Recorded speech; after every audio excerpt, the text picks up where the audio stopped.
ไปตามบ้านมะนาวเย็นคิงสะต้อนง่อมงันจับใจป่อไหมหยอดม้อนมานักหน่วงค้อนหรือดี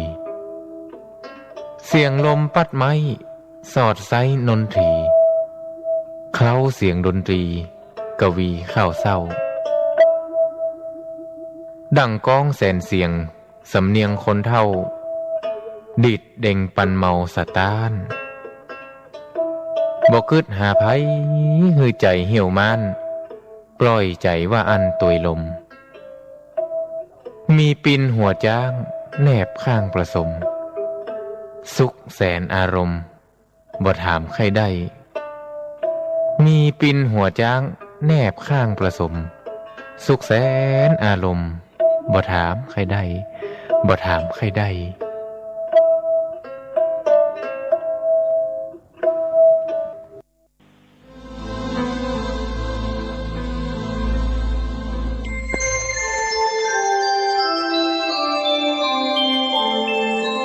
ขณะนี้ท่านกำลังฟังสถานีวิทยุกระจายเสียงพระพุทธศาสนา FM 104.5 เมกะเฮิรตซ์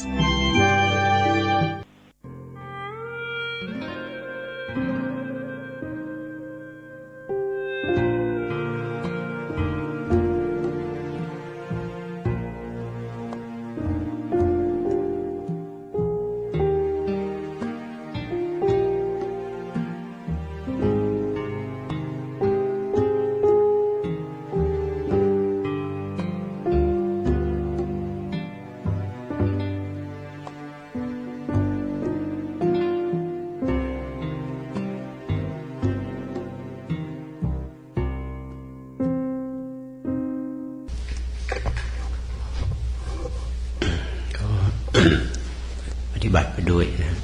จะได้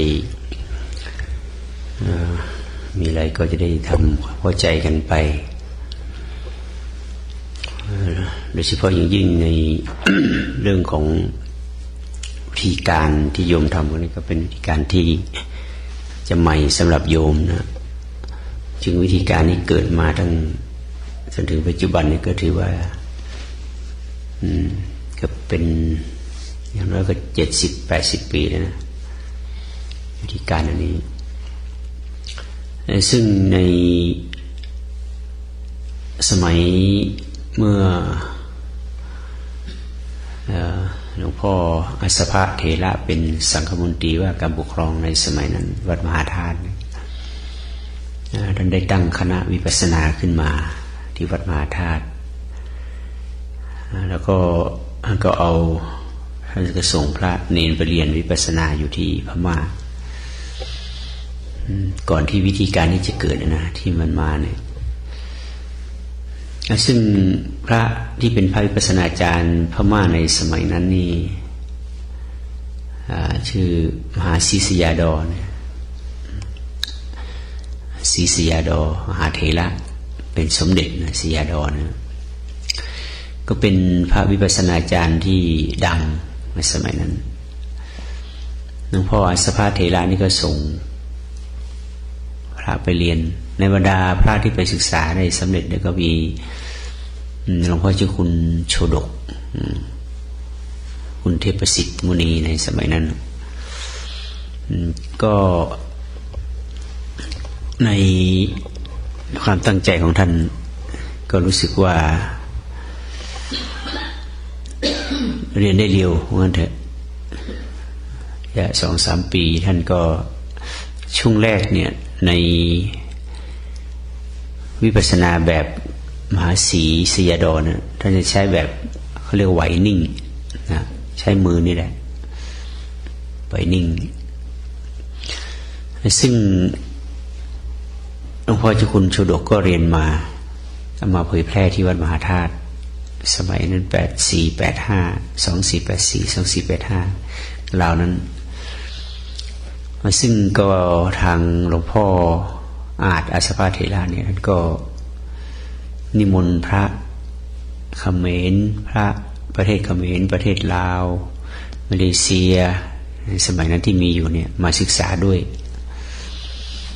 ที่ หลังศึกษาแล้วก็มาเผยแพร่ที่วัดมหาธาตุให้โยมทำวิปัสสนาตีนิ่งคือการเคลื่อนไหวมือช้าๆเนี่ยตามที่ได้ฟังประวัติท่านเล่าช้ามากทำเป็นแบบจังหวะมือเนี่ยแต่ว่าไม่ได้ทำเร็วแบบเราช้าจนขึ้นเนี่ยแล้วเข้ามาอย่างนี้ควบที่เดิมที่ท่านสอนสมัยนั้นนะขึ้นมา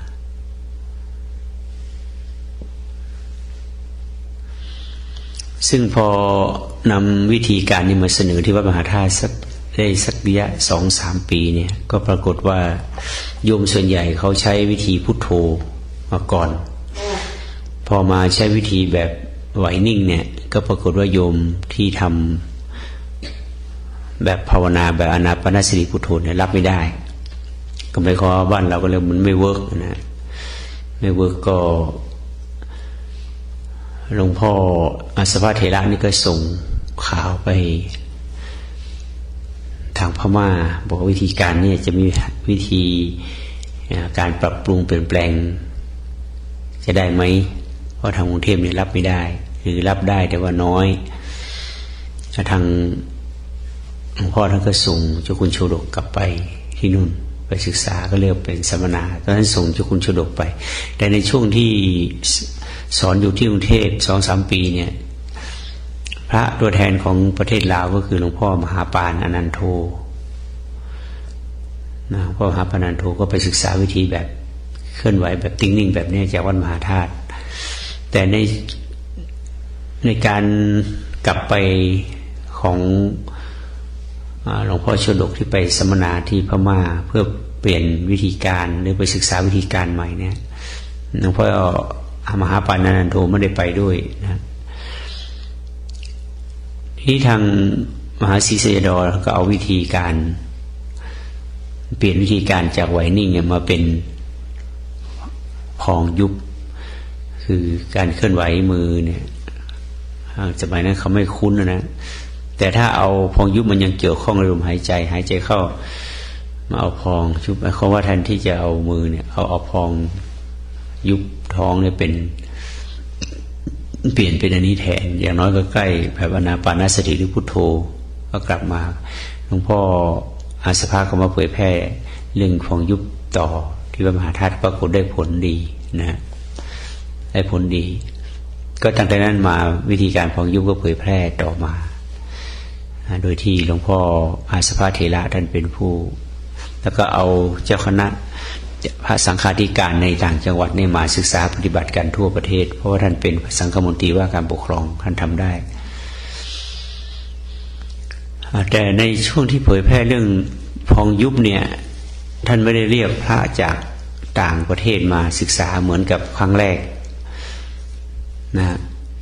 ก็ปรากฏว่าหลวงพ่อมหาปานันโทท่านก็เผยแพร่เรื่องของไหวนิ่งเนี่ยคือการเคลื่อนไหวมือต่อไปที่ประเทศลาวแล้วก็สอนกันที่ทาง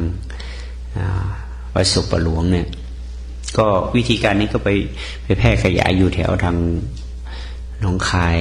แถวนั้นแล้วก็ทางเวียงจันทร์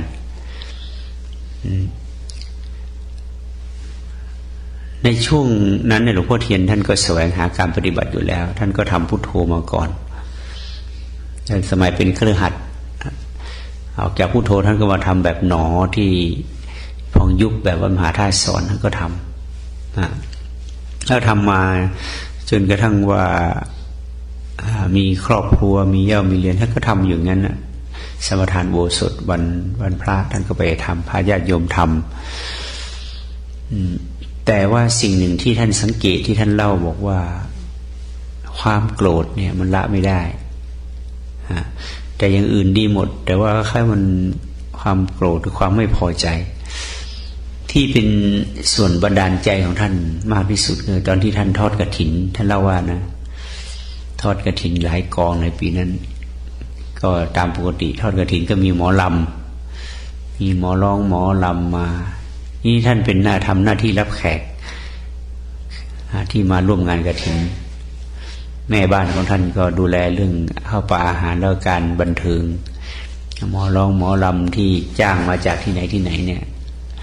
แม่บ้านของท่านเป็นคนจัดการทีนี้ตอนงานเสร็จเนี่ยพวกหมอลำเขาก็มาถามเอาเงินมาถามที่ท่านก็บอกไปเอาที่แม่บ้าน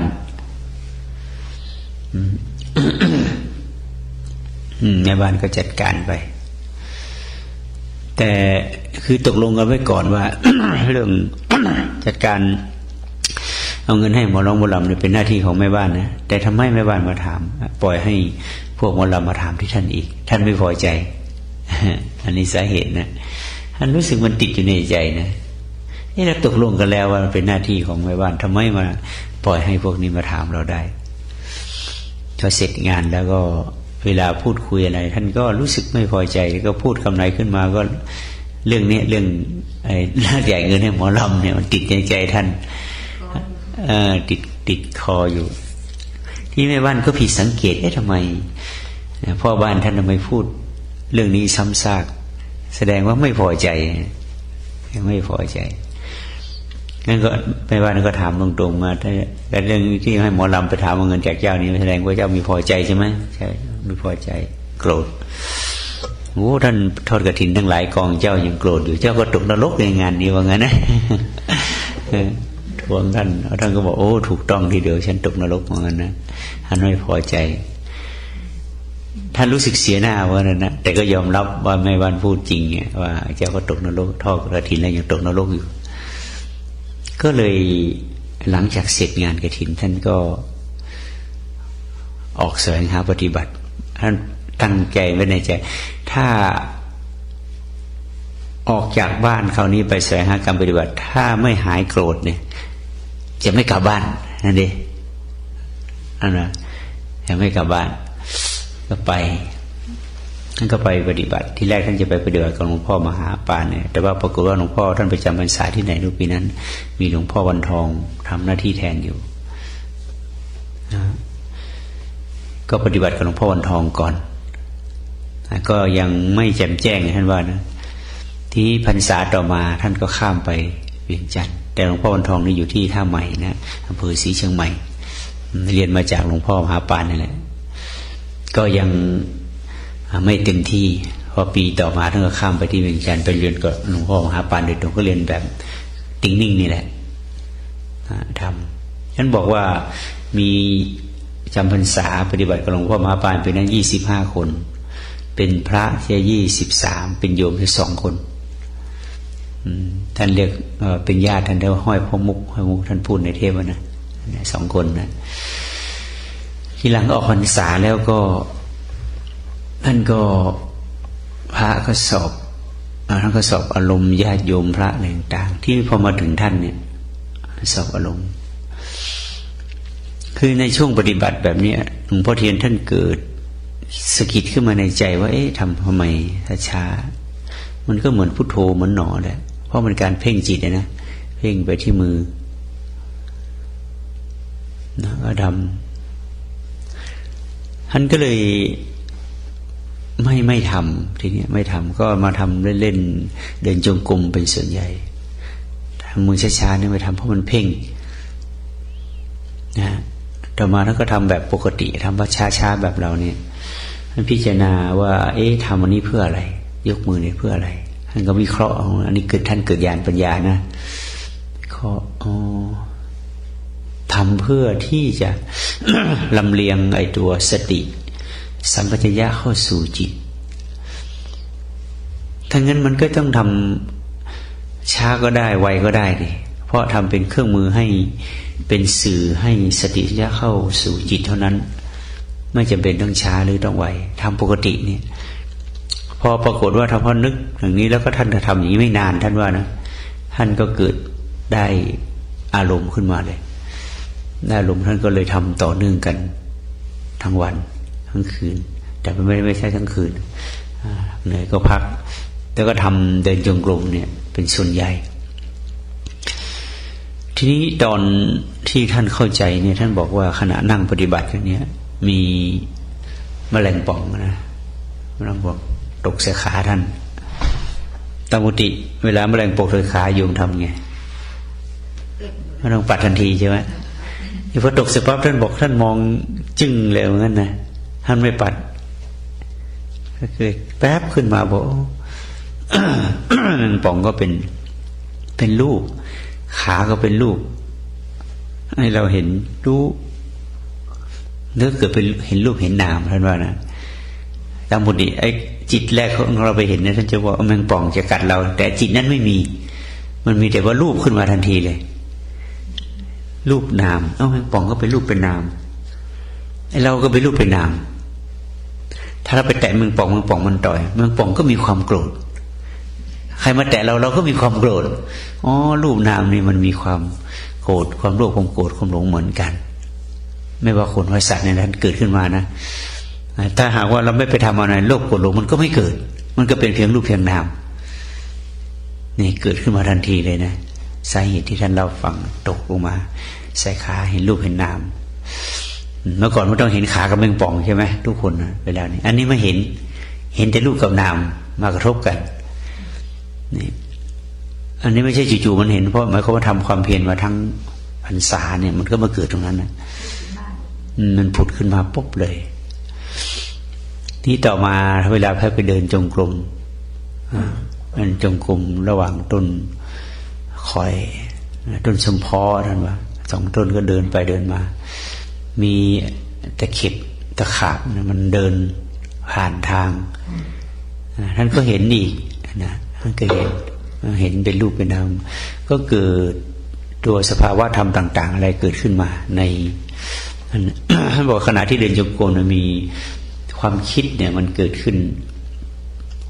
ท่านบอกในช่วงที่ความคิดมันเข้ามาเนี่ยมันเหมือนกับเป็นตัวอะไรซุกท่านบอกใช้คำว่าซุกข้างท่านนะมากระทบท่านบอกว่าเหมือนกับความคิดมาชนท่านทั้งตัวเลยอ่ะนะตามปกติความคิดมันก็ไหลเข้าไปในใจเลยใช่ไหมนึกมาเป็นภาพแต่อันนี้ความคิดเป็นตัวมากระทบท่านท่านเซเลยท่านว่านะท่านเซนะเห็นชัดมากเลยความคิดชัดเห็นความคิดมันไม่ได้มีอยู่ก่อนนี่มันเกิดขึ้นตอนที่เรานึกนี่แล้วมันเป็นรูปเป็นนามแค่นั้นแหละเปิดระเบิดออกมาในธรรมะเนี่ยปุ่งออกมาเห็นรูปเห็นนามเห็นสมมุติเห็นศาสนาเห็นพุทธศาสนาเห็นไปจนกระทั่งว่าเป็นสุดไปนั่นแหละนะแล้วก็ท่านก็พิจารณาทำอย่างเงี้ยจนในช่วงที่จะถึงเวลาหลวงพ่อท่านก็หลวงพ่อมหาปานเป็นอาจารย์สอนกรรมฐานก็เรียกไปสอบอารมณ์นะได้สอบอารมณ์ทีนี้ สอบถามอะไรท่านก็แปลกๆท่านตอบแปลกๆคือพยายามจะคิดหาคำมาสอบอารมณ์ท่านไม่ได้ตอบทันทีเพราะการตอบของพ่อเทียนแต่ละครั้งเนี่ยก็เรียกว่าทำให้ท่านทึ่งนะแต่นี่มีคำตอบมีคำถามอันหนึ่งที่น่าคิดที่ท่านเล่าเอาไว้ท่านบอกว่าถ้าพอออกจากเสร็จจากนี้ท่านบอกกลับบ้านสมมุติว่ากลับบ้านเนี่ยมันเดินผ่านป่าทีนี้พอออกรู้ข่าวมาก่อนว่าในป่านี่มันมีเสือมีเสือใหญ่เสือลายเสือที่มันเจ็บมานะเสือเขามันเจ็บมันดุใช่ไหมว่าเสือเจ็บเนี่ยมันอยู่ในป่าเนี่ย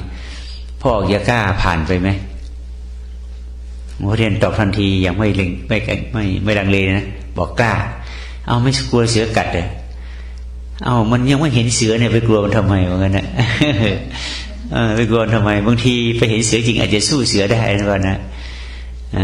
ผมอาจจะสู้เสือได้เพราะตอนนี้มันมีเสือนี่เขาว่าไปกลัวทำไมนี่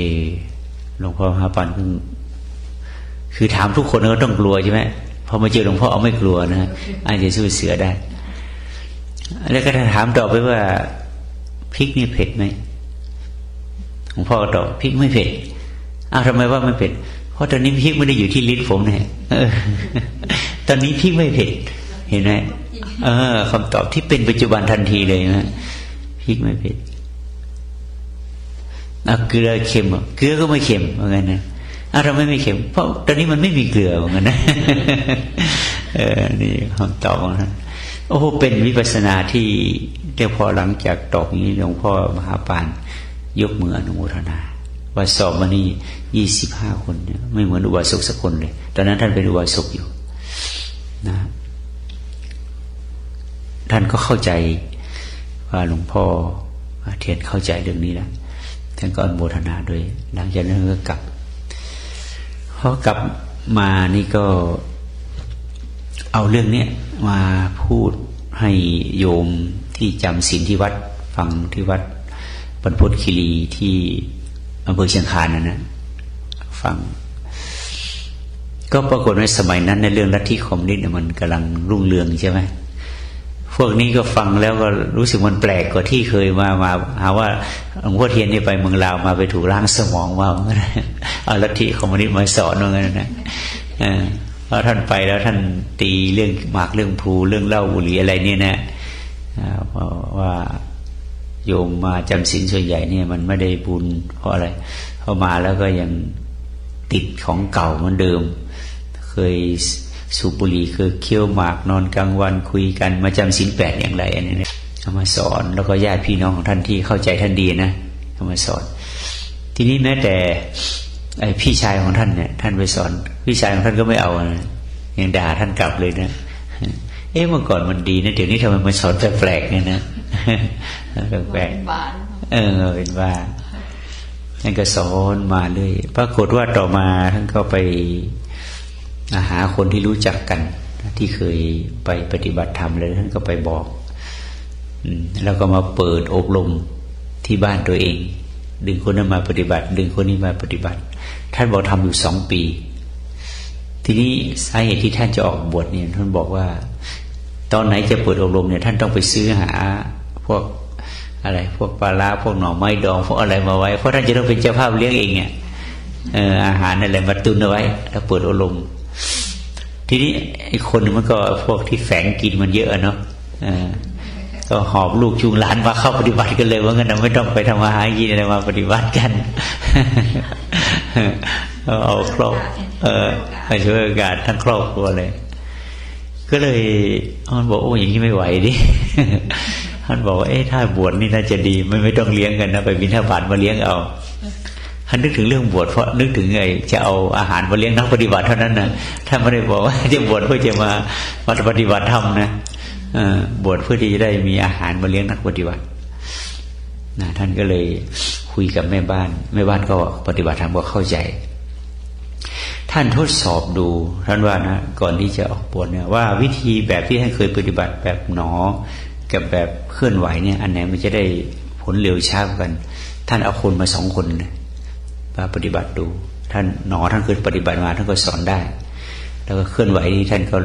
เข้าใจท่านรู้เนี่ยปรากฏว่าคนที่ปฏิบัติหนอเป็นเดือนกว่าจะเข้าใจรูปนามนั่นว่านะแต่คนที่แบบเคลื่อนไหวนี่แค่3 วันเนี่ยเข้าใจมันเลยต่างกันท่านบอกว่าเลยมั่นใจในวิธีการนี้แม้แต่คนอื่นก็เข้าใจได้ไม่ใช่ตัวท่านตัวคนเดียวท่านก็คุยกับแม่บ้านว่าจะขอบวชแม่บ้านก็เห็นด้วยนะญาติแล้วก็พาแม่บ้านไปเที่ยวซื้อของซื้อเครื่องบวชแล้วกลับมาบวชกับหลวงพ่อเจ้าคุณวิชิตธรรมอาจารย์นี่จังหวัดเลยก็หลังจากบวชได้4 วันเปิดอบรมกรรมฐานเลยเปิดอบรมสอนกรรมฐานที่เปิดที่วัดเลยเหมือนกันเถอะเพราะนั้นอันนี้คือเป้าหมายของท่านการบวชไม่ใช่เพื่อที่จะมาปฏิบัติธรรมบวชเพื่อจะเผยแพร่ธรรมโดยที่ไม่ต้องหาเสบียงลำบากมันเถอะจากนั้นมาท่านก็สอนอบรมคนไหนเขาเปิดอบรมวิปัสสนาที่ไหนก็นิมนต์ท่านไปช่วยท่านบอกว่าที่บ้านท่านเนี่ยพอพระที่เป็นเจ้าอาวาสองค์เก่าคือที่วัดบ้านท่านเนี่ยเป็นพระครูเวลาท่านไปอบรมวิปัสสนากับญาติกับโยมเนี่ยพระครูองค์เนี่ยมักจะไปว่าท่านเอาลัทธิคอมมิวนิสต์มาสอนที่มาสอนก็แบบโจมตีนะ ท่านไปที่ไหนก็พระองค์นี้ก็จะไปขวางท่านเลยไม่พอใจว่าหลวงพ่อเทียนสอนผิดที่มีอยู่วันหนึ่งท่านว่าในขณะที่ท่านไปพูดอย่างเงี้ยมันเดินผ่านใต้ต้นไม้หน้าแรงเนี่ยไม้แห้งตกใส่หัวพระองค์ได้ ตกใส่หัวพระองค์นั้นหัวแตกเลยว่านั้นนะที่ญาติโยมก็เล่าลือกันไปเลยว่าพระองค์เนี้ยมาดำดิหลวงพ่อเทียนจึงเป็นอย่างนั้นนะตั้งแต่นั้นมันพระองค์นั้นไม่มาว่าอีกเลยงั้นเนี่ยไม่โจมตีเลยนี่ถ้าเอาเรื่องนี้มาเล่าให้ฟังเป็นบางครั้งเวลาท่านพูดธรรมะมาก็ฟังรวบรวมได้ว่าวิธีการนี้มันมีที่ไปที่มาไม่ใช่เราจะนึกจะมาสอนกันแบบนี้นะแล้วก็มาจากอาจารย์องค์เดียวกันมหาศิษยดนะตอนแรกท่านสอนแบบติงนิ่งต่อมาในเมื่อมันไม่เวิร์กสำหรับคนเมืองไทยก็ไปเปลี่ยนเป็นวิธีการมาเป็นหนอมันก็เลยเวิร์กเนี่ยเพราะมันไปสอดคล้องกับการเคลื่อนไหวดังนั้นอารมณ์กรรมฐานหนอกับแบบเคลื่อนไหวจึงใกล้ๆกันเพราะมาจากอาจารย์องค์เดียวกันกรรมฐานองค์เดียวกันจึงอยากจะให้ดูที่ไปที่มาว่ามันเป็นมาอย่างเนี้ยที่เรามานั่งทำกันเนี่ยนั้นเวลาเราปฏิบัติเราก็ต้องดูโดยเฉพาะท่านเน้นเรื่องรูปกับนาม เรื่องรูปนามท่านเน้นก่อนเลย เพราะถ้าหากว่าเราปฏิบัติวิปัสสนา โดยเฉพาะด้านสมถะนี่ท่านพยายามเน้นไม่ให้ติดสมถะเพราะว่ากรรมฐานใส่ไหนก็ตามเน้นในเรื่องสงบท่านบอกว่ามันไปติดสงบเมื่อติดสงบแล้วมันออกไม่ได้แต่ความจริงสงบแล้วมันดีท่านว่าถ้าเราไม่ติดนะถ้าเราสามารถนำไปสู่ตัววิปัสสนาได้แต่ส่วนใหญ่จิตของเรามันจะไปติดเสียก่อนเมื่อไปติดแล้วมันออกยากพอไปทำวิปัสสนามันก็ไม่มีพลังแล้วทีนี้พอจิตไปติดเสียก่อนท่านก็เลยเวลามาบอกปฏิบัติแบบนี้ท่านก็บอกให้เอาตัววิปัสสนาโดยตรงเลยคือทำความรู้สึกตัวหมายถึงว่าเอาตัวรู้สึกเนี่ยซึ่งเป็นปรมัตถ์เอาตัวปรมัตถ์เป็นอารมณ์วิธีการนั้นที่มันไวนะแต่วิธีการอย่างอื่นเนี่ยเอาตัวรูปเป็นอารมณ์ไม่ได้เอาตัวนามเป็นอารมณ์ตัวนามคือปรมัตถ์อันเดียวกันแต่วิธีการอะไรต่างๆนะเอาลมหายใจเป็นนิมิตบ้างเป็นอารมณ์บ้างเอาพุทโธเอาพองยุบเอาอะไรนี่เป็นอารมณ์หมายความว่าเอาลมเนี่ยทีนี้ก็เอาตัวลมเป็นนิมิตกรรมฐาน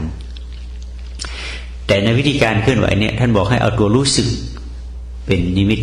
เป็นอารมณ์ตัวรู้สึกมันเป็นปรมัตถ์เป็นนามใช่ไหมมันก็เข้าสู่วิปัสสนาโดยตรงเลยแต่ถ้าเอารูปเป็นอารมณ์เนี่ยมันก็ต้องเป็นสมถะอยู่นะเป็นสมถะอยู่พอจิตมันไปติดอยู่ในสมถะอยู่ในรูปอยู่มันก็ไปอิงแต่เมื่อไรไม่มีรูปอันใดหนึ่งเป็นเกี่ยวข้องเป็นอารมณ์ปั๊บจิตก็กลับไปสู่ความคิดปรุงแต่งอีกมันเลยช้านะไม่ใช่ไม่ได้ผลนะมันเลยช้าในกรณีคนนั้นมีสติปัญญามากพอที่จะยกจิตออกจากสมถะได้นะขึ้นสู่วิปัสสนาแต่วิธีการของพ่อไม่ต้องผ่านสมถะเข้าตัววิปัสสนาเลยนะดังนั้นผู้ปฏิบัติจึงมีผลต่างกันผู้ปฏิบัติที่มีพื้นสมถะมาก่อนเนี่ยพอมาทำวิธีการเคลื่อนไหวปั๊บเนี่ยจะไปได้ไวเพราะมีพื้นแต่คนที่มาทำเคลื่อนไหวปั๊บเนี่ยที่ไม่ค่อยได้ภาวนาอย่างอื่นมาก่อน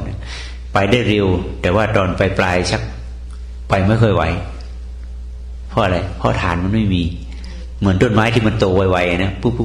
พอไปโดนอะไรลมแรงๆหน่อยมันโค่นแต่คนที่มีฐานสมถะมาดีเคยทำแบบอื่นมาก่อนทำแล้วปรากฏเหมือนกับต้นไม้ที่มันมีรากลึกแล้วนะแล้วก็มาต่อยอดอีกทีนี้มันก็ขึ้นไวอันนี้ก็มีผลต่างกันนะซึ่งส่วนคนส่วนใหญ่มาปฏิบัติที่ได้ผลเนี่ยได้ทำแบบสงบมาก่อนพอมาทำแบบนี้ก็ไปได้ไวดังนั้นมันก็สอดรับกันสอดคล้องกันสมถะวิปัสสนาแต่สำหรับคนที่มาทำตัวเคลื่อนไหวโดยตรงแล้วก็ไม่ทิ้งความเพียรก็เหมือนหนึ่งว่าได้ปลูกฝังสมถะไปด้วยคือความเพียรเข้มแข็งเพราะนั้นจุดอ่อนจุดแข็งมันอยู่ตรงนั้น จุดอ่อนก็คือว่าถ้าเราเข้าใจตัววิปัสสนาแบบเคลื่อนไหวเข้าใจได้ไวแต่ถ้าหากว่าเราไม่ประมาทไม่ทิ้งความเพียรก็เข้มแข็งพอๆกับคนที่มีพื้นสมถะมาเหมือนกันแต่คนที่มีพื้นสมถะมาเนี่ยถ้าไปติดสมถะไปติดความสงบแล้วเนี่ยถ้าว่าเจริญสติแล้วถ้าไม่เข้มแข็งต่อเนื่องมันก็กลับไปหาของเก่าอีกอันนี้คือจุดอ่อนของมันกลับไปติดสมถะติดสงบใหม่อีกยิ่งติดได้ลึกกว่านี้เพราะมันมีสติการปฏิบัติวันนี้หลักคือจะต้องเข้าใจรูปนามรูปนามคือให้เห็นว่าตัวรูปคืออะไรนะตัวรูปอยู่มีสองรูปคือรูปนามคือตัวนี้รูปธาตุเนี่ยแล้วก็รูปขันธ์รูปขันธ์คือรูปที่เกิดขึ้นในจิตนะเพราะนั้นรูปขันธ์ตัวนี้เราจะเรียกอีกชื่อว่านามรูปนะความรู้สึกที่มันเย็นร้อนอ่อนแข็งเคร่งตึงปวดขนาดนี้เขาเรียกว่ารูปนามให้ดูเป็นแค่นี้ในตัววิปัสสนานะให้รู้ว่ามันเป็นรูปนามแต่ถ้าหากว่าเราไม่แยบคายเราก็จะเป็นอาการปวดอาการเมื่อยเหล่านี้เป็นเราเจ็บเราปวดใช่ไหมเราหนักเราสบายไม่สบายตรงนี้มันจะแยกยากแทนที่จะว่ารูปนามมันปวดมันไม่เกิดตรงนั้นเราก็ว่าเราปวดทีนี้ให้ดูอย่างนั้นบ่อยๆให้กำหนดรู้ว่าไออาการของปวดนี่มันเป็นรูปเป็นนามไปบ่อยๆแล้วนานเข้าสัญญาตรงนั้นมันก็จะเปลี่ยนจากเราเป็นรูปเป็นนามไปแต่ในกรณีบางคนมันเกิดปุ้งขึ้นมาแบบที่ท่านเห็นแมงป่องตัวเสือขานะรูปนามปุ้งขึ้นมาอย่างนั้นอย่างนั้นชัดแต่ในกรณีของเรานี่มันไม่เกิดดีดปุ้งแบบนั้นขึ้นมาก็ค่อยเปลี่ยนเอาแล้วค่อยเปลี่ยนให้ระลึกเสมอว่านี่เป็นรูปเป็นนามนะไม่ใช่เราไม่ใช่ของเราไปเรื่อยๆจนกระทั่งว่าสัญญานั้นมันเปลี่ยนเป็นรูปเป็นนามของมันเองเป็นปัญญานะแต่บางคนก็ทำเกิดไปรูปนามมันคลิกขึ้นมาในใจของมันเองไอ้ตัวนั้นชัดนะแต่ถ้ามันค่อยเปลี่ยนค่อยเป็นไปนี่ก็ใช้เวลาหน่อยนะจนกว่ามันจะเหมือนกับเราท่องหนังสือท่องกว่าจะจำได้นานแต่บางคนปั๊บรู้ปั๊บจำได้ปั๊บนี่ก็ไวขึ้นนะดังนั้นในรูปนามหมายถึงความรู้สึกที่ติดอยู่กับตัวเนี่ยรูปนามอันนี้มันก็จะมีลักษณะอาการของมันถ้าหากว่าเราเห็นรูปนามอันนี้แล้วไปเพ่งรูปนามนี้ให้มันนิ่งมันสงบโดยที่ไม่พิจารณามันก็จะเป็นแค่สมถะจิตสงบได้เหมือนกันเพ่งความปวดความเมื่อยจนมันหายไปด้วยอำนาจของจิตนี่เป็นสมถะแต่ถ้าหากเราพิจารณารูปนามนั้นว่ามันไม่เที่ยงเป็นทุกข์เป็นอนัตตาของรูปเนี่ยพิจารณาอยู่นั้นให้มันขึ้นใจก็เป็นสมถะแต่เอื้อต่อวิปัสสนาเพราะเราไม่ได้เพ่งแต่พิจารณาถ้าหากว่าถึงเขาเปลี่ยนเราก็เปลี่ยนไปแล้วมันก็เจ็บขึ้นมาใหม่ทุกขเวทนาตัวนั้นแหละจนกระทั่งว่ามันเกิดว่าสีเกิดความชำนาญเมื่อเราเห็นทุกขเวทนานี้เป็นรูปเป็นนามเราก็แก้ไขบำบัดมันไปเรื่อยๆเพราะเป็นอนิจจังทุกขังอนัตตาถ้าสมถะแบบนี้สมถะที่เอื้อต่อวิปัสสนาแต่ถ้าเราไปเห็นอาการเจ็บอาการปวดนี้เป็นเราแล้วเราก็ไม่อยากจะให้อาการเจ็บปวดนี้อยู่ได้นานแล้วก็เพ่งบ้างหรือบังคับบ้างหรือต่อสู้มันบ้างตรงนี้แหละก็จะเป็นการบังคับจิตไปในตัวจิตบ้างกับจิตก็สงบได้เหมือนกันจิตสงบได้เหมือนกันแต่ว่ามันก็มีตัวทุกขเวทนาเนี่ยเข้าไปบีบคั้นอยู่มันก็สู้นะบางคนเขาจิตเขาเข้มแข็งนี่นะเขาสู้จนกระทั่งว่าสามารถบังคับความเจ็บปวดนี้หายไปได้เลยแต่บางคนที่จิตอ่อนสู้ไม่ได้ก็ต้องเลิกไปมาสู้มาอยู่อย่างนั้นแต่พอเราพิจารณาว่าเป็นอนิจจังทุกขังอนัตตาเราก็เปลี่ยนไปเราก็ไม่เสียดายความสงบแต่ว่าคนที่ติดสมถะถ้าจะเปลี่ยนท่าแต่ละท่าเขาไม่อยากจะเปลี่ยนเพราะเปลี่ยนแล้วจิตมันเคลื่อนเพราะจิตเคลื่อนแล้วมันก็ตั้งต้นใหม่พอจิตเคลื่อนตั้งต้นใหม่จิตมันก็ไม่สงบเต็มที่สักทีนึงแต่ถ้าวิปัสสนาเนี่ยเราไม่เสียดายความสงบ เพราะอะไรเพราะเราต้องการศึกษาพิจารณารูปนามและเป็นอนิจจังทุกขังอนัตตาเท่านั้นว่ามันรู้ว่าที่มันปวดเนี่ยมันไม่ใช่เราแต่ว่ามันเป็นทุกขังเราจะทำไงให้ทุกขังนี่หายก็ต้องเปลี่ยนเอานิจจังมาแก้ทุกขังแล้วอนัตตาก็ปรากฏก็คือมันดับหายไปเนี่ยทีเดียวธรรมชาติมันเปลี่ยนเข้ามาเองอนิจจังโดยธรรมชาติพอนั่งไปสักพักความปวดเกิดขึ้นมาอีกใช่ไหมแล้วก็เอาอนิจจังโดยเจตนาเข้าไปแก้อันนั้นคือเราเปลี่ยนเองมีเจตนาในการเปลี่ยนว่ามันเป็นความเคยชินคือสมมติว่าเมื่อก่อนขน่อยนั่งสมาธินี่ถึงเวลา30 นาทีนี่มันสิปวดขึ้นมากแต่ว่าบ่สนตัวนั้นบ่สนใจนั่นแหละกระพริบไปแล้วก็แปลว่ามันก็หายไปเลยแต่ว่าไปอีก30 นาทีก็สิขึ้นมาอีกขึ้นมาใหม่อีกโดยแต่ว่าหักนั่งไหนเป็นชั่วโมง2 ชั่วโมงแต่ว่าตัว30 นาทีเอามันเป็นในสมถะในตัวของมันมันจะเปลี่ยนอยู่สั่นมันก็พอทนได้มันบ่ล่ะทนได้นี่คือว่าผลเกี่ยวของเจ้าซื่อๆแต่ว่าบ่ได้ใส่ปัญญาบ่ได้ใส่พิจารณาตัวนี้เป็นสมถะอย่างที่ว่ามาวันนี้เวลานั่งมันมวนไปหมายความว่าจิตของเฮามีกำลังพอที่จะข่มเวทนาได้มันก็สามารถที่เกิดความสงบนั่นบ่ล่ะแต่ว่ามันเป็นสมถะเนี่ยอารมณ์ตรงนี้เราจะต้องชี้ให้เห็นชัดๆว่ามันไปของมันอย่างไรในการทำนะคือการปฏิบัติวิปัสสนาหรือมันเป็นเหมือนวิทยาศาสตร์ทางจิตที่เราต้องพิสูจน์ให้เห็นทุกขั้นตอนในการทำนะคือเราว่าขณะนี้เราทำเนี่ยอันไหนเป็นสมถะอันไหนเป็นวิปัสสนาให้เห็นชัดๆถ้าหากว่าสมถะคือทำจิตให้สงบถ้าหากว่าเราเรียนวิปัสสนาด้วยก็คือต่อไปแล้วก็เริ่มพิจารณาอาการทุกร่างกายนี้มันมีอะไรทุกเท่านั้นเกิดขึ้นทุกเท่านั้นตั้งอยู่ทุกเท่านั้นดับไปนะนั่งแล้วรู้สึกมันสุขขึ้นเรื่อยๆนี่มีไหมไม่มีไม่ได้มีแต่หงุดหงิดรำคาญอึดอัดกัดก็แต่พอมันจะไปถึงจุดนั้นมันก็เรียกว่าทุกข์ปางตายเหมือนกันนะว่าก็จะไม่ได้อารมณ์สงบตัวนั้นนะมันทุกข์จนกระทั่งว่าเต็มที่ของมันมันก็คลายร่างกายโดยธรรมชาติมันปรับของมันอยู่แล้วพอมันทุกข์เต็มที่แล้วมันก็เกิดการคลายของมันนะพอจิตมันสงบแล้วเนี่ยสารชนิดนี้ก็เรียกสารอินโดฟินใช่ไหมมันก็หลั่งพอสารตัวนั้นหลั่งปั๊บก็คลายตัวนั้นไปมันก็จะเบาสบายใช่ไหมเบาสบายพอหมดอำนาจฤทธิ์ของสารตัวนั้นปั๊บมันก็ปวดขึ้นมาใหม่ใช่ไหมแล้วก็เพ่งต่อไปใหม่จนจิตสงบนิ่งเดี๋ยวสารตัวนั้นก็หลั่งมาใหม่ก็ไปฮีลอัพตัวนั้นใหม่ก็สลับกันอยู่อย่างเนี้ยซึ่งมันก็เป็นสมถะอยู่อย่างนั้นแล้วคนส่วนใหญ่ก็ไปติดแต่สำหรับคนทำอันนั้นมาแล้วเปลี่ยนมาเป็นวิปัสสนาจะไปได้ไวมากเพราะมีฐานแล้วก็คือแทนที่จะไปบังคับเวทนาใช่ไหมก็พิจารณาเวทนาเลยเวทนานี่คือไม่ต้องไปเสียดายความสงบแล้วแต่พิจารณาเวทนาตรงนี้ที่มันปรากฏครั้นี้มันไม่ใช่เรานะมันเป็นอาการของทุกข์แต่เมื่อก่อนเห็นว่าทุกข์เป็นเราใช่ไหมเราก็เลยเป็นทุกข์แต่พอเราทำสมถะมาดีเอาวิปัสสนาเข้าไปใช้ว่าทุกข์นี่ไม่ใช่เรานะทุกข์นี่เป็นมาจากอาการของอนิจจังมันเลยเป็นเจ็บแต่ว่ามันเกิดโด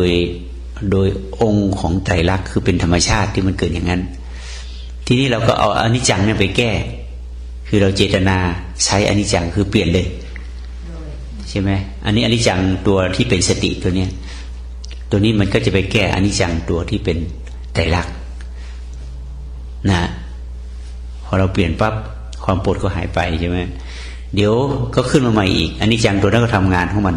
ก็ทำให้เกิดเจ็บอีกแล้วก็เอาตัวอนิจจังของสติเข้าไปแก้อีกอยู่อย่างนั้นพอบ่อยเข้าจิตของเราเริ่มมีอะไรมีประสบการณ์มีการเรียนรู้แล้วจิตในการเรียนรู้อนิจจังทุกขังตาอยู่อย่างเนี้ยชำนาญเข้าจนกระทั่งเราแก้ไขเรื่องกายดีได้แล้วต่อไปจิตมันก็เหมือนกันมันก็เกิดการเจ็บปวดเหมือนกายเหมือนกันแต่ความเจ็บปวดของกายเนี่ยมันแก้ได้ทันทีใช่ไหมแก้แล้วก็หายแต่ความเจ็บปวดของจิตเนี่ยพอมันเกิดความคิดขึ้นมาเนี่ยมันแก้ยังไงอย่างสมมติว่ามีความคิดอะไรสักอย่างขึ้นมาเนี่ยเราพลิกเราเปลี่ยนในความคิดมันหายไหม ไม่หายนะมันก็ยังคิดอยู่เห็นไหมมันยังคิดอยู่ แต่ร่างกายนี่พอมันปวดเราพลิกปั๊บมันก็หายใช่ไหมแต่จิตใจพอมันเกิดคิดขึ้นมาปั๊บอะไรสักเรื่องหนึ่งจึ้งขึ้นมาในหัวปั๊บอดีตอนาคตชอบไม่ชอบมันคิดของมันไปเรื่อยๆทีนี้มันตัวอนิจจังทุกขังอนัตตาของรูปจะไปแก้ไขนามไม่ได้ทันทีแต่อาศัยการพิจารณาว่าความคิดขณะเนี้ยมันเป็นอะไรเป็นนามธรรมเป็นรูปเป็นนามรูปนะเป็นนามรูปมันเกิดขึ้นพิจารณานี่เป็นนามรูปถ้ามันเกิดที่กายเรียกว่าพิจารณาว่าเป็นรูปนามถ้าไปเกิดที่ใจรูปที่เกิดที่ใจเรียกว่านามรูปแล้วก็พิจารณาในขณะที่มันคิดไม่หยุดนั้นเป็นอะไรอนิจจังแล้วคิดเราก็พยายามไม่อยากจะให้มันคิดอย่างเงี้ยมันก็เป็นทุกข์ใช่ไหมมันหยุดไม่ได้ก็เป็นอนัตตาให้เห็นเพราะฉะนั้นแทนที่จะไปคิดแล้วที่จะไปพิจารณาว่าเป็นความคิดของเราแต่พิจารณาตัวคิดนี่แหละคือตัวอนิจจังทุกขังอนัตตาคิดขึ้นมาเมื่อไหร่มันไม่ใช่เราแล้วคิดขึ้นมาเมื่อไหร่อนิจจังทุกขังอนัตตาใหม่แล้วเกิดขึ้นอย่างนี้ไหมเกิดแล้วมันพอคิดขึ้นอย่างนี้มันความคิดมันดับไหมถ้าสมมุติว่าเราท้วงว่ามันเป็นอนิจจังทุกขังอนัตตาความคิดนั้นต้องดับแต่ถ้ามันไม่ดับนี่แสดงว่าไม่ได้พิจารณาอย่างนั้นแล้วแล้วขึ้นมาอีกขึ้นมาใหม่อีกแล้วก็ดูเป็นอนิจจังทุกขังมาทีนี้เราไม่ต้องนึกถึงอนิจจังทุกขังอนัตตานะเพียงแต่กำหนดรู้เท่านั้นแหละตัวกำหนดรู้ลงไปเนี่ยมันเป็นตัวปัญญาที่แฝงตัวอนิจจังทุกขังอารมณ์ตัวอนิจจังทุกขังในตัวของมันก็ไปดับเพียงแต่รู้ออกคิดอยู่แล้วนี่พอรู้อย่างเงี้ยปั๊บเพราะจิตมันมีขณะเดียวใช่ไหมถ้าหากว่ามันคิดอยู่มันก็ไม่มีสติใช่ไหมพอเราเกิดสติรู้ปั๊บไอ้ความที่มันไปรู้ที่คิดมันก็กลับมาอยู่ที่สติความคิดก็หลุดไปเหมือนกับแต่ช่างนะมันมีเข็มเดียวใช่ไหมพอยกของขึ้นเสร็จปั๊บเนี่ยเข็มก็เด้งไปปุ๊บไปนั้นพอยกของออกปั๊บเข็มก็เด้งตีกลับใช่ไหมมันต้องหลุดจากตรงนั้นก่อนที่พอเราไปกำหนดรูปเหมือนก็ยกความคิดนั้นออกไอ้เข็มมันก็ตีจิตมันก็ตีกลับมาอยู่กับความไม่มีอะไรอีกสมมติว่าคนน้ำไล่เบาน้ำไล่เบาแล้วเขาบอกมาทั้งอีกนี่บอกคือว่าทุกคือว่าอันนี้อย่างบ้างเท่านั้นแล้วก็แล้วไปมันถือบอกอันนี้พอแต่ว่าเบามาน้ำไล่กันทีนี้อันนี้อย่างจะไม่คุยกับเบาขนาดนั้นอันนี้เขาเรียกว่ารู้ทันสิ่งนี้เมื่อรู้ทันนี่สิแล้วเขาก็บอกไปตอบโต้เอาไปปฏิฆะก็เห็นอันนี้ธรรมดาของเพิ่นเป็นอย่างสั่นอย่างนี้นะเพราะหนึ่งธรรมดาสั่นอย่างธรรมะเนี่ยคิดเวลามีผู้ใดว่าเขาธรรมดาเป็นจังสั่นเขาแก่เพิ่นก็บ่ได้เพิ่นแก่เขาก็บ่ได้จริงเขาก็ซื่อๆไปซะเป็นเช่นนั้นเองก็เลยเป็นอนิจจังด้วยนะนั่นก็เป็นอารมณ์วิปัสสนามันก็เรื่องง่ายใช่ไหมแต่บางครั้งที่มันมีสติมันทำอย่างนั้นได้ใช่ไหมในช่วงที่มันขาดสติมันไม่เป็นอย่างนั้นมันจะอยากสายมีเด็กกับหลานลูกหลานเห็นได้ชัดเลยใช่ไหมเห็นได้คือว่ามันเด็กหน่อยมันก็เป็นอย่างนั้นก็เอาขึ้นเป็นอาจารย์นักเทือกับเบิ้งนักเทือเพิ่นเวลาเฮาบอกลูกคนเป็นอย่างสิเพิ่นอยากมาสนมาอย่างนั้นก็เด็กหน่อยความถือสาบ่มีดังนั้นจะเห็นว่าการเข้าไปพิจารณาเห็นอย่างนี้บ่อยเข้าจิตของเราก็จะเรียนรู้จิตของเราเริ่มเกิดปัญญาเกิดเป็นปัญญาญาณมาทางรูปเราก็ทันมาทางนามก็ทันทีนี้นามเนี่ยกว่าจะทันเนี่ยมันไม่ใช่ของง่ายเราจะต้องรู้ชัดๆว่ารูปธรรมนามธรรมนะรูปธรรมคือร่างกายที่มันทำหน้าที่ของมันร่างกายทำหน้าที่กี่อย่างโดยธรรมชาติรูปนามเนี่ยทำหน้าที่กี่อย่างนี่ท่าอะไรอนิจจังทุกขังอนัตตาขึ้นใจเลยนะทีนี้ถ้าหากว่าเราขาดสติมันทำหน้าที่อะไร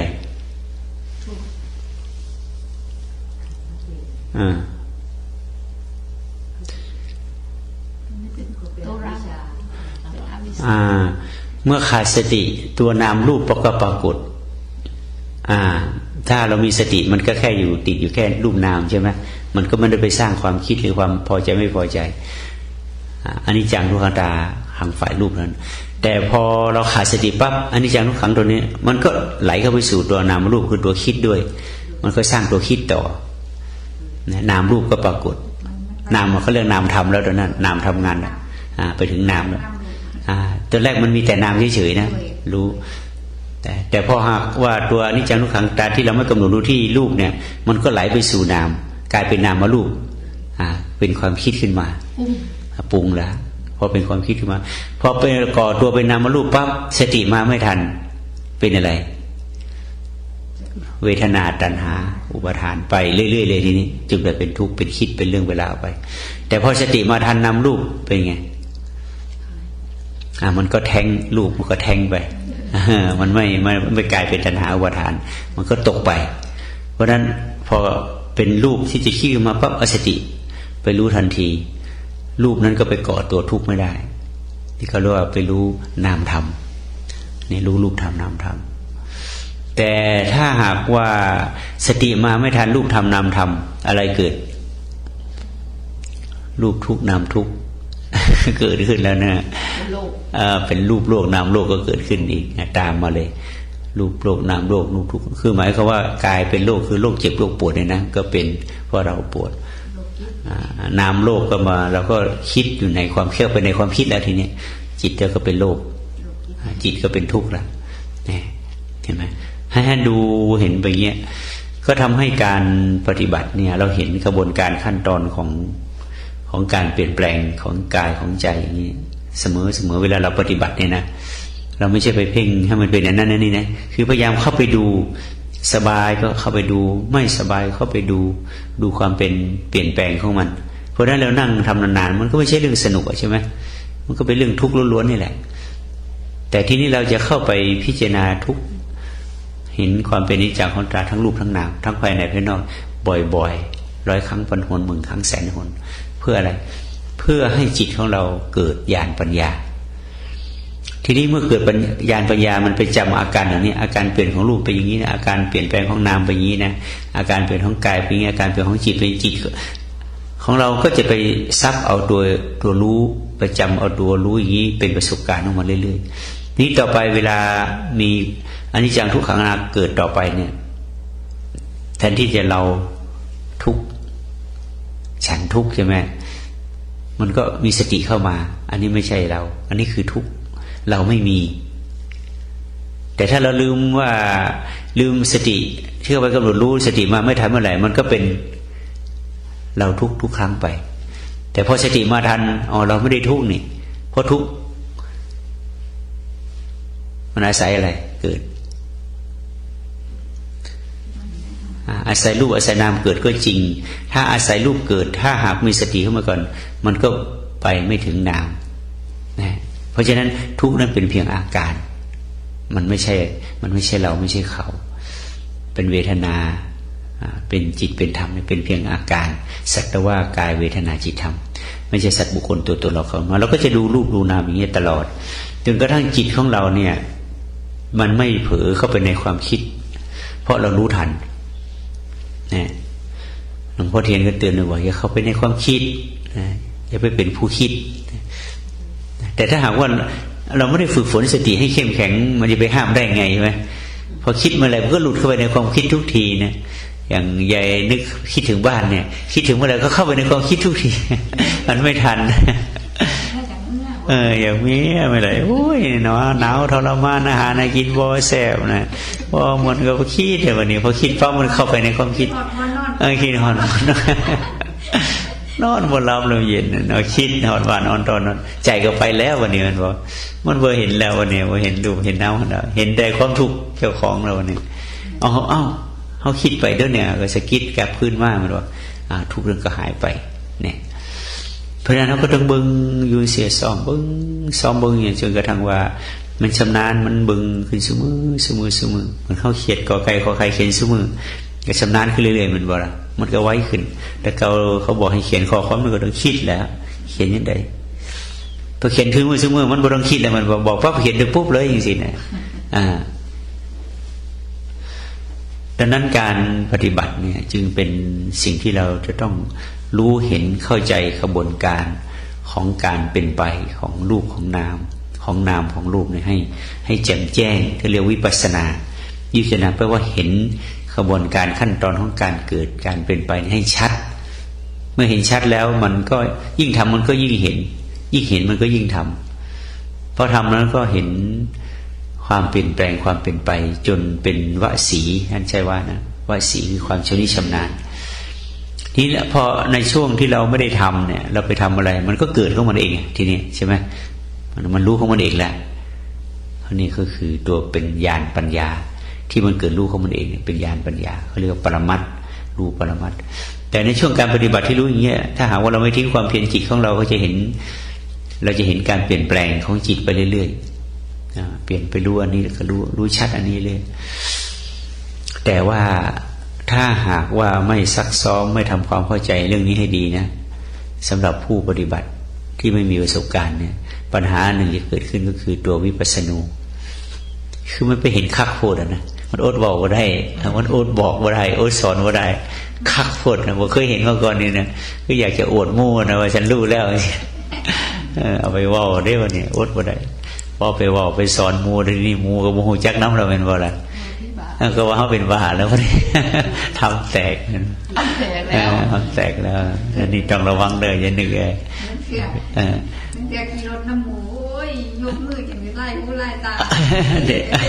ไล่หูไล่ตาแล้วคนที่อยู่ใกล้ๆแล้วมันคันหัวแห้งเลยว่าธรรมะอยากจะบอกธรรมะคนฟังนะโอ้มันดีจริงสิอย่างเจ้าครึ่งโง่แท้ว่าเขาไปพูดได้วันนี้มันก็นั่นต้องระวังตัวนี้เขาเรียกเป็นวิปัสสนูเพราะฉะนั้นในวิธีการของวัวเทียนเข้าใจตัวนี้ปั๊บมันจะเป็นตัวนั้นเลยเพราะเหมือนกับเด็กได้ของเล่นใหม่นะก็อยากจะอวดถือหอบแล่นไปพุ่นแล่นไปพี่ไปอ้างมูนว่าอะไรเด็กได้ของน้อยได้ของใหม่ง่ามมันนะอยากจะให้มูจักน้ำว่าเจ้าของอยากเล่นน้ำจะไปอวดมูไอความรู้วิปัสสนาเนี่ยเหมือนกันพอเราได้แล้วก็ที่พระจะทำงานก็ทำได้ตอนนั้นแหละตอนเป็นวิปัสสนู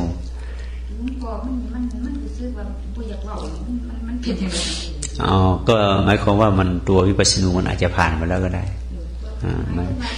แต่ว่าตอนที่ไม่อยากพูดเนี่ยมันเคยพูดมาแล้วมันได้รับปัญหามาแล้วแต่ว่าคิดว่าการที่เราออกไปว่ามีประโยชน์ยังไม่เสร็จตัวนี้ก็สติมันมาทันสติคนในกรณีที่คนที่มีสติสัมปชัญญะเข้มแข็งเนี่ยนะวิปัสสนูจะไม่เป็นเขารู้ทันแต่ในกรณีที่ฐานของสติสัมปชัญญะไม่เข้มแข็งรู้ไม่เท่าเอาไม่ทันมันก็เอาอันนี้ออกมาวิปัสสนูนี่ออกมายิ่งคนที่เคยมีทิฏฐิมานะมาก่อนอันนี้ก็ยิ่งจะโดนหนักมันจะไม่เชื่อใครง่ายๆมันจะโดนดังนั้นเองบางคนก็ติดหลายปีวิปัสสนูพระก็เผยแพร่ธรรมะแบกกฎแบกบาตรไปเผยแพร่ก็เพราะตัวนี้แหละเกิดมันขึ้นมานะอยากจะเผยแพร่พอทีนี้วิปัสสนูหมดแล้วก็หนีไม่ทันแล้วทีนี้พระเหลืองร้อนทันทีแล้วพระส่วนใหญ่ที่ไปสร้างสำนักได้สำเร็จก็เพราะอาศัยอารมณ์วิปัสสนูนี่แหละพออารมณ์วิปัสสนูเสร็จก็ทิ้งวัดเลยว่างั้นเถอะเพราะฉะนั้นอันนี้มันก็มีอุปสรรคเหมือนกันอุปสรรคของวิปัสสนาเรียกว่าวิปัสสนู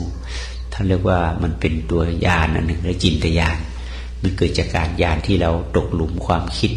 ตกหลุมอารมณ์แล้วเราไม่รู้เท่าทันมันละเอียดมันละประณีตก็ทำให้เราสำคัญมั่นหมายว่าอันนั้นเป็นของจริงแต่ความจริงมันก็ถูกนะแต่ว่ามันยังใช้ไม่ได้ไงมันไม่ออกต้มข้าวใหม่ๆวะต้มข้าวซุกลงป่งลงมาเนี่ยตักกินทันทีได้วะมันหอนนะลวกปากแกงคือกันนะเวลากินความรู้ที่ท่านรู้ไม่ใช่ว่ามันถูกนะแต่เนื่องจากวันใหม่อย่างมันไม่เกิดความเย็นมันร้อนอยู่เอาไปสอนใครก็ร้อนๆอย่างเงี้ยนะใครจะรับได้ใช่ไหมเหมือนเอาตักข้าวร้อนมาแทนที่เขาจะขอบคุณใช่ไหมเขาจะสาดใส่เลยกันนะเหมือนกันนะอันนี้ก็คืออุปสรรคมันคือเรียกว่าจิตญาณดังนั้นเวลาเราปฏิบัติเนี่ยถ้าหากว่าเราไม่รีบร้อนทำไปเรื่อยๆไม่อยู่นะทำไปเรื่อยๆแล้วก็ทำความเข้าใจไปเรื่อยๆแล้วค่อยเห็นไปเรื่อยๆนั่นหมายความเรามีประสบการณ์การที่เราจะไปตกหลุมความรู้หรือไปตกหลุมความคิดก็ไม่ค่อยมีแล้วก็จะเห็นอาการแบบนี้มันเจ็บมันปวดมันเมื่อยอะไรก็เห็นเป็นเรื่องธรรมดา แต่ว่าเราก็ไม่ได้ไปบังคับเบียดเบียนตัวเองนะเราก็แก้ไขช่วยมันเพราะเราว่ารู้รูปเนี่ยมันเป็นสิ่งที่ปรุงแต่งเราแก้ไขปรับปรุงไปเรื่อยๆรักษาไว้ใช้เราก็จะดูแลรูปเป็นทีนี้หลังจากเข้าใจนะรูปนี้เขาจะอยู่ยังไงเมื่อก่อนเราดูแลรูปไม่เป็นเพราะอะไรเพราะรูปไปเป็นธาตุของกิเลสใช่ไหมอยากกินอาหารอร่อยเนี่ยรูปมันอยากหรือเปล่ารูปไม่ได้อยากแต่ว่ากิเลสมันอยากนะปากมันอยากว่าสมัยที่เรายังกิเลสไม่มากสมัยแม่ใช่ไหมเด็กๆแค่กินแต่ข้าวกับกล้วยไม่เคยบ่นว่าอร่อยไม่อร่อยใช่ไหมก็กินได้แต่พอโตมาหน่อยชัก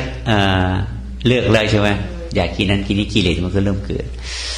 ลูกเขาต้องการแค่อาหารไม่ได้ต้องการว่าอร่อยหรือไม่อร่อยหรอกเสื้อผ้านี่ร่างกายมันบอกไหมว่ามันต้องเอาสีนี้นะต้องเอาทรงนี้นะร่างกายมันบอกไหม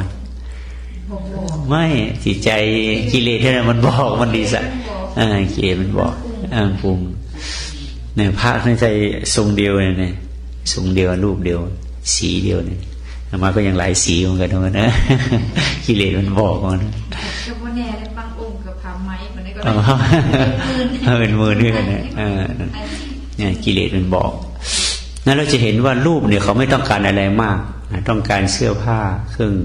นุ่งห่มที่อยู่อาศัยยารักษาโรคแค่4 อย่างแค่นั้นใช่ไหมที่พออยู่แต่เดี๋ยวนี้มันต้องการอะไรเยอะแยะไปหมดแล้วนะมันเกินส่วนเกินนั่นเองพระพุทธเจ้าท่านก็เลยออกจากวังมาแล้วท่านก็ไม่ได้มาสร้างวังใหม่นะท่านก็อยู่กระต๊อบอยู่ป่าอยู่ถ้ำอยู่เหี่ยวไปนะมันก็เลยง่ายสมัยนั้นแต่สมัยนี้ก็ไปสร้างวังแทนวัดกันนะพระก็เป็นหนี้เป็นอะไรกันเดี๋ยวนี้นะเพราะอะไรเพราะกิเลสเลยไม่เห็นเพียนโอ้อยู่จังสีตะลีสบายก็ไปก่อนปาโทสมัยอยู่เพียนจังสีบ่ได้นั่นเนาะต้องสร้างตอนนั้นอันนี้ทุกข์มันเกิดเพราะเราไม่รู้เท่าทันแต่พอมารู้เท่าทันปั๊บนี่กายกับใจเริ่มเจรจากันรู้เรื่องนะเมื่อก่อนนี่ใจเนี่ยมันจะเอาตามอำนาจกิเลสร่างกายนี่ทุกข์หาเงินใช่ไหมหาเงินหาทองจะเหนื่อยจะเมื่อยจะหิวยังไงก็ไม่พาเขาพักแล้วมึงต้องทำงานให้เต็มชั่วโมงอย่างนี้เหมือนมึงไม่ได้เงินอย่างนี้วะร่างกายก็ถูกข่มเหงไงได้ไหมงานจ็อบเดียวไม่พอ2 จ็อบ 3 จ็อบอะไรร่างกายก็สู้ไม่ไหวสู้กิเลสไม่ร่างกายก็ป่วยใช่ไหมเจ็บนั่นเจ็บนี่เพราะอะไรเพราะกิเลสเขาจัดการความอยากจัดการจิตก็ไม่ได้พักผ่อนอีกเขาเรียกว่าจิตเป็นนายกายเป็นบ่าวใช่ไหมก็น่าสงสารร่างกายหลังจากเข้าใจธรรมะแล้วทีนี้เราก็มาดูแลร่างกายแล้วในทีนี้เป็นดาเลตโตนมันเนาะมันรับใส่เรานี่นะพาเรากินพาเราถ่ายพาเรานั้นแต่ว่าเราไม่เคยเห็นใจมันเลยนะร่างกายนะความจริงร่างกายเราเนี่ยโอ้โหทนมากนะใส่บันไดมันก็ทนจะใช้เรากินเวลามัน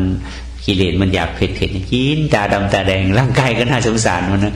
เราก็ไม่สงสารมันเลยนะปากดำปากเลยน้ำตามันน้ำตาไหลสงสารร่างกายแต่ว่ามันสงสารร่างกายไม่ได้เพราะกิเลสมันไม่เห็นเลยว่าตัวเองเป็นอะไรนะไปตกไปแต่งอย่างงั้นอย่างนี้เขาหน้าตาปกติเนี่ยเขาเอาขีดเอาอะไรไปสีไปขีดไปแต้มก็นะสกปรกเลอะเทอะไปหมดแล้วนะใส่สีดำสีแดงเข้าไปดูแล้วจะรุดโตนจริงๆนะจะสงสารร่างกายจริงใส่ผมก็ดัดสีนั้นสีนี้สีดำเขามีแต่สีดำสีขาวไม่พอเอาสีแดงสีเขียวสีซิ่วสีแร่ไปใส่โอ้ดูให้ดีนะมันเป็นนิทานที่น่าเศร้ามากเลยเรื่องนี้ใช่ไหมคุณติ๋มนิทานที่น่าเศร้าดีเดียวเราจะต้องศึกษาธรรมะแล้วเราจะมาสงสารร่างกายแล้วก็เมื่อก่อนนะร่างกายเขาต้องการเผ็ดก็ต้องให้จะกิเลสเขาต้องการเผ็ดก็ต้องให้เขาต้องการเค็มก็ต้องให้เขาต้องการมันก็ต้องให้เขาต้องการหวานให้เขาได้แต่ร่างกายมันสู้ไม่ไหวน้ำผู้อื่นยังมาถูกน้ำเมายอมได้แม่ผมถูกหน่อยเห็นไหมเนี่ยเราจะเห็นว่ามันเป็นสัจธรรมที่เรารู้เราเห็นอยู่แต่ทำไมเราจึงทำก็เพราะว่าเราไม่รู้สัจธรรมว่าอันนี้คือรูปกับนามแต่มันดูไงก็ต้องเป็นเราอยู่เราจะสวยอย่างนั้นเราจะงามอย่างนี้เราจะชอบอย่างนั้นเราไม่ชอบอย่างนี้ใช่ไหมแต่ร่างกายมันไม่เป็นเลยนะแต่ถามว่าใจมันมีตัวไหมที่บังคับกายเนี่ย มันใช้ไอ้ตัวนี้จนพังไปแล้วมันก็ไปหาบ้านใหม่ต่ออีกนะไปหาร่างใหม่ต่ออีกร่างใหม่ต่ออีกไปเรื่อยๆไม่รู้กี่ภพกี่ชาติมันทุกข์ไปเรื่อยๆจนกระทั่งว่าเราปฏิบัติเอาตัวเชื้อมันออกตัวกิเลสตัณหาอุปาทานออกจากจิตอันเนี้ยมันถึงจางคลายแล้วกลับมาซ่อมแซมร่างเก่าใช้จนหมดสภาพแล้วก็ไปด้วยกันไม่ต้องย้ายไปสู่บ้านใหม่เขาจึงเรียกว่านิพพานใช่ไหมไม่ต้องไปเกิดร่างใหม่อีกกายตายก็จิตก็หมดสภาพหมดกิเลสไปด้วยเป็นการตายของพระอรหันต์นะเขาเรียกปรินิพพานนะเพราะฉะนั้นเรื่องนี้เป็นเรื่องที่เราน่าศึกษานะว่าโลกเราไปไกลขนาดไหนใช่ไหมร่างกายมันไม่ได้พักได้ผ่อนบางครั้งเนี่ยเอามันใส่รถไปกิเลสเนี่ยนะเอากายใส่รถไปวิ่งเต็มที่เลยนะไปฆ่าร่างกายนี่ทิ้งเฉยว่างั้นเถอะมันก็โตนหนีออกไปที่บ้านใหม่อีกจิตเนี่ยมันไม่ตายด้วยนะเพราะมันมีกิเลสในตัวมันอยู่นะเขาก็เอาร่างนี้ไปเผาอีกมันไม่ถูกเผาไอ้ตัวนั้นอ่ะกิเลสไม่ถูกเผาไปหาร่างใหม่ใช้อีกพอเกิดใหม่ก็เอาอีกอย่างนั้นแหละจนกว่าจะได้พบพระพุทธเจ้าพอพระพุทธเจ้าท่านมาชี้ปั๊บเนี่ยอ๋ออย่างนี้ปั๊บเริ่มมาสงสารตัวเองแล้วก็มาดูแลตัวเองแล้วก็เริ่มปัญญาที่พระพุทธเจ้าใส่เข้าไปก็เริ่มจะไปฆ่าเชื้อความอยากในจิตนั้นพอฆ่าเชื้อปั๊บนี่เราก็เริ่มมาสงสารตัวนี้เมตตาตัวเองเพราะฉะนั้นการที่เราจะไปเมตตาสงสารคนอื่นเราต้องเมตตาตัวเองก่อนใช่ไหมแล้วก็เราพอเขาเห็นทุกข์ของตัวเองเราถึงไปเห็นทุกข์ของคนอื่นในพุทธศาสนาที่ไม่ใช้คำว่าเมตตาท่านใช้ว่ากรุณานั้นหมายความว่าเป็นคุณธรรมที่เกิดด้วยปัญญาเมตตานี่เป็นความรู้สึกเฉยๆแต่กรุณาที่เกิดด้วยปัญญาและปัญญานั้นเกิดเพราะเห็นความจริงในตัวเองเพราะนั้นในคุณของพระพุทธเจ้าจึงไม่มีเมตตาคุณมีแต่กรุณาคุณมหากรุณาธิคุณใช่ไหมแน่เพราะนั้นกรุณานั้นเกิดด้วยปัญญาแต่เมตตาเนี่ยเกิดความรู้สึกนะเกิดความรู้สึกเราจึงต้องศึกษาปฏิบัติธรรมเพื่อนี่เนี่ยเพื่อจะได้สงสารเมตตาตัวเองกรุณาตัวเองก่อนแล้วเราก็ได้ประสบการณ์จากเมตตากรุณานี้ไปช่วยเหลือคนอื่นต่อไปไอ้การช่วยเหลือคนอื่นนี่เราต้องการบุญไหมต้องการกุศลไหมต้องการชื่อเสียงไหมไม่เพราะสงสารซึ่งกันและกันว่าเราเคยเป็นอย่างนั้นมาก่อนเขาก็จะเป็นอย่างนี้ตลอดไปพระพุทธเจ้าช่วยเหลือคนอื่นเนี่ยพระพุทธเจ้าได้บุญมากไหมท่านไม่ต้องการบุญเพราะท่านได้สงสารตัวเองว่าตัวเองท่านก็ทุกข์มาอย่างนั้นมาก่อนไปเห็นคนก็ทนอยู่ไม่ได้ท่านก็บอกให้นี่คือสิ่งที่เราประพฤติปฏิบัติก็อยากจะให้เข้าใจว่าความเป็นไปเป็นมาของเรื่องนี้ว่ามันไม่ใช่เรื่องธรรมดาที่เรามาศึกษากันนี่นะเป็นเรื่องที่ละเอียดลึกซึ้งมากแต่แล้วว่าเราก็มีบุญกุศลได้มาศึกษาปฏิบัติแต่ถ้าหากว่าเราศึกษาปฏิบัติไปไม่รอดไม่ทะลุไม่ถึงเนี่ยมันก็น่าเสียดายถ้าเรามาพบแล้วนะก็ต้องพยายามศึกษาก็ยอมรับว่ามันยากแต่ว่าไม่มีอะไรเกินความสามารถของมนุษย์ไปได้หมดทำได้หมดถ้าจะทำนะเว้นแต่ไม่ทำนะจะออกจากโลกใบนี้ไปสู่โลกดาวอังคารจันทร์ไปได้หมดมนุษย์นะแต่ถามว่ามันหมดทุกข์ไหมนะแล้วก็วัตถุทั้งหลายนี่จะทำพิจิตรพิสดารไงได้หมดมนุษย์นะแต่ท่านเหล่านั้นยังเป็นทุกข์อยู่แต่ทำไมไม่มาทำเรื่องให้มันทุกข์หมดแล้วก่อนแล้วมัวที่ไปสร้างตามกิเลสไปในโลกเรื่องอื่นพิสดารแต่มนุษย์ในโลกยิ่งทุกข์ขึ้นเรื่อยๆใช่ไหมนี่ถ้าอเมริกามาเข้าใจธรรมะสักนิดหนึ่งนะคนในโลกนี้ก็จะได้รับการช่วยเหลือมากมายสร้างในอื่นกับใครกันนะสร้างปรมาณูหันที่นั่นแหละก็นั่นปรมาณูนั้นเป็นสร้างเพื่ออะไรสร้างเพื่อเก็บเอาความโกรธความไม่พอใจของตัวเองไปสะสมไว้ในนั้นมันก็ไปจากใจวันไหนฉันไม่พอใครมาขัดผลไว้อย่างเขาก็เอาความโกรธที่สั่งสมไว้ในปรมาณูมาทำลายเห็นไหมมันก็มาจากจิตเนี่ยใช่ไหมปรมาณูแต่พลังของความโกรธเนี่ยมันไม่มีที่ถ่ายเทก็ถ่ายเทไปเป็นอะไรบ้างเป็นปืนบ้างเป็นระเบิดบ้างเป็นปรมาณูบ้างเป็นอาวุธบ้างใช่ไหมมันก็คือสัตว์อื่นเนี่ยมันทำเหมือนกันไม่ได้เพราะสัตว์อื่นเขาก็ให้แค่เล็บแค่เขาแค่พิษมันมาใช่ไหมเวลามันถูกกระทบมันก็แสดงออกแค่นั้น อย่างมากมันก็ชนกันข่วนกันต่อยกันแค่นั้นก็จบแต่มนุษย์นั่นไม่เขาเลยไม่ให้อะไรมาไงแต่ให้แต่ปัญญามาเพราะปัญญามาใช้ไปทางผิดมันเลยเป็นพิษเป็นระเบิดเป็นอะไรขึ้นมาทำลายได้ทั้งโลกเลยทีนี้อันนี้คือมนุษย์จึงเป็นผู้ที่รู้มากสามารถตรัสรู้ได้แต่ถ้าหากมนุษย์ไม่รู้ไม่ถูกตรัสรู้ไม่ได้เป็นอันตรายกับโลกนี้ด้วยที่เราเห็นกันนะฮะอันนี้จะเอิ้นมนุษย์มากกว่านั่นก็เขาเอิ้นคนแต่ก็เขาเกิดเป็นมนุษย์แต่ว่าเราจะแปลงเป็นอะไรเท่านั้นเป็นมนุษย์อะไรเป็นมนุษย์นิรโยเป็นมนุษย์สเปโตเป็นมนุษย์อสุรกายโยเป็นมนุษย์เดชาโนหรือว่าเป็นมนุษย์เทโวเป็นมนุษย์ภูโตหรือมนุษย์พรหมาโนแล้วแต่จะเรียกไปใช่ไหมเราเป็นมนุษย์ประเภทไหนนะถ้าเป็นมนุษย์นรกก็เรียกมนุษย์นิรโยเป็นมนุษย์เปรตก็เรียกมนุษย์เปรตสเปโตนะถ้าเป็นมนุษย์อสุรกายโยก็เป็นมนุษย์อสูรพวกเจ้าพ่อเจ้าแม่ทั้งหลายเนี่ยนะสู้รบกันเนี่ยนะแล้วก็เป็นมนุษย์เทโวก็เป็นเทวดาคนดีทั้งหลายเนี่ยเห็นไหมดังนั้นเรื่องนี้อยากจะให้ศึกษาอย่างมีระบบมีขั้นมีตอนไม่ใช่ว่าทำไปแล้วไม่รู้อะไรไม่ใช่นะทำไปแล้วมันได้เห็นขั้นตอนว่าอันไหนเป็นรูปอันไหนเป็นนามอันไหนเป็นความคิดอันไหนมันไม่ใช่ความคิดอันไหนมันเป็นกิเลสอันไหนไม่ใช่กิเลสเห็นศึกษาเหล่านี้ไปเรื่อยๆเพราะฉะนั้นในพุทธศาสนาท่านให้ศึกษานะให้ศึกษาไม่ใช่ว่าจะต้องเอานะถ้าเราจะเอาโดยที่ไม่ศึกษาเนี่ยไม่ถูกเราต้องศึกษาก่อนเราปฏิบัติเนี่ยเราจะเอาอะไรโอ้ไม่เอาอะไรมันได้แต่เจ็บแต่ปวดแต่เมื่อยไม่ได้อะไรอย่างเงี้ยนะนั่นแสดงว่าเราไม่ได้ศึกษาถ้าเราจะเอามันไม่ได้ถ้าเราศึกษาแล้วมันได้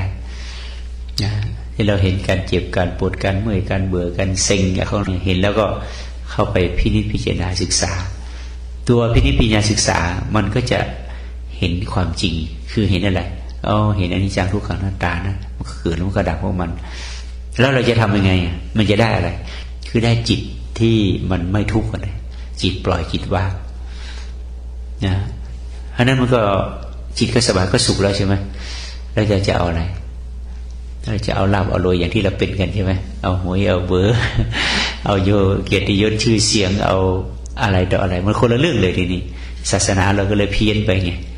มันก็เลยไม่ได้ช่วยมนุษย์เท่าที่ควรดังนั้นจึงอยากจะให้ญาติโยมศึกษาเรื่องนี้อย่างถูกต้องทุกขณะจิตที่เราเดินเราก้าวเราย่างศึกษาได้ทำไมเราจึงเคลื่อนอย่างนี้ก้าวอย่างนี้เป็นยังไงรู้สึกเป็นยังไงทุกตั้งแต่ตื่นจนนอนหลับถ้าหากว่าใครไม่ประมาทศึกษาเรื่องนี้ยังตื่นจนนอนหลับทุกต้องหมดแน่นอนเลยนะหมดแต่ถ้าหากว่าเรา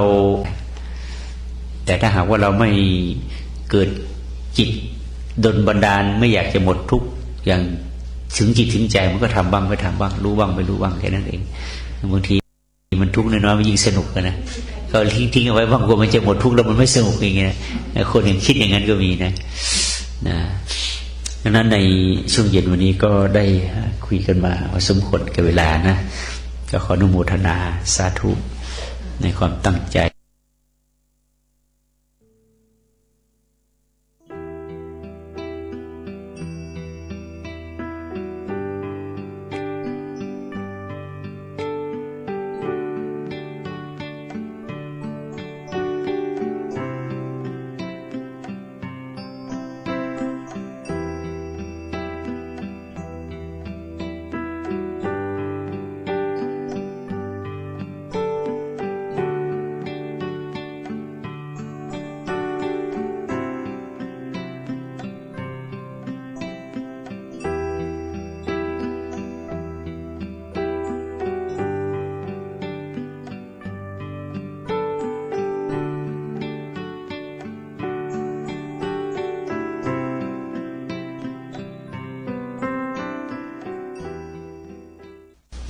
ก็เราได้ทำวัดกันเรียบร้อยแล้วแล้วก็ได้ปฏิบัติกันไปชุดหนึ่งซึ่งก็ในวันนี้ก็ถือว่าเป็นการปรับอินทรีย์ก็ยังไม่ได้อารมณ์อะไรเท่าไหร่เพราะในช่วง3 วันนี้เราจะต้องปรับทั้งรูปทั้งนาม ฝ่ายรูปของเราที่เราไม่ได้ทำมานานๆไม่ได้ทำต่อเนื่องนานๆมันก็ยังเจ็บยังปวดยังขัดยังยอกยังกระสับกระส่ายอยู่อันนี้เป็นธรรมดานะแต่เราก็ใช้ความอดทนในช่วงของภาวนาเนี่ยในช่วง3 วันแรกเนี่ยเหมือนเรากินยาฤทธิ์ยาก็จะเข้าไปสู้กับเชื้อโรคมันก็จะเกิดการเจ็บการปวดนะเชื้อโรคก็คือตัวความคิดและนิวรณ์อารมณ์ต่างๆที่มันยังอะไรมันค้างอยู่นั่นเถอะไอ้ตัวยานี่คือตัวสติสมาธิปัญญาที่เราเรียบเรียงเข้าไปเรื่อยๆตามลำดับแล้วก็ใส่แล้วก็ทานยาพุทธโอสถธรรมโอสถสังฆโอสถเข้าไปเรื่อยๆไอ้ตัวความคิดและอารมณ์ต่างๆที่มันวิ่งเข้าวิ่งออกเนี่ยมันเคยนะเพราะว่าเราไม่ค่อยได้ทำประจำทุกวันแต่สำหรับคนที่ประจำทุกวันแล้วก็ง่ายขึ้นแล้วก็ทำแล้วก็ได้อารมณ์เลยเพราะว่าเหมือนกับเราเชื้อโรคเราไม่มากนะเรากินยาเข้าไปก็โรคก็ไม่ต้านเท่าไหร่มันก็ไม่เกิดอาการแต่สำหรับคนที่ไม่ค่อยทำประจำเนี่ยเหมือนกับเชื้อโรคมีเยอะอยู่ตกค้างแล้วก็เอาตัวรู้สึกตัวนี้เข้าไปเป็นยามันก็จะต้านกันนิดหน่อยแต่แรกนะดังนั้นวิธีการเจริญสติแบบเคลื่อนไหวเนี่ยเป็นอุบายที่ชัดเจนนะคือมันไม่สับสนนะคือมันเห็นความรู้สึกชัดๆอันนี้สำหรับคนเข้าใจนะแต่สำหรับคนที่ยังไม่เข้าใจว่าไม่เห็นมันสงบตรงไหนไม่เห็นว่ามันจะรู้อะไรตรงไหนเนี่ยก็จะเอาไปเปรียบเทียบกับสมาธิแบบความสงบมันก็จะไม่รู้เรื่องเพราะวิธีการแบบนี้เน้นเสมอว่าเราไม่ต้องการที่จะเอาความสงบนะแต่เราเอาตัวรู้ตัวตื่นตัวเบิกบานก่อนตัวรู้ตื่นเบิกบานนี่จะไปสร้างศีลไปสร้างสมาธิไปสร้างปัญญาของเขาเองเพียงแต่เราใส่ข้อมูลรู้ตื่นเบิกบานเข้าไปรู้ตัวตื่นตัวรู้ใจตื่นใจนะเมื่อรู้แล้วตื่นรู้เสมอนี่จิตของเรามันก็จะไม่เข้าไปเป็นไม่เข้าไปเป็นกับสิ่งที่มันเกิดแต่ถ้าเราไม่รู้ไม่ตื่นเนี่ยเราเข้าไปเป็นในสิ่งที่มันเกิดเช่นเวลาเราปวดเราก็เข้าไปเป็นผู้ปวดเราไม่เห็นผู้ปวดเวลาเราคิดเราก็เข้าไปเป็นผู้คิดเราไม่เห็นผู้คิดเวลาเราง่วงเราก็เข้าไปเป็นผู้ง่วงเราไม่เห็นตัวง่วงนี่เรียกว่าตัวรู้สึกตัวของเรายังไม่เข้มแข็งเราก็เข้าไปเป็นแล้วก็เข้าไปเป็นเข้าไปเป็นตัวนั้นไปมีคำไม่เป็นผู้ดูไม่เป็นวอชเชอร์ไปเป็นบีคำมันก็ทำให้อาการนั้นเป็นทุกข์นะที่นี่เราจะทำยังไงเราก็จะสร้างตัวรู้เรื่อยๆสร้างตัวผู้ดูนะตัววอชเชอร์เนี่ยให้เข้มแข็งนะเมื่อตัวผู้ดูเราเข้มแข็งเราก็จะเห็นกายอาการของกายเขาก็ทำหน้าที่เข้าไปอาการของจิตเขาก็ทำหน้าที่เข้าไปกายเขาก็ทำหน้าที่อะไรกายทำหน้าที่กี่อย่างโดยธรรมชาติอะไรบ้างเนี่ยนี่ไม่ตอบเป๊ะๆเลยนะกายทำหน้าที่อนิจจังกายมันเปลี่ยนแปลงกายมันทนอะไรเปลี่ยนแปลงก็ทนไม่ได้แล้วก็บังคับบัญชาไม่ได้เกิดขึ้นตั้งอยู่ดับไปก็ได้นะกายทำหน้าที่แค่นี้แล้วจิตของเรา ทำหน้าที่กี่อย่าง ทำเหมือนกัน ฮะ ความเหมือนกัน จิตนี่มีเงื่อนไข จิตถ้ามันปรุงแต่งมันก็จะเป็นเหมือนกับกายถ้าปรุงแต่งถ้ามันคิดนะก็จะเป็นอนิจจังทุกขังอนัตตาเหมือนกันแต่ถ้ามันไม่คิดถ้ามันเป็นผู้รู้ทำหน้าที่อะไรถ้าทำหน้าที่ผู้รู้แล้วมันจะอยู่เหนืออนิจจังทุกขังอนัตตาเขาเรียกอยู่นอกอำนาจของอนิจจังทุกขังอนัตตาผู้รู้เนี่ยจะอยู่นอกอำนาจอยู่เหนืออำนาจนะ watching go beyond the power or the force of อนิจจังทุกขังอนัตตา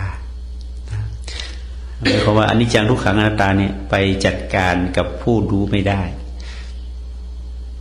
แต่การคิดหรือการปรุงแต่งเนี่ยมันเป็นรูปชนิดหนึ่งเรียกว่านามรูปเพราะนั้นมันก็ยังอยู่ภายใต้ไตรลักษณ์คือต้องเปลี่ยนแปลงความคิดเกิดขึ้นแล้วมันอยู่เหมือนเดิมไหมไม่คงเดิมใช่ไหมก็เปลี่ยนไปนี่พอเปลี่ยนอนิจจังทุกขังอนัตตาแต่ตัวรู้มันเกิดขึ้นเนี่ยเรารู้มาตั้งแต่เกิดนะรู้ตัวไหนใช่ไหมรู้ตัวว่ามันมีสติมีสติเรารู้ตัวมาตั้งแต่เกิดพอเราเกิดขึ้นมาปั๊บเนี่ยเราร้องออกมาเลยเอาแวเรามาบัญญัติว่าเอาแวเกิดมาเอาแวหรือเปล่าใหญ่เกิดมาร้องหรือเปล่าใครเกิดมาที่ไม่ร้องเอาแวนี่เรียกว่าไม่รู้ตัวเนี่ยไม่ปกติ เกิดมาไม่ร้องไห้นี่ไม่ปกติแล้วต้องตีให้มันร้องตีให้มันเกิดเอาแวภาษาไทยเลยอูแวภาษาอังกฤษก็เอาแวรู้ตัวเห็นไหมเนี่ยเรามีมาตั้งแต่เกิดนะจนกระทั่งปัจจุบันเนี่ยมันก็ไม่เคยดับแต่วันไหนความรู้ตัวดับไปยังไงแล้วก็ทุกข์ดับทางใจก็ทุกข์ถ้าดับทางกายไปไง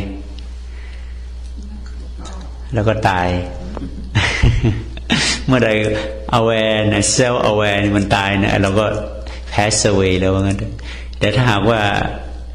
ไอ้ mental aware มันตายไปไงเราก็เราก็ทุกข์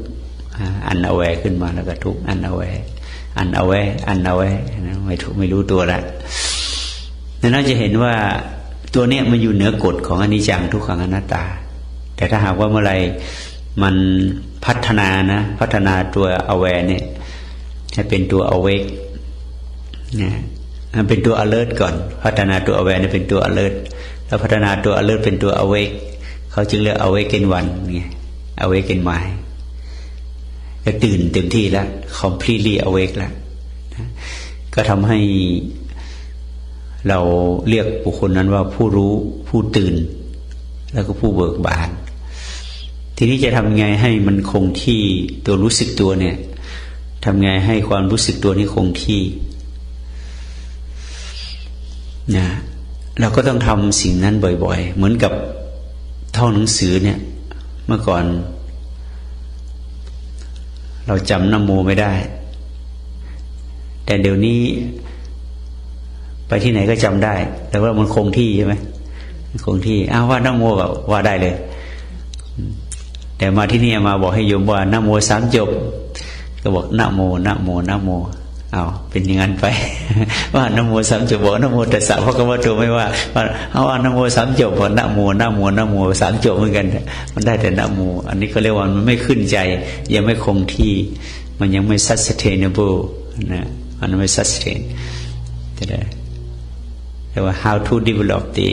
self and it to be sustaining นะเราก็ต้องมาทำบ่อยๆ repeat again and again and again and again มันก็จะคงที่เหมือนกับเราท่องนะโมตัสสะภะคะวะโตอะระหะโตสัมมาสัมพุทธัสสะแต่ถ้าบอกให้โยมหมายบอกว่ากรณียสูตรกรณียเมตสูตรให้ฟังดิท่องได้เหมือนนะโมไหมเพราะอะไรเพราะบอได้ repeat บอได้ repetition of that นะเราไม่ repeat มันก็เลยจำไม่ได้ใช่ไหมแต่บอกอาตมาท่องได้เลยกริยมัตตากุศเลนะยันตังสนังวัฏังวิไปเรียบเลยนี่เพราะอะไรมันคงที่แล้วใช่ไหม สติเหมือนกันเพราะเราทำบ่อยเข้าว่ามันคงที่ต้องได้นึกไหมไม่ต้องได้นึกมันสัมผัสได้เลยนั่นก็เลยมันคงที่แต่ถ้ามันคงยังไม่คงที่เป็นไงมันก็ลืมตัวลืมเอาไม่รู้สึกตัวแล้วนะหยิบไม่รู้สึกตัวแล้วเนี่ยมันยังไม่คงที่แต่ถ้ามันคงที่จะหยิบก็รู้สึกตัวจับเพราะฉะนั้นตัวรู้สึกตัวตัวนี้จึงเป็นตัวที่เราจะต้องเอาใจใส่เพราะว่ามันเป็นชีวิตของเรานะแต่ทีนี้ว่าในช่วงเราปฏิบัติแบบนี้เนี่ยบางครั้งเราก็ไม่รู้สึกตัวมือมันไปเฉยๆใช่ไหมมือก็ไปเฉยๆมันกลายเป็นอะไรกลายเป็นแฮปปี้มันไม่ได้กลายเป็นตัวรู้ตัวทำไปปากก็คุยกันเปิดมือก็พูดกันไปมันเพลินมันเอนจอยพูดนะมันก็เลยทำให้ไอ้ตัวเพลินในการกระทำเนี่ยเราจะใช้คำว่าอะไรจะใช้คำว่ามันเพลินเราจะใช้ enjoy ได้ไหมจะใช้อะไรคุณแอนดี้เพลินเพลินI enjoy with the just like habit but without mindfulness without aware like a เพลิน like a entertain with the action but we don't know what we are doing it just as we call เพลินI'm not sure that you enjoy or entertain it entertain ดีก็ enjoy นะ entertain with the action but not mindful ไม่ใช่ instinct นะคะฮะ instinct ไง instinctive action maybe ทำไมmindless enjoyment mindless นะฮะ mindless enjoyment ใช่ mindless unaware unaware ดังนั้นเวลาเราทำเนี่ยพยายามที่จะอะไรก็ตามนะตัวสติหรือตัวสัมปชัญญะเนี่ยมันก็ไม่ใช่ว่าเกิดตอนที่เราถ้าหากว่ามันคงที่หรือว่ามันเข้มแข็งนะเราจะทำอะไรก็ตามเนี่ยเข้าห้องน้ำอาบน้ำทานข้าวแต่ว่ามันจะต้องเป็นไปด้วยความเข้าใจแล้วก็สัมผัสนะสัมผัสในตัวรู้สึกอันนั้นแต่ถ้าเราพยายามฟอร์สให้รู้เนี่ยพยายามบังคับให้รู้เนี่ยอันนั้นไม่ถูกมันจะเกิดการเทนส์มันจะเกิดการเครียดเพราะเราพยายามอะไรบังคับมันขึ้นมาแต่เราพยายามเอนจอยแล้วพยายามทำมันอย่างรู้ตัวแล้วก็สัมผัสอาการอย่างนั้นอันนี้จะมีกำลังนะตัวนี้คือตัวแตกต่างสำหรับคนใหม่เนี่ยยังความรู้ตัวยังไม่เข้าใจความรู้ตัวที่ถูกต้องเนี่ยก็พยายามที่จะให้รู้สึกตัวนะพยายามบังคับให้รู้สึกตัวมันกับเป็นการบังคับตัวเองอันนี้ไม่ถูกนานๆเข้ามันจะเครียดแล้วมันจะซีเรียสขึ้นมาแต่ถ้าเราทำแบบให้มันคุ้นนะให้มันคุ้นแบบเราจับนกใส่กรงเนี่ยเราบังคับให้มันอยู่ในกรงใช่ไหมเสร็จแล้วมันก็พยายามเต้นออกมันอยู่นะแต่มันพยายามที่จะหนีออกตลอดเวลาวิ่งแต่เมื่อไรเปิดประตูปั๊บมันวิ่งหนีเลยวิ่งหนีเลยมันดันเหมือนกันถ้าเราไม่กำหนดรู้ปั๊บใจไปเลยใช่ไหมแต่ทีนี้เราไม่ต้องมันจับใส่กรงเราทำไงให้นกมันอยู่บ้านเราไม่เราก็ซื้อไอ้เมล็ดนั้นมาเขาห้อยเอาไว้นะคนอเมริกาเขาทำถูกนะเขาก็ซื้อเมล็ดมาใส่นั่นนะเอาเหยื่อมาล่อตรงนั้นเสร็จแล้วมากินไปกินมามันก็อยู่โดยที่ไม่ต้องมาเลยมาทุกวันโดยที่ไม่ต้องใส่กรงอันนี้ how to นี่สำคัญใจเราเหมือนกันไม่ต้องบังคับให้มันอยู่แต่ว่าเอาเหยื่อมันเรื่อยๆให้เหยื่อมันเรื่อยๆเหยื่อมันคืออะไรนี่แหละมือนี่แหละเป็นเหยื่อของมันอันนี้คือสร้างก็มันให้เหยื่อมันเรื่อยๆทีนี้ใจของเราก็ได้กินเหยื่อนี้ทุกวันทีนี้พอเวลามันไม่ทำปั๊บมันอยู่ไหมทีนี้อยู่ใช่ไหมเพราะมันกินอิ่มนะ มันอิ่มด้วยสติอิ่มด้วยสมาธิอิ่มด้วยปัญญามันอยู่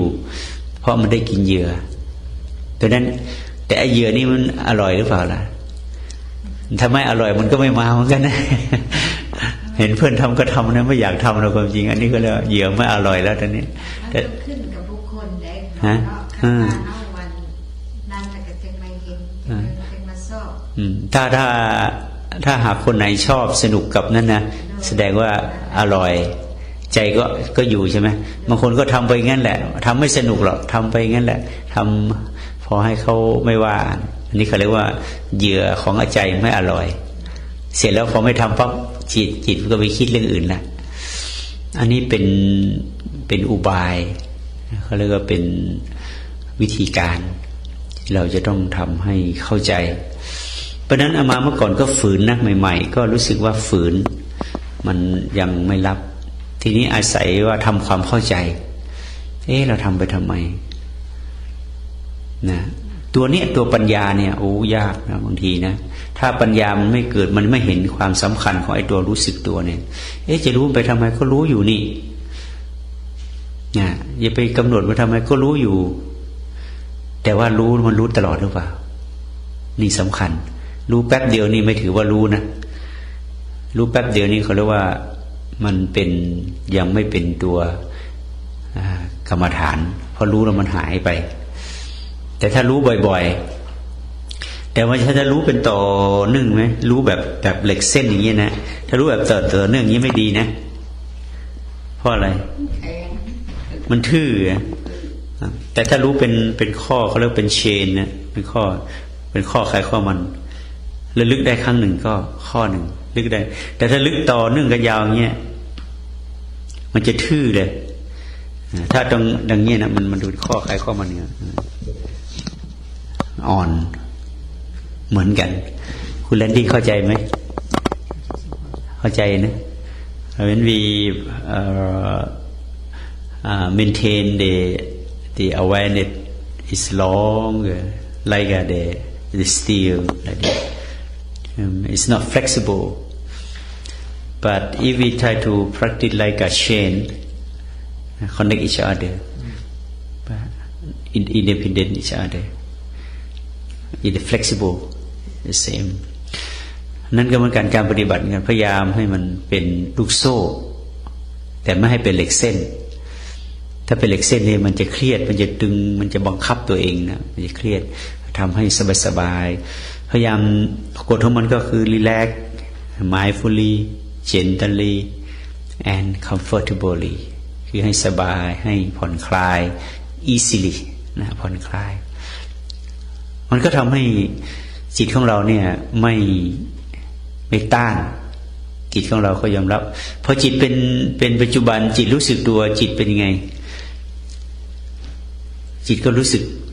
อบอุ่นแล้วก็รู้สึกสบายนะรู้สึกสบายนี่อันนี้คือเป็นสติที่ถูกต้องเรียกว่าสัมมาสติประกอบด้วยองค์สามใช่ไหมสัมมาสติอะไรบ้างอาตาปีสัมปชานโนสติมานะถ้าหากว่าเป็นสัมมาสติเนี่ยประกอบเนี่ยสามอาตาปีหมายความว่าขยันรู้นะแปลง่ายๆขยันรู้อาตาปีแต่อย่าบังคับให้ตัวรู้นั้นอยู่นะเพราะตัวรู้เป็นไงเที่ยงไหมไม่เที่ยง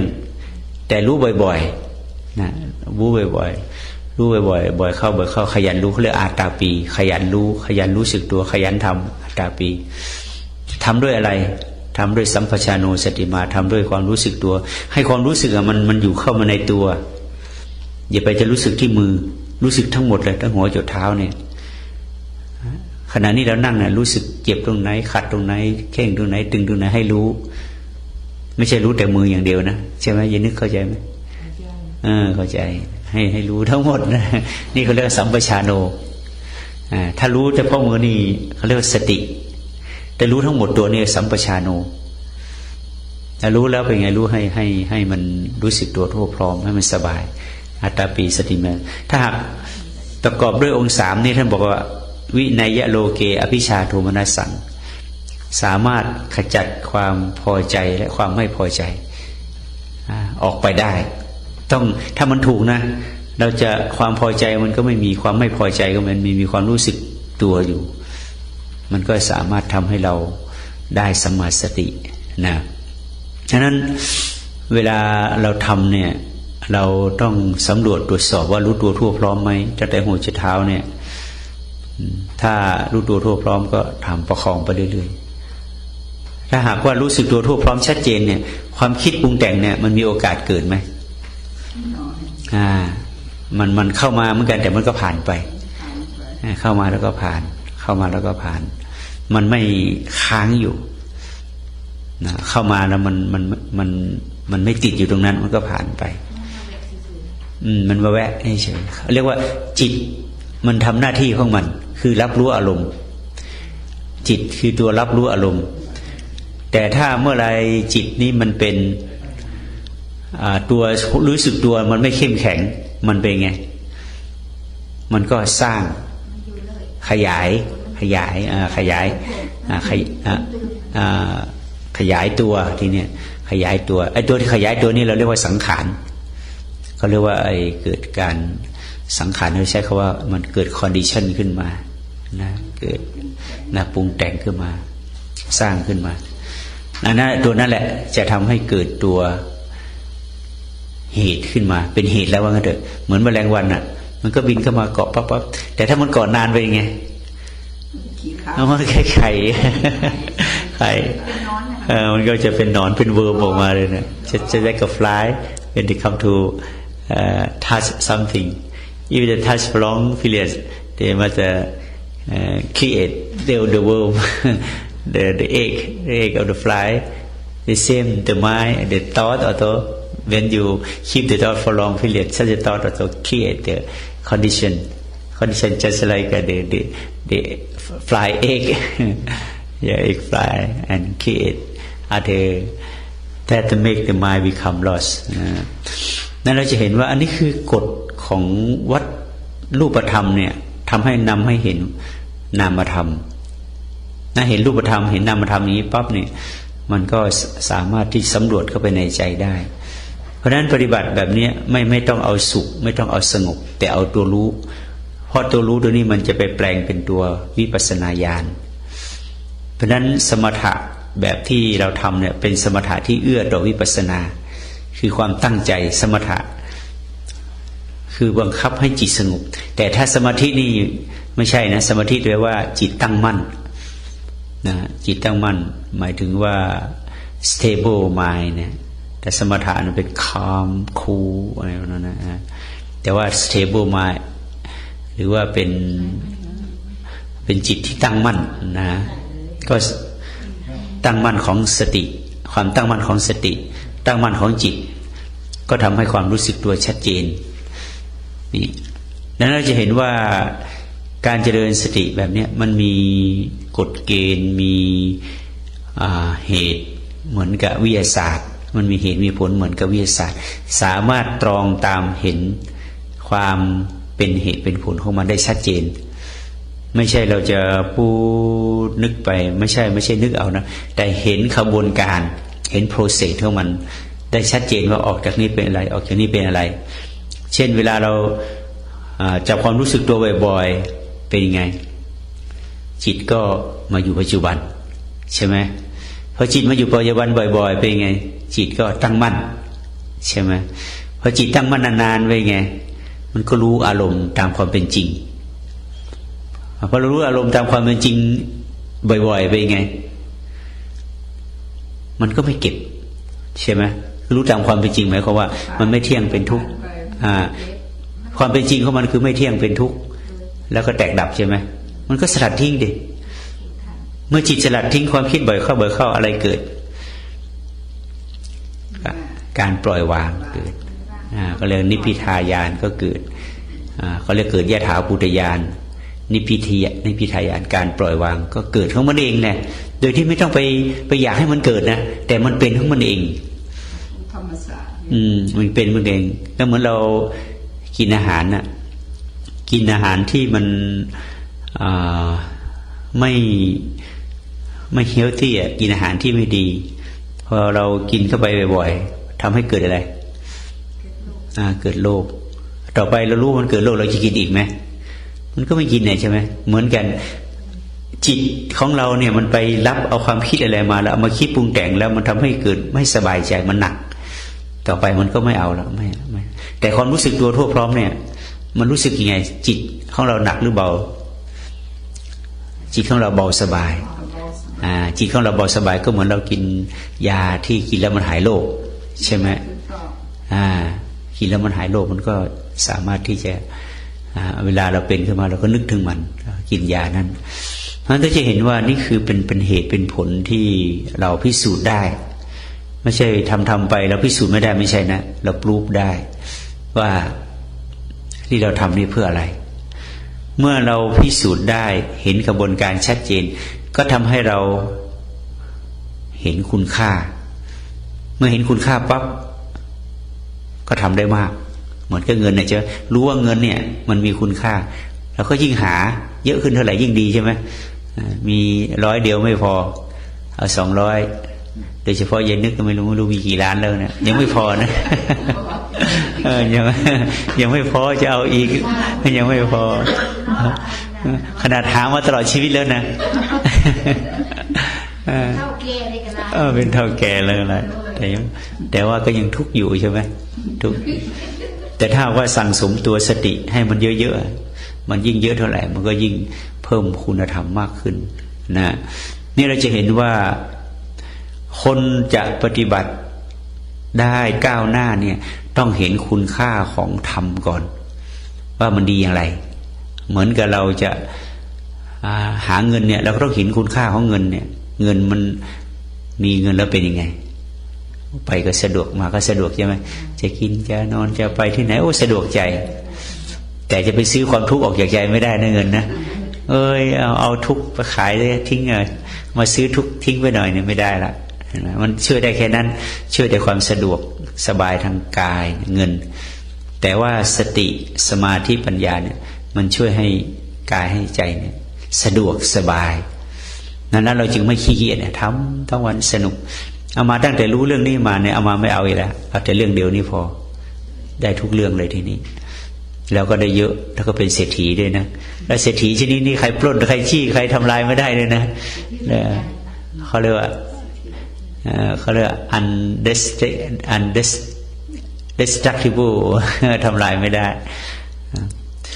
นั้นเราพยายามทำแล้วก็ทำให้มันถ้าหากว่าเรารู้คุณค่าสิ่งนี้แล้วไม่ต้องใครมาเตือนเราหรอกเหมือนเราหาเงินสนุกอะบอกไปหาเงินไหนนะเนี่ยไม่ต้องไปเตือนโอ้ยหาเงินที่สนุกใช่ไหม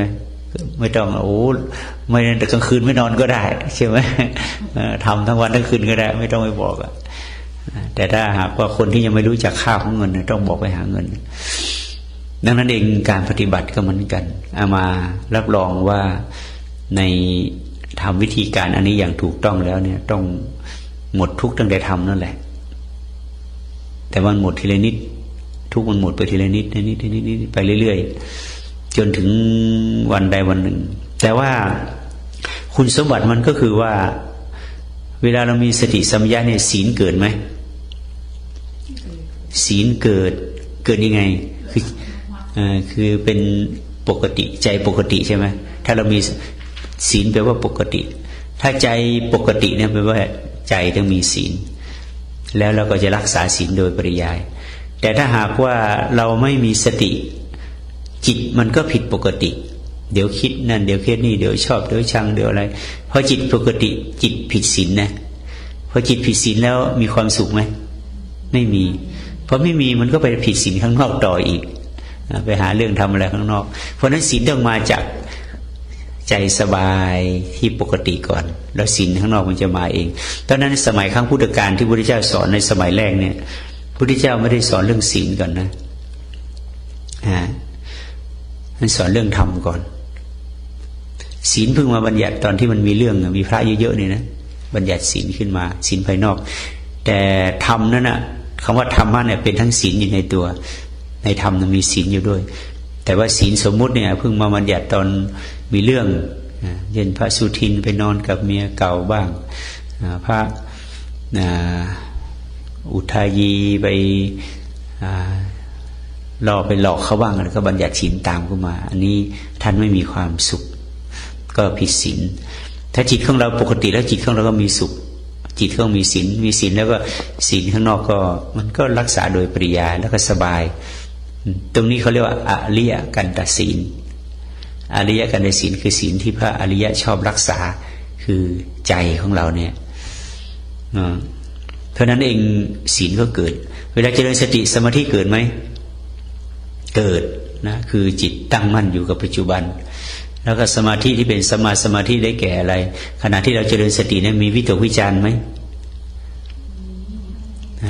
จิตของเราก็ไม่มีวิตกวิจารพอมีเราก็รู้ใช่ไหมเราแก้ไขออกทันทีจิตไม่มีวิตกวิจารมีปิติไหมเบาสบายปิติไม่ใช่ว่าโอ้น้ำหูน้ำตาไหลแล้วก็เกิดตัวลอยไม่ใช่อย่างนั้นนะอันนั้นปิติแบบสมถะแต่ปิติแบบวิปัสสนาก็คือรู้สึกเบาสบายเท่านั้นเองมีสุขแล้วก็จิตเป็นหนึ่งเดียวเป็นเอกตาเนี่ยฌานที่หนึ่งมันก็ได้ไปในตัวแล้วแต่เราเข้าใจฌานเนี่ยคิดว่าไปนั่งระดับตานิ่งเงียเข้าฌานอันนี้ไม่เรียกว่าฌานสมถะต้องไปเข้าต้องไปออกต้องไปบังคับให้จิตนิ่งอย่างนี้ก็เรียกว่าฌานสมถะแบบพราหมณ์เป็นโลกียฌานแต่ฌานที่เราทำเนี่ยเป็นฌานแบบโลกุตระฌานก็คือฌานที่องค์ประกอบของจิตพร้อมขณะที่มีสติสัมยาสมบูรณ์เข้มแข็งเนี่ยวิตกวิจารปิติวิตกวิจารหายไปปิติสุขเอกตาก็มีพอทำไปนานเข้า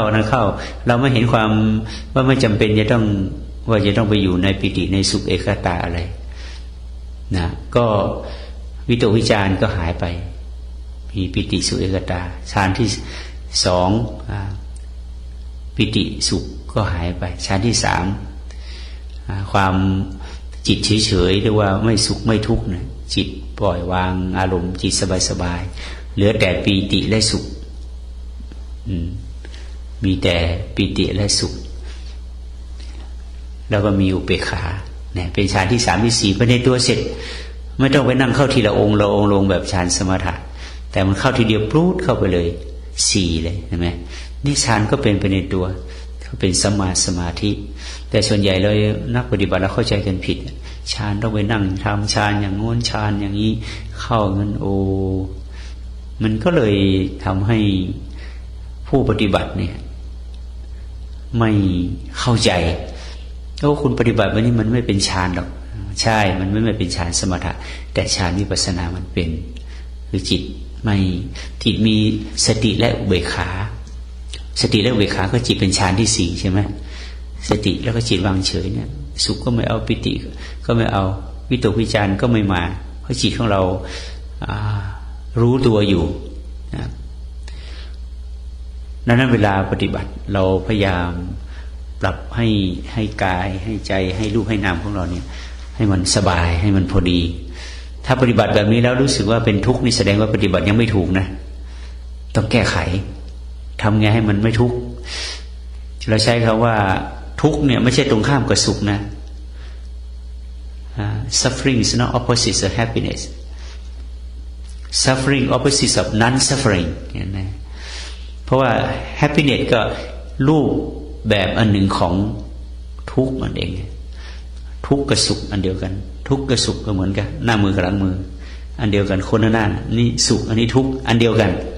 เอาหน้าที่ขึ้นสุขอันนี้ได้ขึ้นทุกข์แต่ละ one coin the same coin there were two sides happy or unhappy the same thing but the two sides like it แต่ว่าตรงข้ามกับทุกข์คือ non suffering คือไม่มีมือนี่เลยหน้านี้ก็ไม่มีมือนี่มันมีแต่ว่างตรงนี้เห็นไหมเพราะฉะนั้นเรามาปฏิบัติเพื่อไม่ทุกข์เราไม่ปฏิบัติเพื่อสุขเราปฏิบัติเพื่อ non suffering คือไม่ทุกข์คำว่าไม่ทุกข์นี่ไม่ใช่สุขนะอย่างมือเนี่ยถามว่ามือเนี่ยทุกข์ไหมไม่ทุกข์มือนี่สุขไหมไม่สุขนะขณะเดียวกันก็ไม่ทุกข์ไม่ทุกข์ไม่ได้หมายถึงสุขนะแต่มันไม่แต่เมื่อไหร่ถ้ามันมีบาดแผลตรงเนี้ยมันเป็นไงมันทุกข์แล้วใช่ไหมแต่ถ้าหากว่ามือนี่หายจากแผลแล้วว่ามือนี่สุขได้ไหมมันไม่ทุกข์นั่นเองแต่มันก็ไม่สุข มันเป็นยังไงจิตของเราเนี่ยจิตที่ไม่ทุกข์คือจิตที่มันไม่ใช่จิตที่สุขนะจิตรู้ตื่นเนี่ยมันจิตไม่ทุกข์ต้องเข้าใจพอเข้าใจอย่างนี้แล้วจิตของเรามันไม่ทุกข์เนี่ยคำว่าไม่ทุกข์ก็คือมันไม่มีกิเลสใช่ไหมไม่มีอวิชชาตัณหาอุปาทานไม่มีจิตของเราทีนี้พอสติเรายังไม่สมบูรณ์สติยังไม่เพอร์เฟกต์เนี่ยพอเผลอนิดเดียวมันเผลอคิดอีกแล้วนะพอเผลอคิดเป็นไงทุกข์ก็เกิดเอารู้ทันเนี่ยความคิดเกิดแล้วผู้รู้ทันปั๊บความปรุงแต่งก็ดับไอ้ความไม่ทุกข์ก็เกิดขึ้นมาอีกแล้วทีนี้เราก็ต้องทำให้อาการของความไม่ทุกข์จนคุ้นเคยให้มันคุ้นเคยพอคุ้นเคยแล้วจิตของเราก็ไม่ทุกข์มากขึ้นมากขึ้นมากขึ้นมากขึ้นจนที่สุดจิตของเราว่าอาการไม่ทุกข์เป็นอย่างนี้จิตของเราก็ความไม่ทุกข์กับจิตก็เป็นอันเดียวกันเมื่อจิตจะไม่ทุกข์แล้วจิตนั้นก็เป็นอะไรเป็นมรรคเป็นผล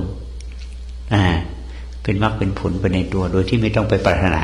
แต่มันเป็นของมันเองแต่ถ้าสมมุติว่าเราทำไม่เป็นเนี่ยโอ้ยจะปรารถนามรรคผลนิพพานโคตรการชาติหน้าโน้นเถินก็ไม่ได้อยู่ดีเพราะมันทำไม่เป็นแต่ถ้ามันเป็นแล้วมันได้ชาตินี้เลยนะได้ชาตินี้เลยถ้าเราจะเห็นว่าโอ้เรื่องปฏิบัตินี่เราทำผิดกันมาเยอะแล้วโดยเฉพาะที่คนไทยคนลาวของเราถ้าเข้าใจพุทธศาสนาจะไม่เป็นอย่างนี้นะที่เราไม่เข้าใจพุทธศาสนาเมื่อวานมาโยมที่วัดป่าชิคาโก้มาส่งถามโยมว่าเพราะเหตุไรเราชาวพุทธแล้วเนี่ยทำไมจึงทุกข์หรือบางคนก็เปลี่ยนไปนับถือศาสนาอื่นใช่ไหมไปเป็นอิสลามไปเป็นคริสต์เป็นอะไรเนี่ยเพราะอะไรเพราะไม่เข้าใจแต่โยมเขาบอกเพราะเขามีกรรมอยู่ว่างั้น เขามีกรรมอยู่แล้วว่าถ้าไปตอบฝรั่งอย่างนี้ฝรั่งไม่เก็ตนะว่าเพราะไม่เข้าใจศาสนาของตัวเองจึงเป็นความจึงมีทุกข์นะเพราะไม่เข้าใจศาสนาของตัวเองก็จึงไปเป็นอย่างอื่นดังนั้นเราจะต้องเข้าใจก็ถามว่าพุทธศาสนาอยู่ที่ไหนศาสนาคือตัวเรานะพ่อเทียนนะmind and body is a religion แต่ว่าพุทธศาสนาก็คือ awaken mind awaken mind นั่นแหละคือพุทธศาสนาคนนั้นจะเป็นฝรั่งอังกฤษเป็นอะไรก็ตามถ้าเขามี awaken mind เขาก็เป็นพุทธถึงแม้เขาจะเป็นคริสต์อิสลามพราหมณ์ฮินดูอะไรก็ตามนะเขาก็เป็นพุทธเพราะเขามี awake นะ awake จิตตื่นนะตื่นรู้เบิกบานเขาเป็นพุทธเพราะฉะนั้นพระพุทธเจ้าได้ค้นพบพุทธภาวะเนี่ยมา 2,000 กว่าปีแล้วท่านก็บอกทุกคนมีนะในใจเนี่ยมีพุทธภาวะนะมีแล้วแต่ท่านค้นพบเป็นคนแรกแล้วท่านยังชี้เพราะฉะนั้นชื่อเดิมท่านไม่ใช่ชื่อพุทธเจ้าชื่อเดิมชื่ออะไร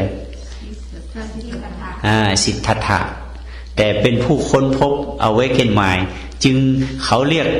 สิทธัตถะชื่อใหม่ว่าพุทธะพุทธะแปลว่าตื่นใช่ไหมเวลาไปตื่นแล้วชื่อของท่านนี้พวกเด็กเนี่ยตั้งให้เด็กเลี้ยงควาย เด็กเลี้ยงแกะเลี้ยงควายไปตั้งให้ท่านพอหลังจากท่านรู้เรื่องนี้ท่านก็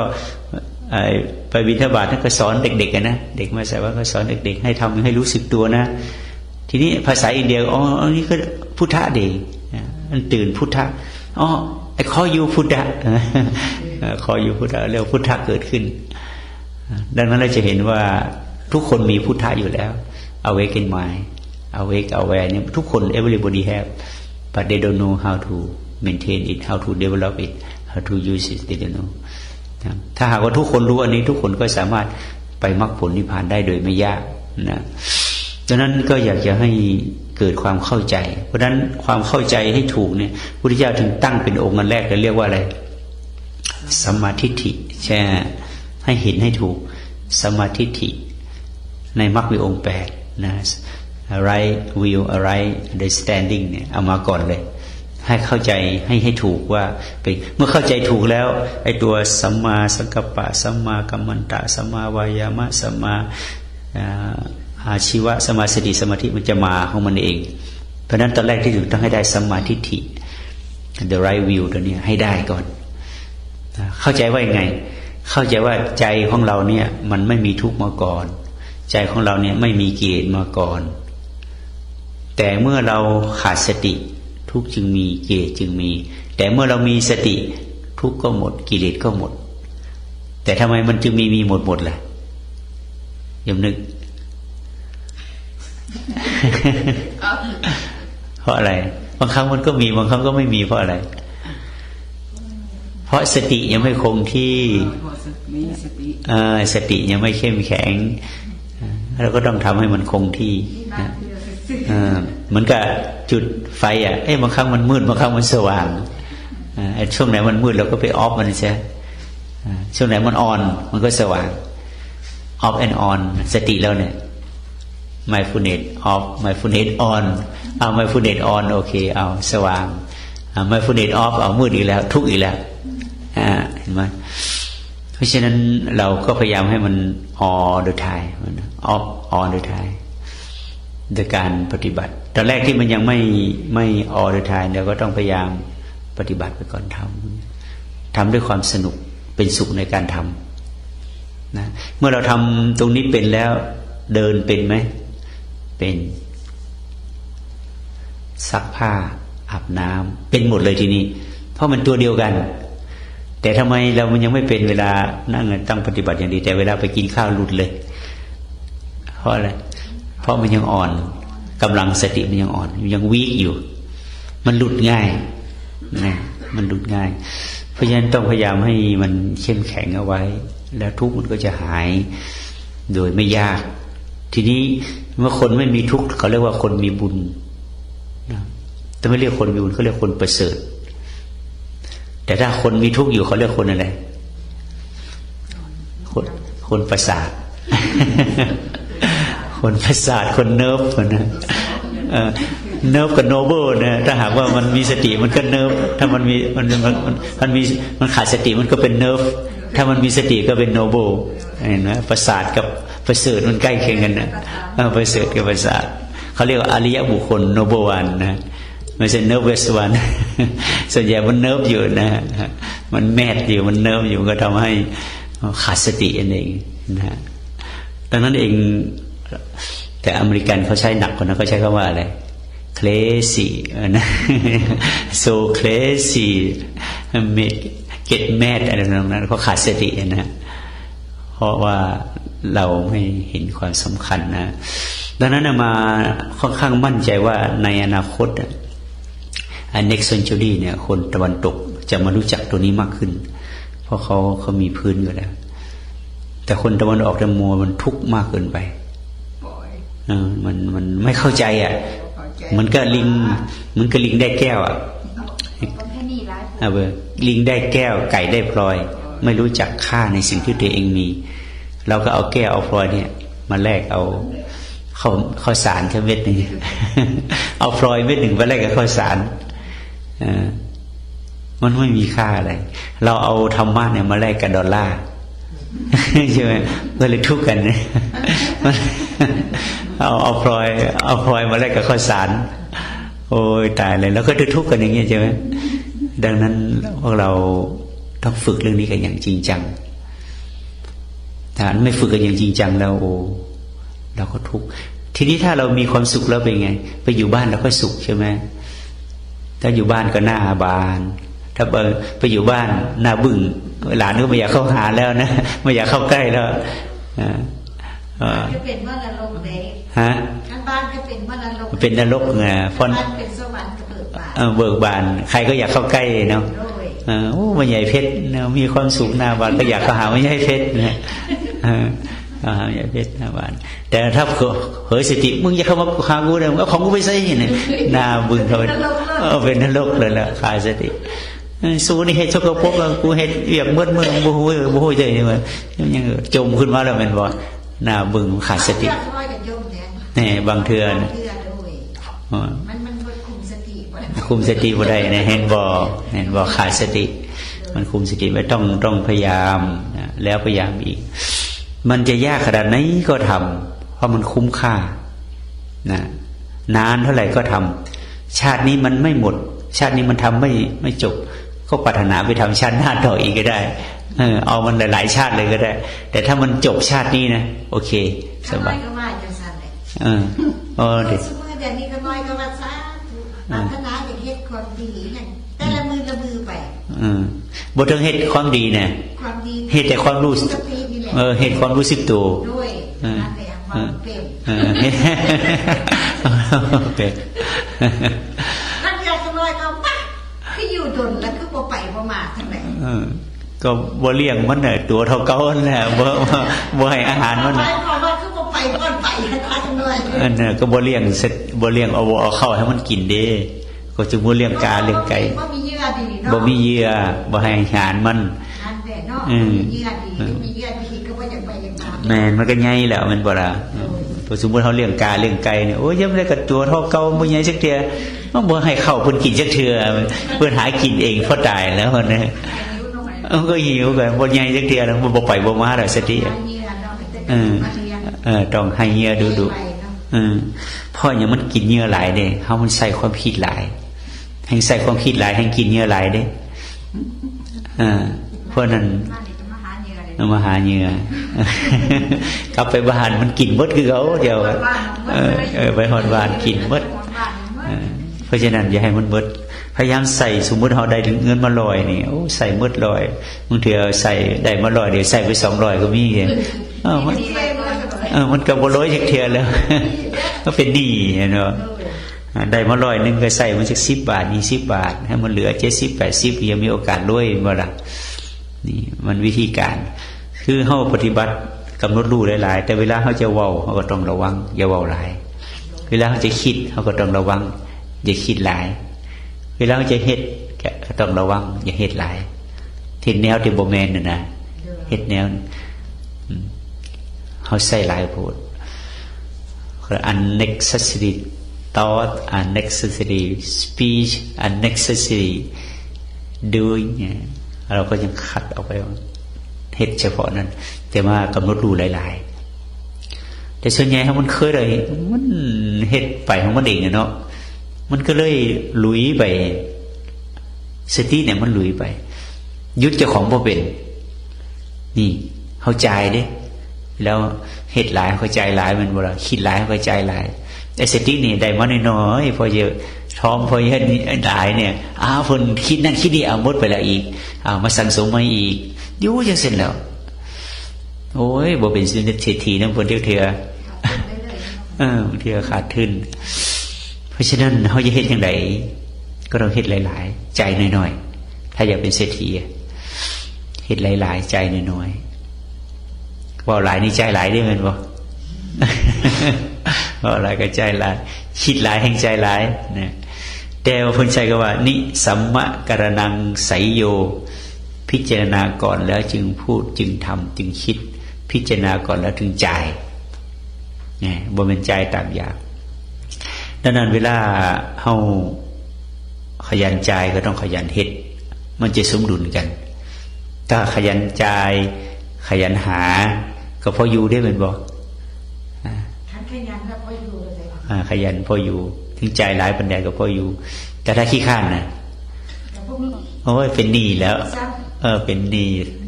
บริษัทเครดิตถามหาเราเป็นบ่ล่ะเครดิตถามหาแล้วนะเพราะฉะนั้นอยากจะให้เฮาได้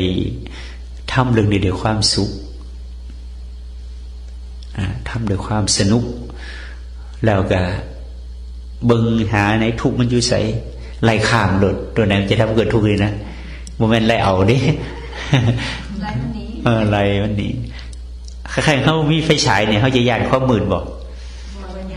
บ่ย่านแล้วไปไหนก็สาดมันโดนมันบ่แต่ถ้าไฟฉายบ่มีทานกันยุ่งคือกันเด้ทานหมดโกงขี้ดินใช่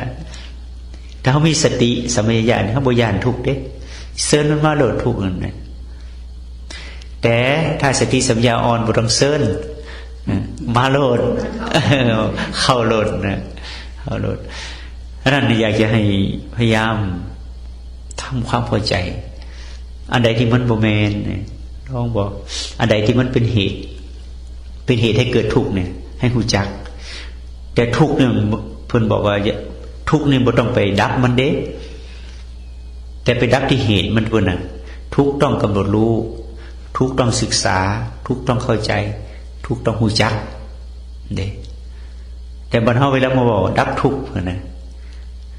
บ้านเฮาถ้าไปดับไฟมึงด้วยเดี๋ยวจะได้กินข้าวไม่ได้กินเนี่ยมันเนาะไปดับไฟนี่มึงด้วยมันจะแสงสว่างมีบ่ได้แต่ต้องรู้จักไส้ไฟนะรู้จักเหตุของมันรู้จักทุกข์ต้องกำหนดรู้ต้องศึกษาทุกข์นะแต่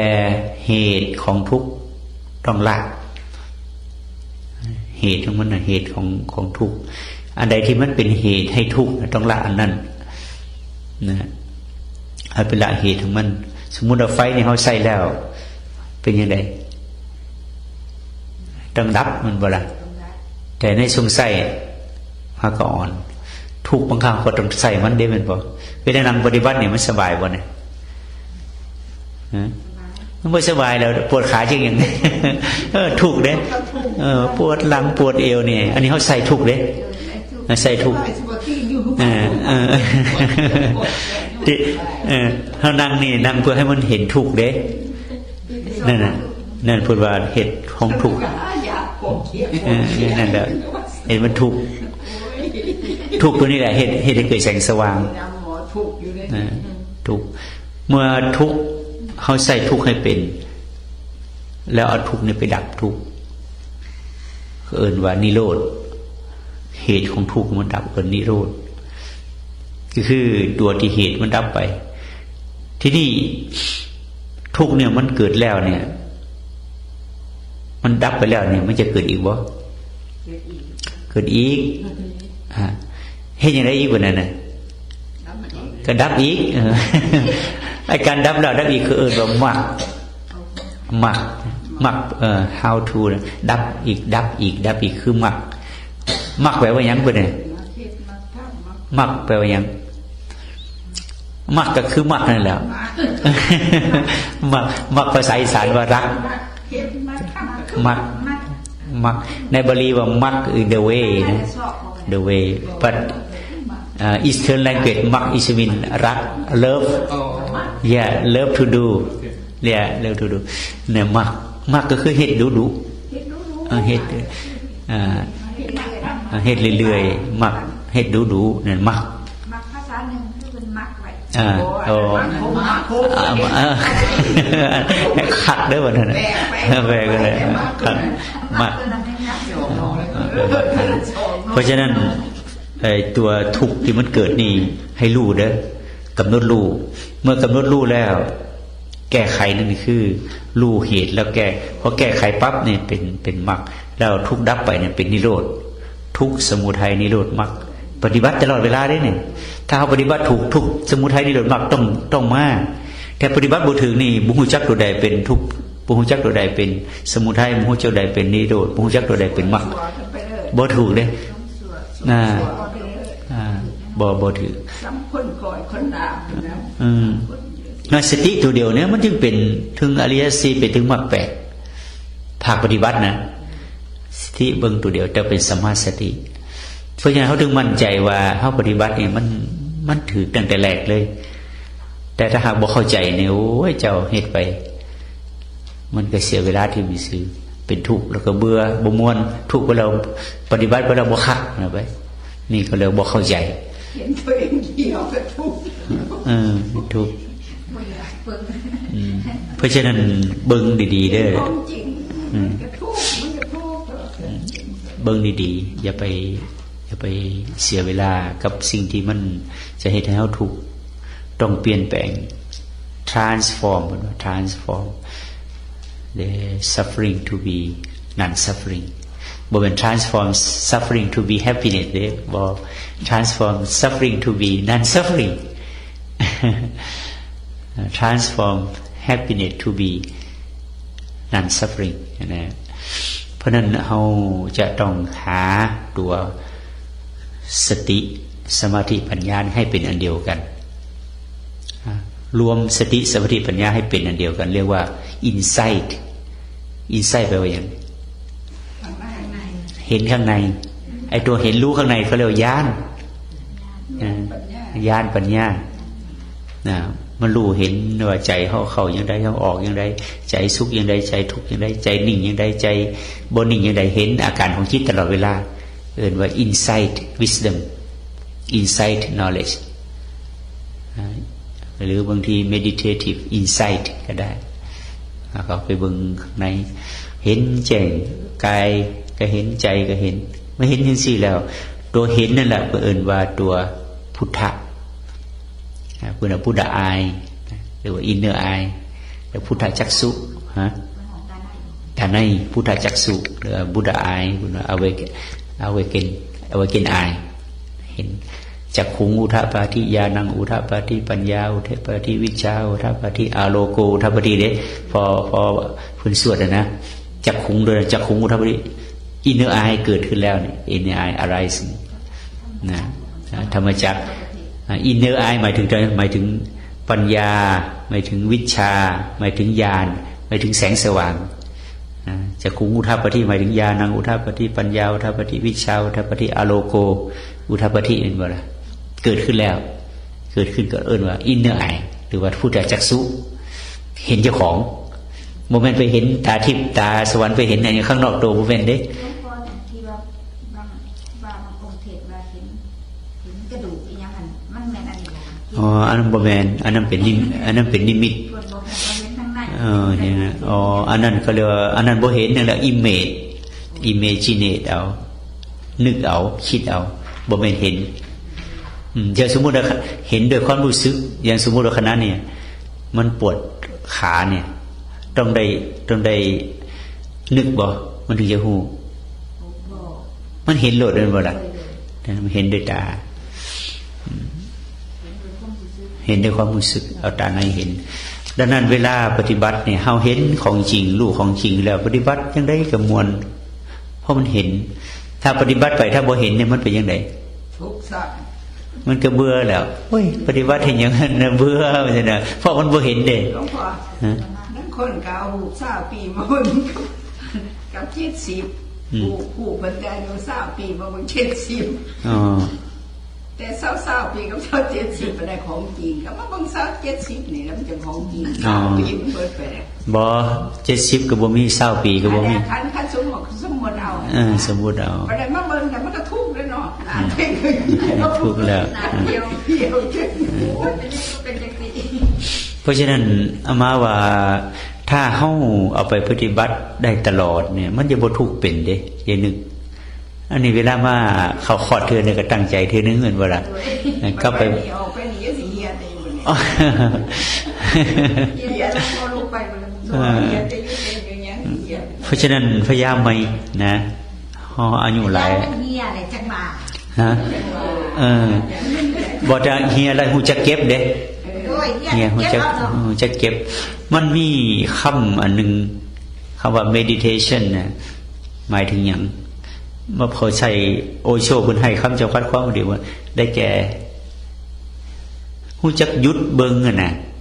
ท่านแจ้งว่า HALT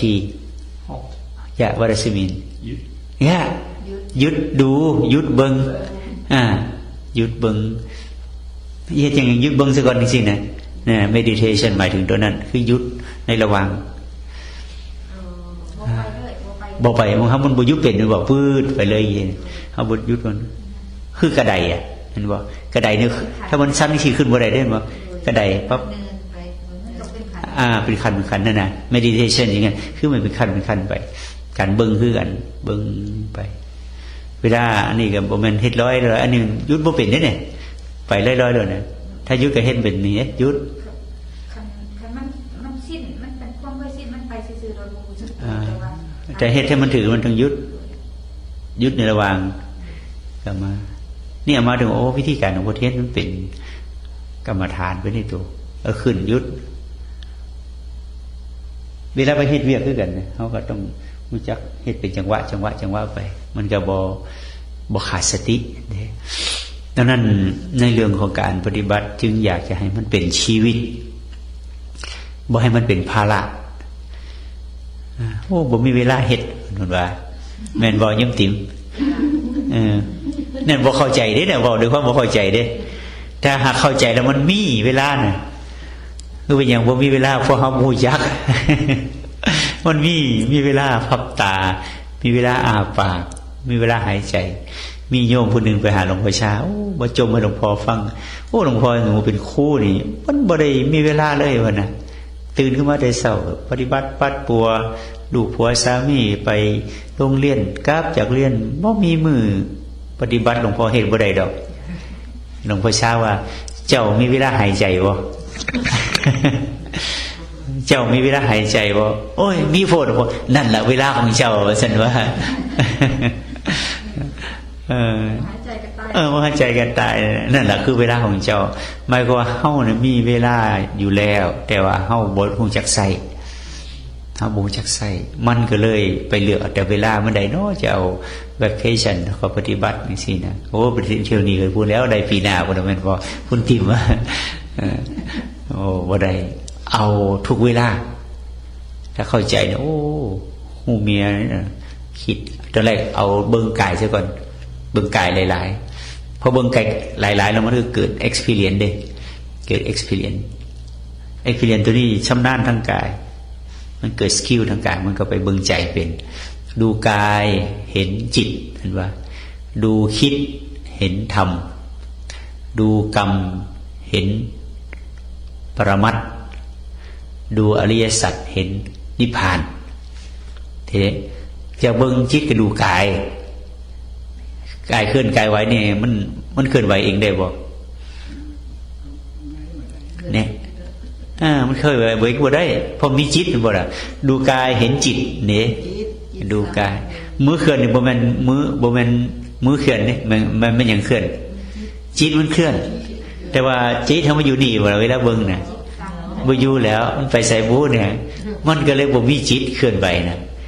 เขาเอิ้นการเคลื่อนของคนบ่มีจิตคนบ่มีจิตเขาเอิ้นหยังเอิ้นผีแล้วเอิ้นบ่ล่ะว่าเป็นเอิ้นผีแล้วคนมาปฏิบัติลูกของเราอะไรแต่คนในเบิ่งมือเจ้าของนี่เอิ้นว่าคนเพราะมันมีจิตอยู่นำเด้มันบ่ล่ะแต่นี่เฮ็ดไปใจไปอยู่น่ะโอเวอร์แดร์นะอันนี้มันเป็นอย่างไรเป็นกลไกเป็นผีเป็นเพศเป็นจมกันไปว่ากันไปนี่กันไปบ่แม่นเจ้าของได้บ่นี่มันยังเข้าไปบ่ได้มื้อนี้แกข้าเจ้าของบ่เห็นนี่สำคัญดังนั้นการเอาจิตเข้าไปใส่ในการกระทำก็เป็นวิปัสสนาบัดนี้จำเป็นบ่เฮาจะต้องมันนั่งกันเบิดมื้อคืนบ่เฮ็ดหยังก็ตามเอาใจใส่เข้าไปก็เป็นวิปัสสนาแต่ความจริงเวลาไปเฮ็ดดีๆมันบ่เอาใจใส่นี้ใจไม่ไปใส่อยู่ใส่คุณติ๋มไปใส่พอออกไปใส่บ้านใส่ลูกใส่ไปคิดฮอดพุ่นเอาจักน้อยคุณมันจะมาแล้วบ่หือมันก็ไปเห็นอยู่พุ่นนั่นบ่ล่ะมันก็เลยใจบ่อยู่บัดนี้มันน้อยเดียว 100% มันอยู่ 5% จังซี่นะใน100มันอยู่แค่5มันไม่ได้อยู่สัก 70-80% ถ้าใจของเราอยู่กับการกระทำสัก 70-80% นี่โอ้วิปัสสนาก็ไปได้เร็วอันนี้100อยู่แค่ 5% โอ้ยตายแล้วไม่เต็มสักที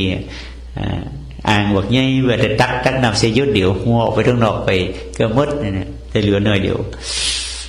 ดังนั้นเรื่องการปฏิบัติต้องเข้าใจเมื่อเข้าใจแล้วมันจะปฏิบัติได้ตลอดเวลาเมื่อไม่เข้าใจปฏิบัติได้บางเทื่อนะหรือบางเทื่อเท่านั้นฉะนั้นพยายามแล้วพยายามอีกมันก็ค่อยชำนาญขึ้นมาเองดูกายเห็นจิตนะดูคิดเห็นธรรมเบิ่งตัวคิดนะเห็นธรรมอย่างเห็นธรรมบ่เที่ยงเป็นอนิจจังทุกขังอนัตตาเด้ดูจิตแล้วมันจะเห็นอนิจจังทุกขังอนัตตาธรรมตัวนั้นหมายถึงอนิจจังทุกขังอนัตตาดูจิตเห็นธรรมแต่ถ้าหากว่าถ้าบ่เห็นอนิจจังทุกขังอนัตตาก็ยังบ่เห็นธรรมเด้อนิจจังทุกขังอนัตตาเห็นความเปลี่ยนแปลงเห็นความทนบ่ได้เห็นความดับไปเห็นการเกิดขึ้นมาใหม่อีกทนบ่ได้อีกดับไปอีกปวดแล้วเปลี่ยนใหม่แล้วก็ปวดขึ้นมาใหม่อีกเปลี่ยนใหม่ดับไปแล้วเกิดขึ้นมานี่ธรรมมันเกิดตลอดเวลาเด้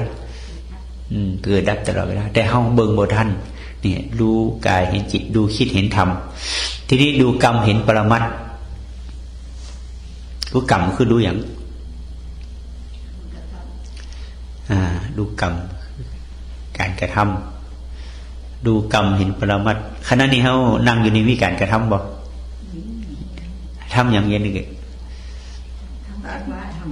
ถ้าบ่ทำเนี่ยเฮาสั่งจะเฮาบ่สั่งเฮานั่งซื่อๆเนี่ยเฮาบ่เฮ็ดเนี่ยเฮามีการกระทำบ่นี่เอิ้นกายกรรมคือนั่งอยู่นะในขณะนั่งอยู่นี่ข้างในมีกรรมไหมในโตเนี่ยมีกรรมไหมมีคืออะไรอาการเจ็บอาการปวดนั่นเป็นกรรมเด้นั่นแหละก็เบิ่งดูตัวนั้นดูกรรมดูกายกรรมวจีกรรมมโนกรรมวจีกายกรรมก็คือมันรู้สึกวจีกรรมมือพูดแล้วมโนกรรมมือคิดเห็นกรรมตัวนั้นเห็นการกระทำการทำงานของกายวาจาใจพอเห็นตัวนั้นดูกรรมเห็นปรมัตถ์นั่นเห็นตัวหูเมียตัวรู้สึกกรรมเห็นปรมัตถ์ดูอริยสัจเห็นนิพพานคือดูว่างั้นน่ะดูทุกข์มันกำลังเกิดแล้วก็เหตุมาจากใส่แล้วก็แก้แล้วก็เบิ่งไม่อีกแล้วแก้ไม่อีกนี่ดูปรมัตถ์หูจักแก่หูจักทำเห็นมันหูจักเหตุแล้วแก้มันไปเรื่อยๆแก้เป็นปัญญาก็นั่นตัวปัญญาปรมัตถ์ปรมัตถ์โลกุตระ ultimate wisdom เลยบ่แม่นธรรมดา ultimate wisdom ปัญญาปรมัตถ์รู้ปรมัตถ์นั่นแหละผู้นั้นน่ะเห็นนิพพานเห็นการดับของทุกข์เบิ่งมันบ่ยากนะแต่เป็นใหญ่เพื่อยากเพราะเอาเฮ็ดด้วยความบ่เข้าใจบางเถื่อก็เห็นด้วยความอยากโอ้มันได้นอมันจะฮอดจะถึงจะเถื่อบ่ได้นอมันจะได้จะเถื่อแม่นบ่นี่ด้วยความอยากเด้มันถึงมันได้อยู่แล้วแต่ว่าเฮาบ่เห็นเด้มันก็เลยเป็นความอยากไปดังนั้นคิดว่าน่าจะบ่ยากหรอกจะเข้าใจยายแลนดี้เข้าใจเนาะ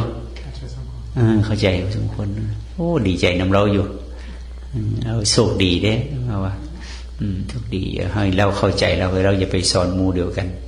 แล้วคนก็จะบ่เป็นทุกข์เท่าใดคนของเขาคนแห่งทุกข์หลายเนาะมีตึงมีเครียดมีเพรสเชอร์สูงเห็นเขาเราเป็นแต่เลือดตูนเอามาบ่อยากอยู่อเมริกาเพราะเห็นคนทุกข์เห็นทุกข์เขาหลายโพดได้ซอยเขาบ่ได้เขาบ่เห็นเขาถูกบ่เห็นแล้วเขาบ่ทันมีตาเด้เขาเบิ่งนี่เขารู้จักแต่เขาเองเขาบ่รู้สึกเพราะเขายังบ่ทันมีตาเขายังบลายอยู่เนี่ยนะเขายังบลายอยู่ที่เขาก็ต้องพยายามให้เปิดตาเขาให้ได้แต่ถ้าเขาบ่มีศรัทธาบ่มีความเพียรบ่มีสติบ่มีสมาธิบ่มีปัญญาตาก็บ่เกิดเฮาพยายามเอาออกบันไดมันก็ยังรับอยู่เนี่ยมื่นแม่เนี่ยรับแห้งปัดมือออกมาเนี่ยเฮาให้ฟันมือออกก็มื่นอยู่เงี้ยรับอยู่ซั่นโอ้ยบ่เห็นจักเทื่อละนี่เขาเป็นจังซั่นแต่ว่าบางคนเพิ่นมีวาสนาอย่างผู้ใหญ่แลนดี้แล้วมีวาสนาบารมีเราเป็นคนบ่มีทิฏฐิมานะบ่มีอีโก้นะเราก็มาได้เร็วนี่เพราะฉะนั้นอันนี้เขาเรียกตาเปิดแล้วเอาไว้กินอายเพิ่นว่า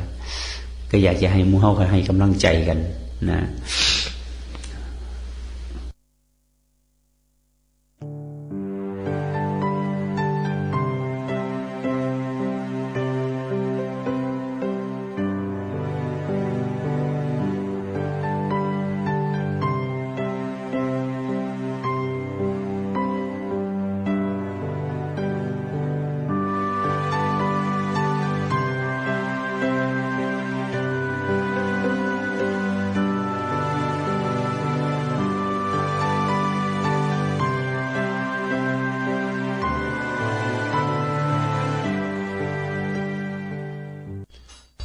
การ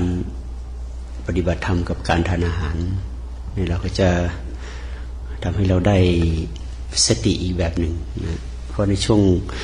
ทานอาหารนี่อายตนะทุกส่วนทั้งตาทั้งหูทั้งจมูกทั้งลิ้นทั้งกายทั้งใจทำงานร่วมกัน ราะถ้าสติไม่แข็งแรงพอนี่เราก็จะไม่ทัน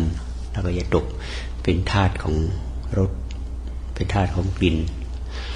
เพราะฉะนั้นในส่วนที่เป็นความอยากทุกส่วนนะมันจะอาศัยอายตนะหลายด้านเข้ามารวมกันกันทั้งรูปเสียงกลิ่นรสสัมผัสมากระทบซึ่งถ้าเราไม่แข็งแรงจริงๆเราก็จะตกเป็นทาสของมันเมื่อกี้ได้ถามโยมปัญหาข้อหนึ่งว่าที่สุดของทุกข์อยู่ที่ไหนเฉลยก่อนกินข้าวเดี๋ยวกินข้าวเราจะไม่ได้เฉลยถ้าสมมุติว่ามาถามว่าจันเนี่ยถ้าสมมุติว่าเอามาเป็นคนเดินทางรอบจันเนี่ยเอามาจะไปถึงเป้าหมายไหมแล้วที่สุดของมันอยู่ที่ไหนไม่มีที่สุดเพราะอะไรเดินมาถ้าสมมติว่าจุดนี้เป็นจุดที่สุดใช่ไหมเพราะอะไรเพราะที่สุดที่ไหนมันก็เริ่มต้นที่นั่นใช่ไหมเพราะนั้นจึงไม่มีที่จุดที่สุดแต่ที่เรากำลังหาจุดที่สุดทุกใช่ไหมเพราะนั้นถ้าหาจุดในวงกลมนี่เจอไหมไม่เจอที่ถ้าจะหาเจอทำไง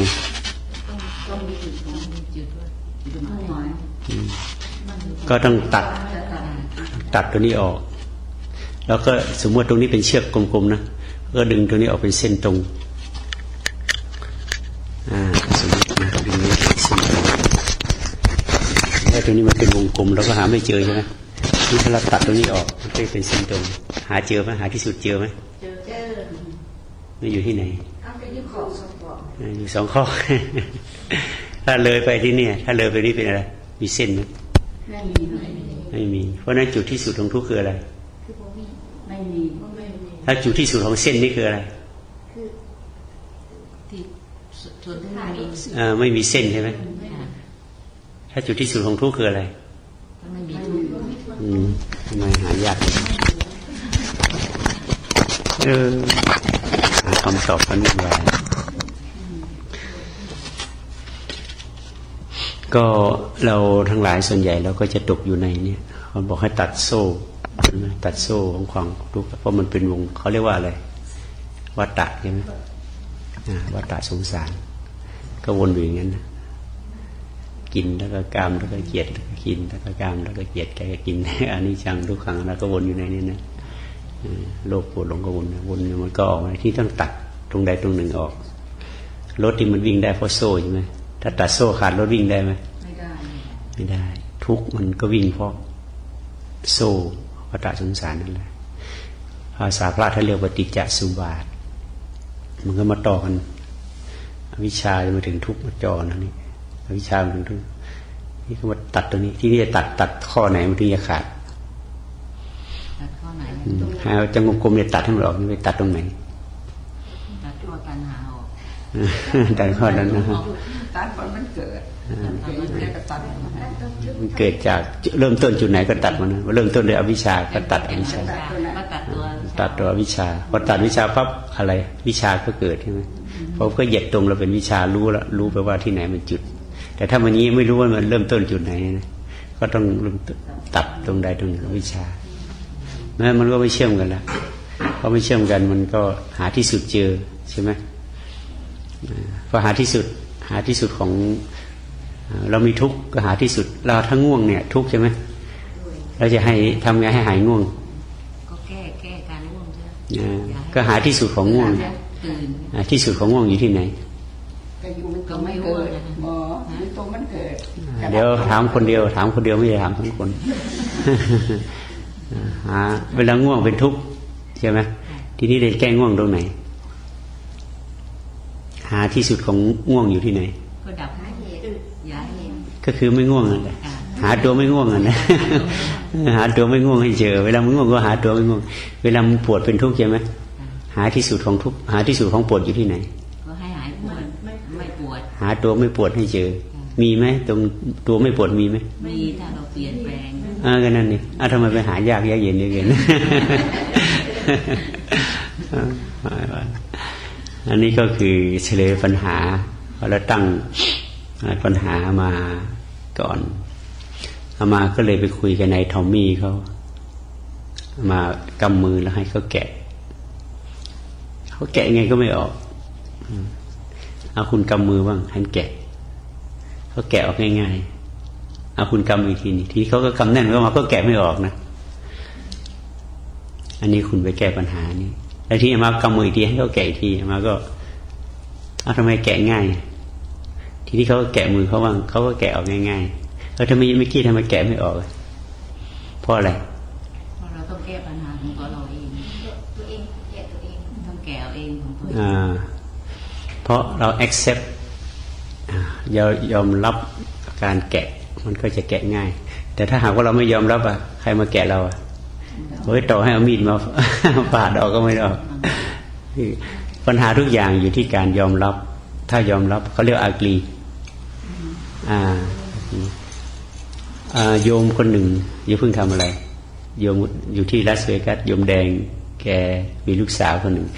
โยมไพศรีจำได้ไหมยายแดงโมลิโนแดงเดียวแดงก็มาลูกสาวคนหนึ่งชื่อคริสติน่าโอ้ยแกเป็นเด็กนะอายุ17-18เอาไม่อยู่พอวันๆก็อยู่ในหน้าคอมเขาเดี๋ยวก็โทรหาเพื่อนก็มาก็คุยกันอยู่นั่นน่ะที่พ่อแม่ก็ไม่รู้จะทำไงมาก็บอกให้มาปฏิบัติธรรมไม่ใช่เอาเด็กมานะเอาพ่อแม่มาปฏิบัติธรรมทีนี้คือมาก็ถามโยมแดงทำไมไปทุกข์กับคริสติน่าก็ฉันเป็นแม่เขาอันนี้แหละคือต้นเหตุเพราะโยมคิดว่าโยมเป็นแม่นี่แหละฉันเป็นแม่เพราะฉะนั้นโยมไม่ใช่แม่โยมเป็นเพื่อนเกิดแก่เจ็บตายที่จะเข้าใจความจริงโยมต้องมาปฏิบัติพอมาปฏิบัติอย่างที่เรามาเล่าให้ฟังก็ปรากฏว่าเขาเข้าใจตั้งแต่นั้นมาเขาก็ลูกจะทำอะไรก็เขาก็ไม่ได้แต่เขาทำใจให้สบายพ่อใหญ่จรก็บอกให้ทำใจให้สบายเขาทำใจให้สบายแค่พอแล้วลูกมันมีปัญหามาลูกมาปรึกษาแล้วทีนี้เพราะเด็กเขารักพ่อรักแม่อยู่แล้วแต่เนี่ยถ้าเราไปทำตัวเป็นพ่อเป็นแม่เขาไม่กล้าเข้าหาเพราะพ่อแม่จะวางบรรทัดเอาไว้ต้องชี้อย่างนี้นะอย่างนี้นะอย่างนี้เด็กสมัยใหม่เราต้องเข้าใจเมื่อเข้าใจเราก็อย่าชี้เขาเราต้องชี้เราพยายามทำความเข้าใจทุกอย่างปัญหาแต่ละแห่งไม่เหมือนมาเห็นใจเด็กที่อเมริกามากเราเห็นใจพ่อแม่เขามากเพราะปัญหาเรื่องเดียวคือเราไม่เข้าใจซึ่งกันและกันทำไมไม่เข้าใจก็เพราะว่าเรายอมรับกันไม่ได้เพราะมาตรฐานที่พ่อแม่เริ่มต้นมากับมาตรฐานที่ลูกเริ่มต้นมามันเหมือนกันเพราะฉะนั้นหลังจากมาพูดกับโยมแดงโยมแดงก็มาปฏิบัติธรรมแล้วก็ทำหน้าที่ยิ้มแย้มแจ่มใสเห็นลูกจะเป็นอะไรมาก็ยิ้มแย้มแจ่มใสให้กับลูกให้กำลังใจต่อมาคริสติน่าก็กลับเข้าบ้านมาก็สบายมีปัญหาอะไรก็ถามพ่อเมื่อก่อนถามไม่ได้ถามน้องแม่ก็มีอารมณ์ว่าอย่างงนอย่างนี้ทำไมทีนี้ลูกมันรับไม่ได้ใช่ไหมก็เหมือนไปสอนเขาก็เหมือนไปด่าเขาว่าพอโยมแดงทำใจได้ก็สบายก็เขาก็มีความสุขลูกเขาต้องการความสุขอยู่แล้วคือความรักพ่อรักแม่เขาก็อบอุ่นเข้ามาปรึกษา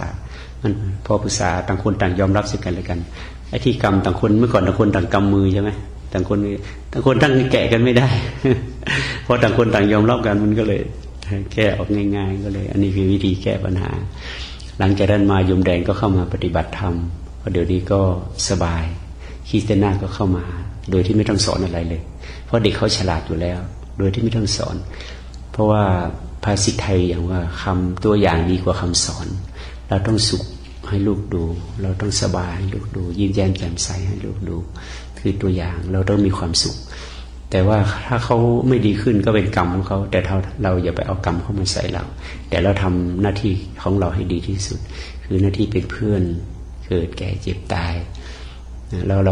เขาก็จะรู้เองแต่ถ้าเรายิ่งไปใส่ความเป็นพ่อเป็นแม่ไปเขาก็จะทุกข์มากขึ้นเรื่อยๆความเป็นพ่อเป็นแม่ก็จะไปฆ่าเขาในที่สุดก็ไม่มีใครแต่คนก็ต่างทุกข์ดังนั้นเรื่องของการปฏิบัติธรรมจะช่วยเราได้เยอะนะจะช่วยเราได้เยอะคือทำใจให้สบายการทำวิปัสสนาที่เราทำที่เนี่ยคือมาดูใจของเราเมื่อแก้ปัญหาของเราที่บอกแล้วว่าเรามีทุกข์เพราะเรามีจิตใช่ไหมเพราะฉะนั้นเราไม่มีจิตเราก็ไม่มีทุกข์อย่างที่โพธิธรรมไปบอกให้จักรพรรดิหูไปหาจิตหาไปหามาหาตั้ง 4, 5, 6, 7หาถึง4 ชั่วโมงเจอไหมไม่เจอใจไม่เจอใจบอกว่าใจมันไม่มีที่แล้วมาคุณทำดีด้วยใจมันก็เลยทำให้คุณเป็นทุกข์แล้วนี่ใจมันไม่มีที่มีคิดอะไรมันเนี่ยนี่ถ้าเรามีสติสิ่งที่เราคิดออกมามันก็เป็นอะไรเป็นปัญญาเราแก้ปัญหาด้วยปัญญาอย่าแก้ปัญหาด้วยจิตเพราะจิตมันแบกความคิดไว้เยอะแยะมากมายมันสั่งสมอดีตอนาคตไว้มากมายเพราะนั้นเราจะเอาจิตมาเป็นมาตรฐานในการตัดสินไม่ได้เอาความคิดมาเป็นมาตรฐานในตัดสินปัญหาต้องเอาปัญญาทีนี้ปัญญาที่จะเกิดต้องอาศัยอะไรต้องเจริญสติสมาธิเท่านั้นแต่ปัญญาที่เกิดจากความคิดเอาเนี่ยมันเป็นปัญญาที่ปนความคิดแก้เท่าไหร่ก็ยิ่งทุกข์เพราะนั้นมีทางเดียวต้องเจริญสติสมาธิปัญญาให้เข้มแข็งแล้วเราจะได้ใช้ตัวปัญญาไม่ใช่ตัวจิตแต่ถ้าเราไม่ได้เจริญสติสมาธิเราก็ไม่มีปัญญาที่จะมาแก้ปัญหาก็ความทุกข์ก็เกิดขึ้นเรื่อยๆที่ต้นตอของปัญหานะอันนี้ก็เข้าใจนะต่อไปรับพร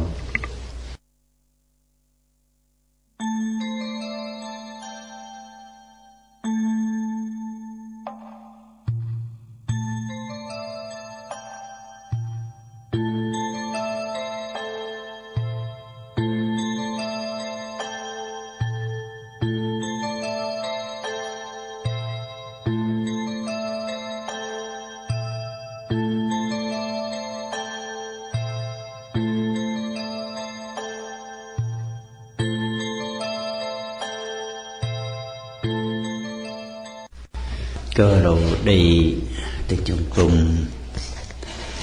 ช่วงแต่ลมตกก็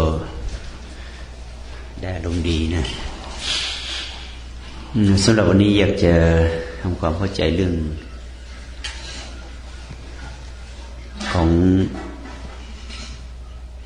เวทนานะเรื่องเวทนานี่เป็นเรื่องที่เราต้องเข้าใจแจ่มแจ้งในการปฏิบัติถ้าเราไม่เข้าใจเรื่องเวทนาก็จะก้าวหน้ายากเหมือนกันนะตัวเวทนานี่เป็นตัวลำดับที่สองของฐานใหญ่นะฐานกายฐานเวทนาฐานจิตแล้วก็ฐานอารมณ์ที่ในเรื่องกายนี่เราพอที่จะเข้าใจกันได้บ้างเพราะว่าเป็นของหยาบๆง่ายๆนะกายในส่วนต่างๆกายในส่วนของลมแล้วก็เข้าใจได้กายในส่วนของอิริยาบถ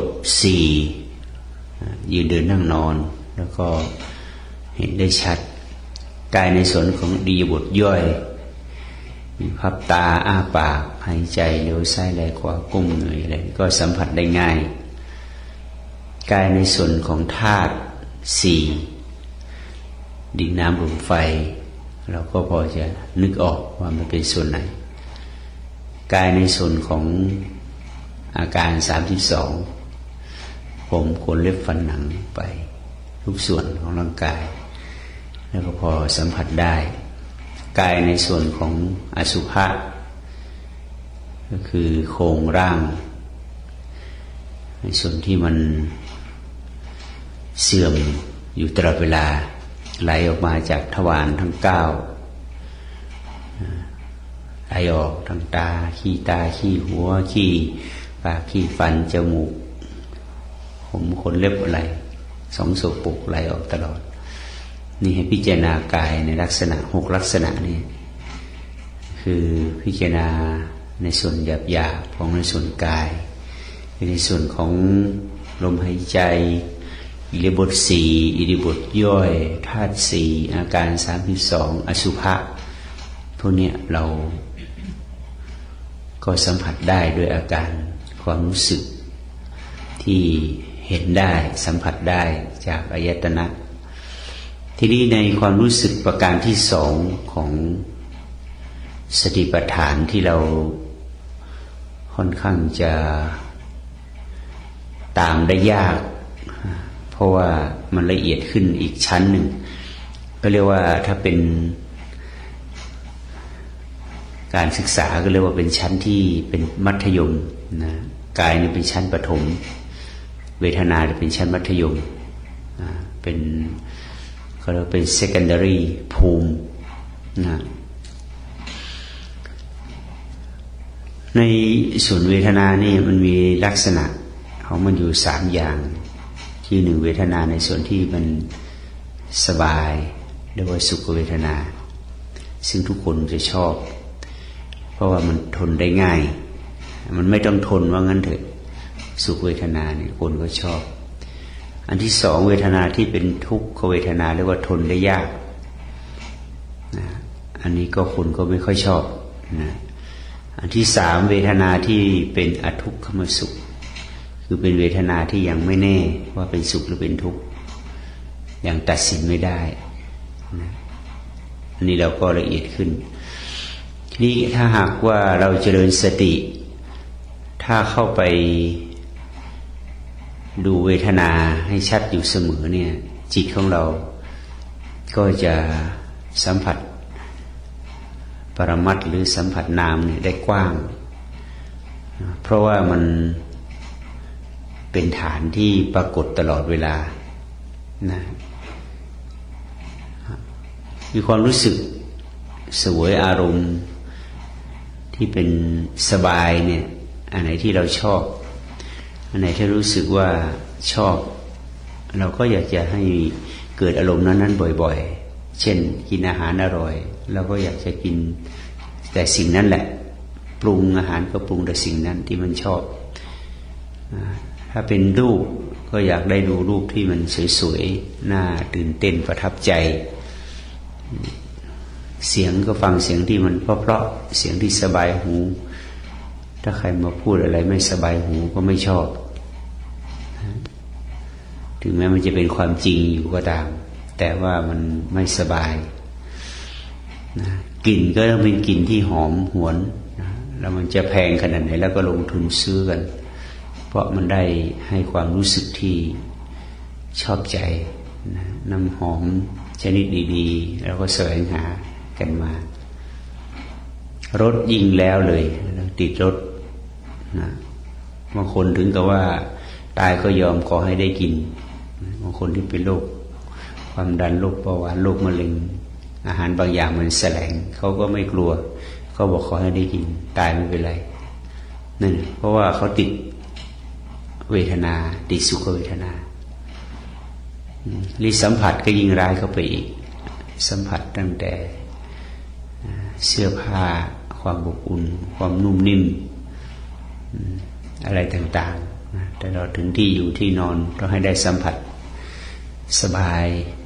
สัมผัสที่มันมีรสมีชาติแล้วก็อารมณ์ก็ให้เป็นอารมณ์ที่ดี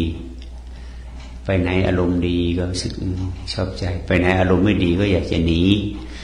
ไปไหนที่เรารู้สึกทำให้อารมณ์เราดีเช่นสถานที่บันเทิงเริงรมย์สถานที่ท่องเที่ยวสถานที่ตากอากาศสถานที่อินเตอร์เทนเมนต์ทั้งหลายเนี่ยเราก็ไปเพราะมันทำให้เกิดอารมณ์สนุกสนานนี่เราจะเห็นว่าเฉพาะเวทนาทางอายตนะทั้ง6นี่เราก็ติดกันแทบจะงูหัวไม่ขึ้นทีเดียวดังนั้นในชีวิตทั้งชีวิตนี้เราก็อุทิศให้กับเวทนาคือแสวงหาสิ่งที่ถูกใจไม่ว่าเราจะทุกข์ขนาดไหนก็ตามการมีสมบัติพระสถานเราต้องลงแรงลงงานทำกันทั้งปีทั้งชาติแล้วก็ทำเพราะมันทำให้เราได้เวทนาที่เป็นสุขการมีครอบครัวมีลูกมีเต้าทุกขนาดไหนแล้วก็มีเพราะมันได้สัมผัสที่เป็นสุขนี่แหละเพราะเราจึงติดอยู่ในเวทนานี่พอเรามาเจริญสตินี่เราจะ ปฏิบัติอย่างไรต่อเวทนาให้มันเป็นอารมณ์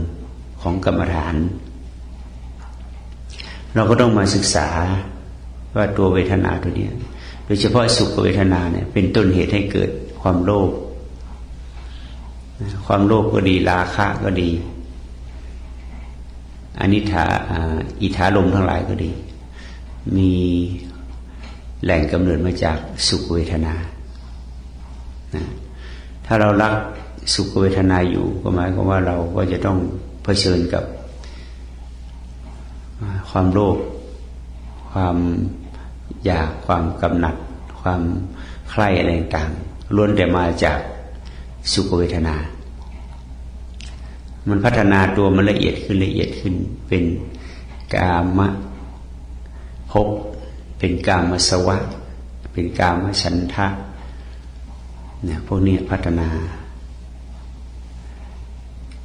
เป็นในโลกของกามภพทั้งหลายเนี่ยมาจากสุขเวทนาทั้งหมดเลยเราจะเห็นว่ามันเป็นเรื่องที่ยิ่งใหญ่กว้างขวางมากในเรื่องเวทนาสัมผัสสัตว์ทั้งหลายก็ถูกสุขเวทนาในครอบงำนะเฉพาะโลกของรูปอย่างเดียวก็หลากหลายนะรูปที่ทำให้เกิดรูปราคะอรูปราคะนะไปจากสุขเวทนาทั้งหมดนะดังนั้นเราจะเข้าใจสุขเวทนาอย่างไรก็คือเราอย่าไปยินดีในสุขนะอย่าไปยินดีในความรู้สึกที่มันอร่อยทั้งหลายนะแต่ให้ใช้มันเท่าที่จำเป็นใช้มันที่จำเป็นเช่นว่าในเรื่องของรูปเราก็ไม่ต้องไปประดิษฐ์ประดอยจนกระทั่งว่ามันติดแต่คนในโลกมันก็เป็นวิสัยของเขานะอย่างสมมุติว่าเอาแค่เล็บอย่างนี้นะแล้วก็ทำไมไม่เอาเล็บตามธรรมชาติทำไมเราต้องตกแต่งทาให้มันแดงอย่างเงี้ยแล้วเพราะมันก็ให้เกิดความสุขเพราะสีสวยนี่เขาเรียกว่าสุขเวทนาทางรูปการแต่งกายแต่งหน้าแต่งตาแต่งผมแต่งคิ้วอะไรแต่งแล้วก็แต่งอันนี้ทางรูปเราต้องการมันทำให้เกิดรู้สึกดีรู้สึกสุขเวทนาไม่พูดถึงเสื้อผ้าอาภรณ์เครื่องประดับอะไรต่างๆล้วนที่จะมุ่งให้เกิดรูปที่จะให้เกิดสุขเวทนาทั้งนั้นเลยแม้จะราคาจะแพงขนาดไหนก็ยอมเพชรพลอยทองหยองราคาเป็นหมื่นเป็นแสนเป็นล้านก็หามาซื้อกันเพราะรูปที่เกิดให้สุขเวทนาแต่เราถึงเสื้อผ้าเครื่องแต่งตัวราคาเป็นหมื่นเป็นแสนก็ซื้อกันนะเห็นไหมอิทธิพลของสุขเวทนาเนี่ยไม่ใช่น้อยเลยคนเราก็ไปติดตรงนั้นเรายอมหาเงินหาคำยอมเป็นหนี้เป็นสินยอมทำงานอาบเหงื่อต่างน้ำยอมเจ็บยอมป่วยเพื่อให้ได้สุขเวทนาเพื่อให้ได้ของสิ่งนั้นเรายอมที่เป็นหนี้เป็นสินหาเงินใช้หนี้ใช้สินกันตลอดชีวิตดาวบ้านดาวของมาใช้ต้องผ่อนกัน30-50 ปีเราก็ยอมแต่เราไม่เคยเห็นว่านั่นมันเป็นพันธนาการผูกมัดชีวิตของเราขนาดไหนเราก็ยอมเพราะเราตกเป็นทาสของสุขเวทนาดังนั้นเวลาเรามาปฏิบัติธรรมเราก็ยังติดสุขอยู่นะเช่นว่าเราไปอยู่ที่ไหนมันหนาวจัดร้อนจัดเราก็ไม่ชอบไปหรือว่าทานอาหารไม่ถูกปากลองไปปฏิบัติธรรมที่ไหนเขาเอาข้าวเปล่าให้กินสักมื้อ2 มื้อก็อยู่ไม่ได้แล้วใช่ไหม แกงไม่มีรสมีชาตินี่ก็ใช้ติดอารมณ์เนี่ยเพราะเราติดรสอร่อยติดสุขเวทนาทั้งที่ว่าเราไม่ต้องกินอะไรมากช่วงปฏิบัติธรรมช่วงเช้าผลไม้สัก2-3 อย่างช่วงเพลกับข้าวสักอย่าง2 อย่างก็เหลือเฟือแล้วใช่ไหมแต่วันนี้ก็ทั้ง10 อย่างใช่ไหมเราจะเห็นว่าเพราะสุขเวทนาครอบงำเราถึงแม้เราจะปฏิบัติธรรมเราก็ยังติดในรสสุขเวทนาทำให้เกิดสวรรค์6 ชั้นเห็นไหมเฉพาะสุขเวทนาเรื่องเดียวเนี่ยโอ้โหมันลามปามไปมหาศาลเลยพวกเกิดเป็นเทวดาทั้งหลายเกิดติดสุขเวทนาพวกที่ติดในรูปสวยทั้งหลายนี่ก็เป็นเทวดาสวรรค์ชั้นจาตุมหาราชพวกเทวดาที่ติดในรสในเสียงก็พวกเทวดาที่ติดในชั้นดาวดึงส์เสียงทั้งหลายทั้งปวงในโลกนี้รวมอยู่ในสวรรค์ชั้นดาวดึงส์ทั้งหมดเสียงดนตรีเสียงอะไรที่ว่า เพราะพิงยอดเยี่ยมเลอเลิศทั้งหลายในโลกสุดยอดของสิ่งที่เสียงทั้งหลายเนี่ยอยู่เทวดาชั้นสวรรค์ชั้นดาวดึงส์เทวดาสวรรค์ชั้นดุสิตก็เทวดาประเภทที่ชอบรสทั้งหลายรสทั้งหลายตั้งแต่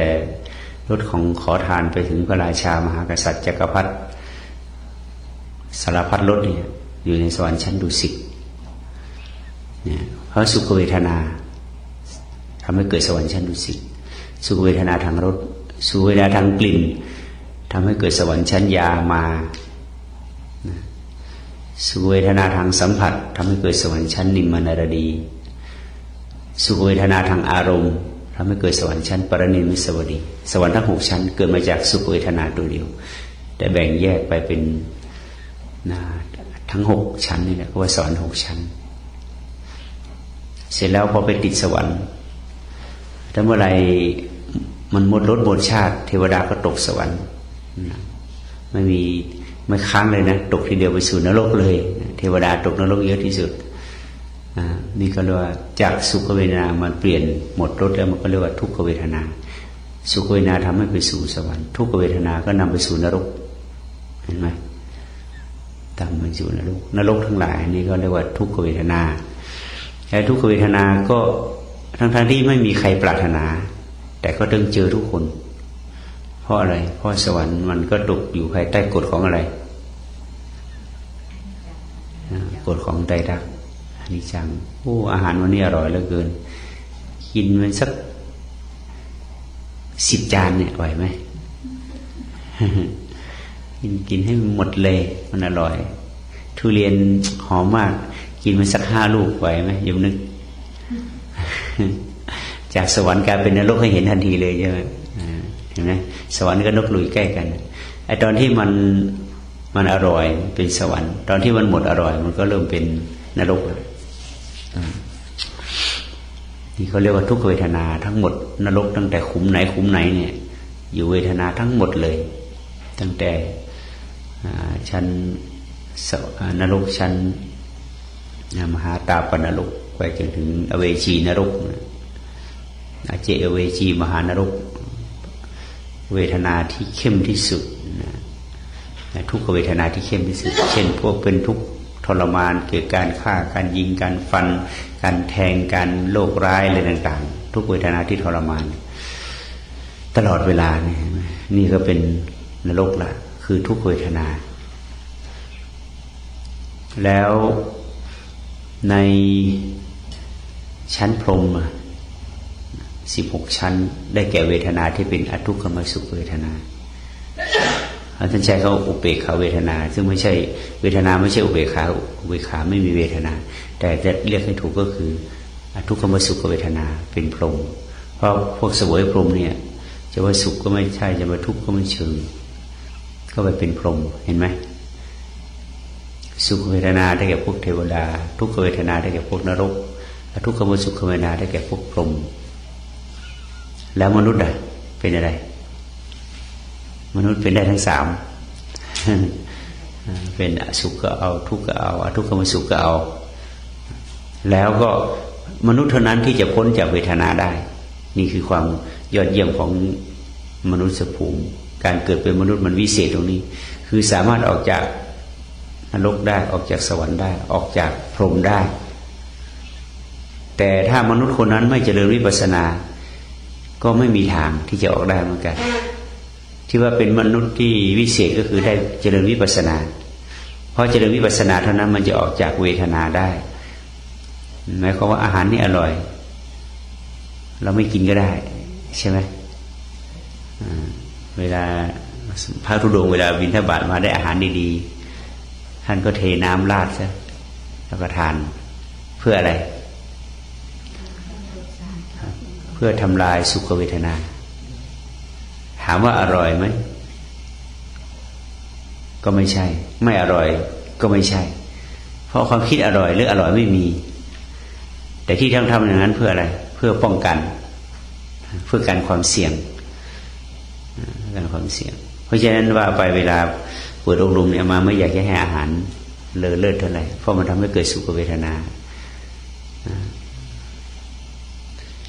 อาหารธรรมดานี่แหละ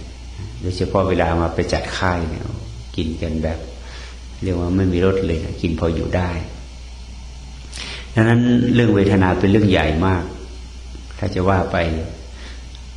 เป็นเรื่องที่ยาวแม้แต่ภาษาลิบุตรนี่นะบรรลุธรรมภาษาบุรุษบริบุตรทำไมจึงปีปัญญามากก็เพราะว่าบรรลุธรรมเรื่องเวทนาแจ่มแจ้งเรื่องเวทนาพระพุทธเจ้าก็คงจะทราบว่าแต่มันมีเหตุอันนี้จะเล่าประกอบนะมีเหตุก็คือว่าหลังจากที่ภาษาลิบุตรมาภาษาลิบุตรเมื่อก่อนท่านเป็นพราหมณ์เป็นลูกศิษย์ของสัญชัยทีนี้ลุงของท่านน่ะชื่อทีฆานะคะทีฆานะคะคือเวสนโคตเนี่ยเป็นลุงก็หลังจากหลานหายไปบวชหายไปที่ไหนหาไม่เจอตามไปตามมาสืบไปสืบมาปรากฏว่าไปบวชกับอยู่กับพระพุทธเจ้าก็เลยจะไปตามหลานกลับเพราะแกเองก็เป็นเจ้าลัทธิคนหนึ่งเหมือนกันนะทีนี้ก็ตามไปตามมาไปเจอว่ารู้ข่าวไปบวชกับพระพุทธเจ้าก็เลยเข้าไปถามพระพุทธเจ้าว่าขณะนั้นเป็นหน้าร้อนนะพระสารีบุตรกำลังถวายงานพัดพระพุทธเจ้าพัดให้พระพุทธเจ้าแล้วก็ลุงก็เข้าไปหาก็เลยไปพบพระพุทธเจ้าพระพุทธเจ้าก็คุยสนทนาทักทายกันที่มาถึงตอนสำคัญ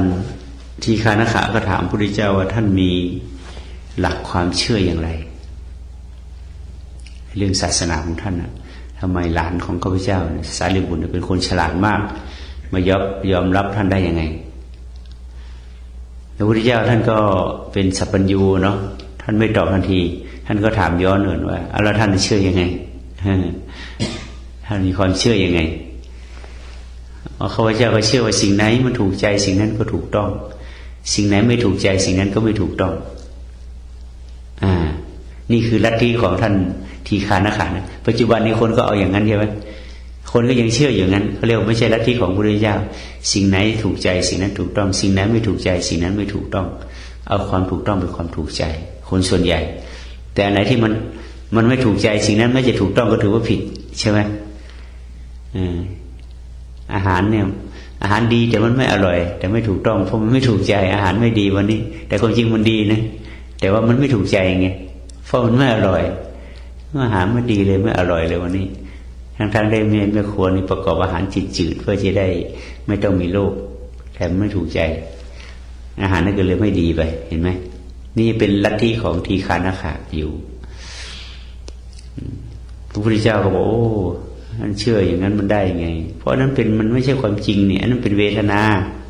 ความถูกใจเนี่ยมันเป็นเวทนามันเป็นสุขเวทนาถ้าไม่ถูกใจมันก็เป็นทุกขเวทนาท่านไปเชื่อเวทนาเป็นศาสนาได้ยังไงเวทนาเป็นพึ่งไม่ได้เพราะเวทนามันก็เปลี่ยนแปลงไม่เที่ยงเป็นทุกข์เป็นอนัตตาเวทนาไม่ใช่สัจจะที่ประเสริฐไม่ใช่อริยสัจอ้าวทำไมว่าอย่างนั้นนะเอาแล้วท่านเชื่อยังไงทีนี้เขาถามกับพระพุทธเจ้าบ้างเราก็เชื่อว่าเวทนาเป็นผลมาจากการกระทบสมมุติว่าคุณจะชอบอะไรสักอย่างนะถ้าคุณไปเห็นนะคุณจะชอบไหมคุณชอบดอกไม้เนี่ยถ้าคุณไม่เห็นดอกไม้คุณจะนึกชอบไหมมันชอบดอกไม้ดอกนั้นมันชอบตั้งแต่เมื่อไหร่ชอบที่ตากระทบใช่ไหมตากระทบรูปมันก็จึงเกิดชอบขึ้นมาแต่ถ้าหากว่าสิ่งนั้นที่ไปเห็นน่ะมันน่าเกลียดเห็นภาพที่น่าเกลียดจะเป็นของเน่าของเสียของไม่สวยไม่งามเห็นแล้วก็ไม่ชอบไอ้ความไม่ชอบมันเกิดก่อนหน้ามันมีไหมมันไม่มีมันเกิดตอนไหนตอนเห็นนั่นแหละในเวทนาเกิดความไม่ชอบตัวนั้นแน่มันเกิดการกระทบต่างหากมันไม่ได้เกิดจากตัวสัจธรรมแล้วคุณไปเชื่อได้ไงโอ้สอบไปสอบมาจนพระพุทธเจ้าหมดเลยทำไปทำมาจนพระพุทธเจ้านั้นเป็นเวทนามันเกิดจากการกระทบมันไม่ได้เกิดเป็นสัจธรรมนี่รูปกระทบตาก็ให้เกิดความชอบและไม่ชอบและเฉยเสียงกระทบหูเกิดความชอบและไม่ชอบและเฉย จมูกกระทบกลิ่นเกิดความรู้สึกชอบหรือไม่ชอบเลยเฉยๆลิ้นกระทบรสเกิดความชอบหรือไม่ชอบเลยเฉยๆกายกระทบสัมผัสเกิดความชอบหรือไม่ชอบเลยเฉยๆอารมณ์กระทบจิตเกิดชอบหรือไม่ชอบเลยเฉยๆจะเป็นอยู่อย่างเงี้ย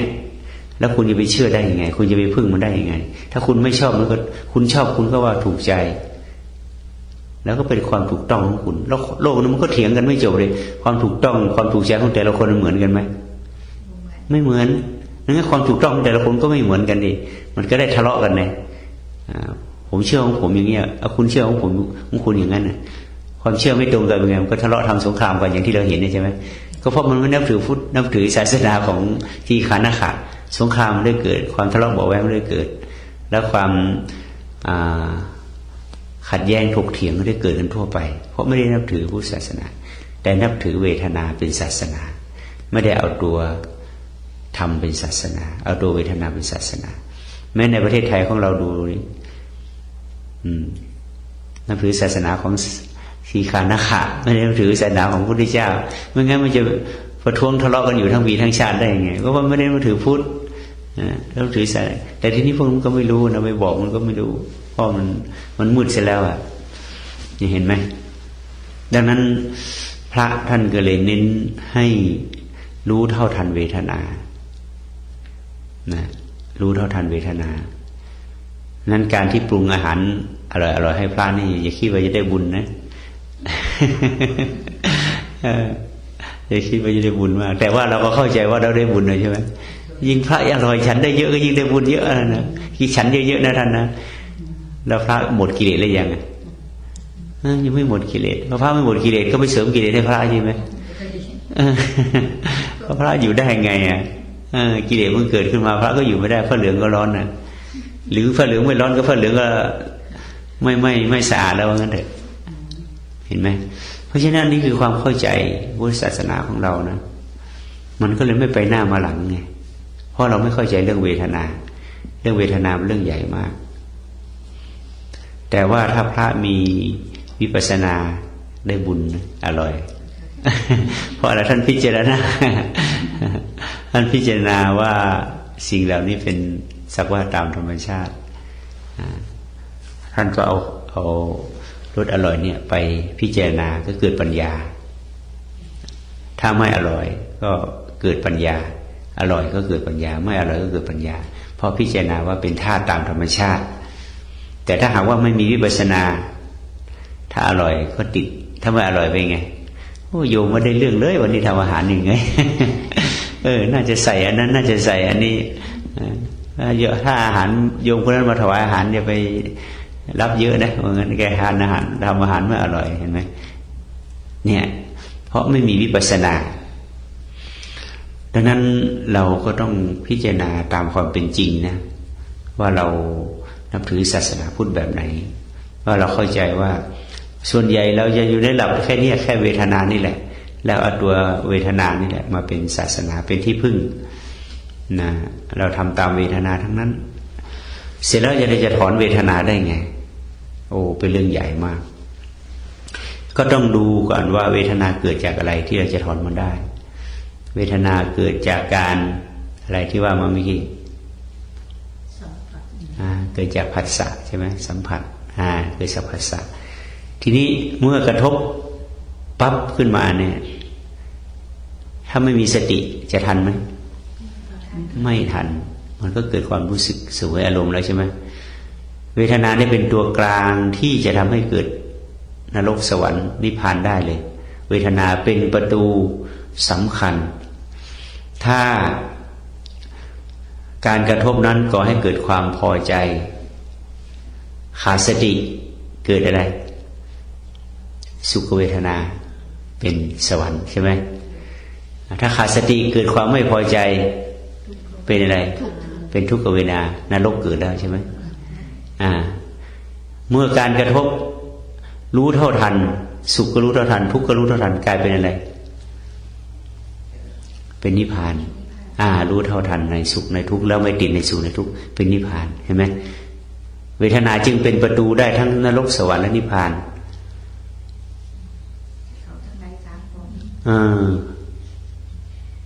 เกิดภพทั้งสามกามภพรูปภพอรูปภพสุขเวทนาก็ให้เกิดกามภพทุกขเวทนาก็ให้เกิดรูปภพทุกขมสุขก็ให้เกิดอรูปภพเห็นไหมทีนี้นิพพานต้องเป็นเหนือภพทั้งสามมันเป็นวิภพนั่นก็คือว่าเราต้องไม่ยึดติดในสุขเวทนาทุกขเวทนาใครมาด่าให้เกิดทุกขเวทนาถ้ารู้ไม่ทันไปไงตกนรกตกนรกถ้ารู้เท่าทันอ๋อเสียงด่าก็คือลมมากระทบหูก็ถามว่าคุณด่าทันทำไมเรื่องอะไรถ้าถามย้อนเขาขอโทษด้วยค่ะขอโทษด้วยครับเป็นไงก็เป็นนิพพานทันทีใช่ไหมเคยไหมอย่างนั้นไม่เคยสวนปั๊บเลยมันแต่มันก็เครียดอยู่ในใจใช่ไหมล่ะน้อยนั่นถ้าหากว่าไม่พอใจมากก็ตกนรกลึกถ้าพอใจน้อยก็ตกนรกน้อยถ้ารู้สึกเฉยๆก็ไม่ตกเห็นไหมมันก็อยู่ที่ระดับของความพอใจถ้าไม่พอใจมากๆเครียดโคตรโกรธตอบสนองด่าพอต่อตีกันขึ้นมาเป็นนรกลึกแหละใช่ไหมแต่ว่าหงุดหงิดหวีดในใจก็เป็นนรกน้อยๆเป็นไฟก็เฟียแผ่วๆขึ้นมาก็จะดับทันนะเห็นไหมเพราะฉะนั้นถ้าใครมายอคุณนี่เยี่ยมเหลือเกินนะยอดเหลือเกินไปปฏิบัติธรรมแม่ชูปฏิบัติธรรมมาเป็นคนมีบุญมีกุศลบานเลยนะติดเลยน่าเอาไม่ทันนะยิ้มหน้าบานเลยว่างั้นยิ้มหน้าบานเป็นสวรรค์เลยใช่ไหมสุขเวทนาสุขเวทนามาแล้วแต่เขาไม่ชูไปปฏิบัติธรรมดีเหลือเกินเป็นคนอายุเราสนใจธรรมะธรรมโมน่าอนุโมทนาน่าจะไปเคารพกราบไหว้ท่านนะก็เฉยๆหลานเลยฟังเฉยๆก็เป็นนิพพานใช่ไหมแต่มันทนไม่ได้หรอกเนาะทนยิ้มน้อยยิ้มใหญ่ไม่ได้หรอกเพราะเราเคยอยู่สวรรค์มานานเลยใช่ไหมเขาเอามาใส่อีกมันก็ตกไปปั๊บขึ้นไปสวรรค์ปั๊บเลยนะเนี่ยมันก็ติดอยู่แค่นี้เราได้สุขเวทนานั่นก็ว่าคือพี่บาทไปปฏิบัติธรรมเขาก็พี่ว่าเราไปว่ามันทุกข์เด้น่ะจะเอาไปทุกข์นี่แหละไปกินไปนอนอยู่บ้านดีบ่ว่าดีเป็นบ่ล่ะพาไปทุกข์ไปยากไปนอนดินเกียกฝุ่นนะขึ้นสวรรค์นอนเกียกฝุ่นไปฟ้อนอยู่บับเห็นบ่เพราะฉะนั้นเราเห็นว่าเรื่องเวทนายากมากแต่ถ้ามันไม่ยากธรรมะของพระพุทธเจ้าก็ไม่มีค่าอะไรธรรมะของพระพุทธเจ้ามีค่าเพราะกิเลสมันทำให้ยากแล้วยิ่งยากก็ยิ่งท้าทายคนมีปัญญานะเพราะฉะนั้นเราต้องทำอะไรที่มันเรียกว่ามันยากๆอย่าไปทำอะไรมันง่ายๆเกินไปเรื่องหากินอร่อยๆนี่มันก็ทุกคนก็หากินอย่างนั้นนะเถอะมันง่ายใครทำอาหารเนี่ยถ้าไม่ต้องการอร่อยๆไม่ต้องปรุงเลยใช่ไหมได้พริกได้เกลือมาก็กินแต่ว่าถึงจะทำท่าจะไม่ยินดีในรสแต่ถ้าหากมันไม่ได้เกิดจากความเบื่อหน่ายข้างในไม่เกิดด้วยปัญญาแล้วก็ไปไม่รอดอย่างอาจารย์ยันตะเนี่ยท่านบิณฑบาตได้อาหารดีๆมาท่านต้องเทน้ำราดไปก่อนนะท่านอย่างไงฉันนะแกงอร่อยฮะเดี๋ยวนี้เฮ็ดอยู่บ่โอ้ยเดี๋ยวนี้มีเท่าไหร่อร่อย จะเหลือหรือนั่นนะแล้วพอทำไม่ได้ทำด้วยปัญญามันก็ไม่เกิดวิปัสสนานะต้องทำด้วยปัญญาถ้าเกิดอยากจะให้มันฝึกอะไรมันก็อยู่ในขั้นฝึกนะแต่ว่าถ้าฝึกไปไม่รอดมันไม่เกิดปัญญาเนี่ยมันก็ยังไปยินดีหนักกว่าเก่าเข้าไปอีกดังนั้นอะไรก็ตามพระพุทธเจ้าท่านไม่ให้ปฏิเสธหรอกท่านให้พิจารณาสิ่งที่เราเข้าไปเสพไปกระทบอะไรแต่ให้พิจารณาเมื่อพิจารณาแล้ววันนี้มันยังไม่เบื่อพรุ่งนี้พิจารณาใหม่พรุ่งนี้ไม่เบื่อวันต่อไปไม่เบื่อพิจารณาไปบ่อยๆมันจะต้องมีเบื่ออยู่วันหนึ่งใช่ไหมแล้วกินอาหารติดผงชูรสอย่างเงี้ยนะถ้าวันไหนก็ไม่เบื่อนู่นนะมันก็จะไปเล่นเอาจนทุกปางตายมันตอนนั้นเบื่อแล้วเกิดเบื่อได้ไล่แบบเห็นแบบล้มปูซ่าให้ยังไงสั่งก๋วยเตี๋ยวมาเป็นนางกินบาทเดียวนั่งเบิ้งมันจนกระทั่งมันขึ้นจนกินจนเบื่อบริกับก๋วยเตี๋ยวสั่งมากินจนให้มันอิ่มไปเลยวันนี้ นั้นมีอุบายต่างๆกันแล้วแต่ว่าถ้าคนมีปัญญาก็จะใช้อุบายจะให้มันเบื่อเองมันไม่เบื่อจะทำยังไงต้องใช้อุบายใช้ปัญญาท่านบอกว่าจะให้มันเบื่อทำไงพิจารณาเห็นโทษพิจารณาเห็นโทษของมันบ่อยๆว่าโอ้รสอาหารอร่อยนี่มันทำให้เกิดโรคภัยไข้เจ็บเนาะ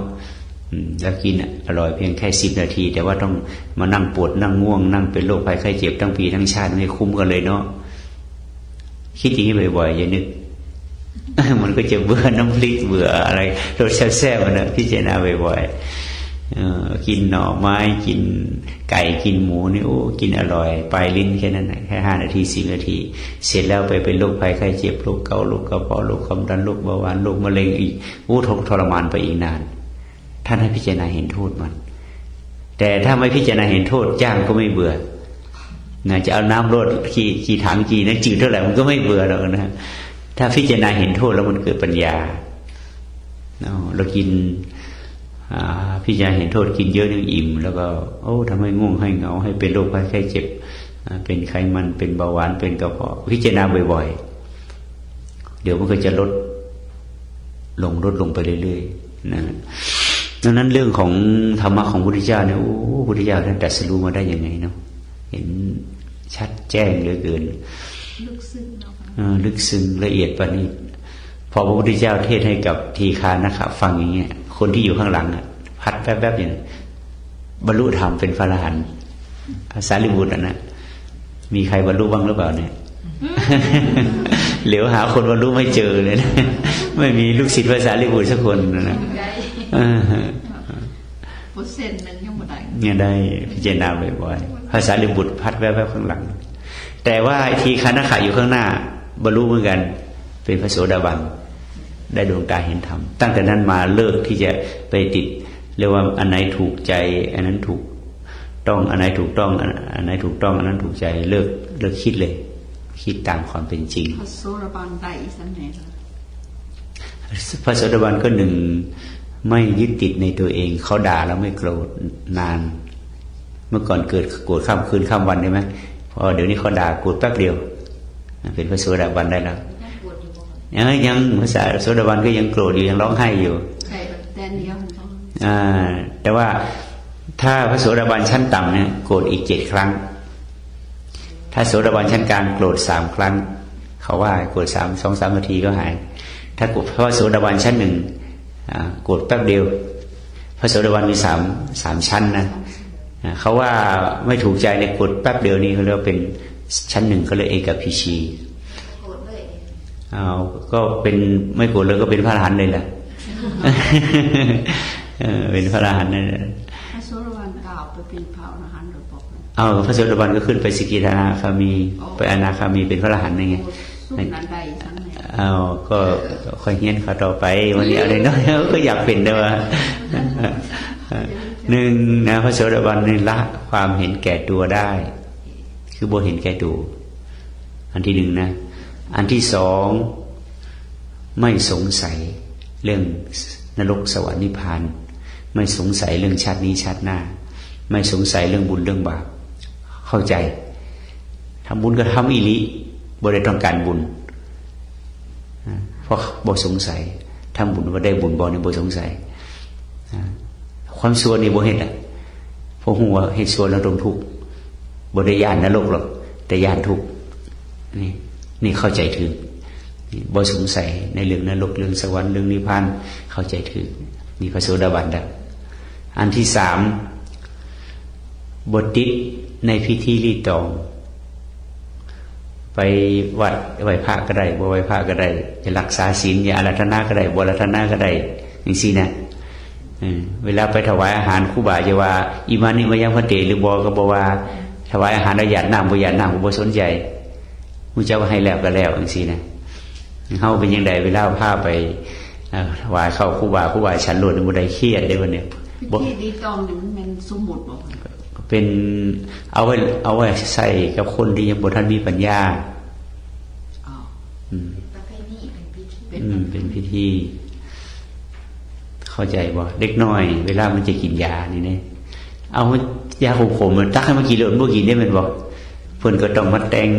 สีแต่งกินแต่งรสให้มันน่ากินเชือกหวานๆข้างนอกแต่ข้างในขมปิดเลยว่าล่ะแต่ให้เด็กน้อยกินมันบ่กิน2 มื้อก่อนเขาน่ะเอาให้เพิ่นกินยาวิตามินเด็กน้อยเครียดว่าล่ะมันเป็นกรรมนี่เนาะมันเป็นแบบนี่นะหมายความว่าคนจิตใจยังบ่เจริญเนี่ยจะต้องมีพิธีตกแต่งให้มันคือเพิ่นถึงจะเอาแต่คนมีปัญญาแล้วนี่บ่ต้องแต่งสีแต่งกินแต่งรส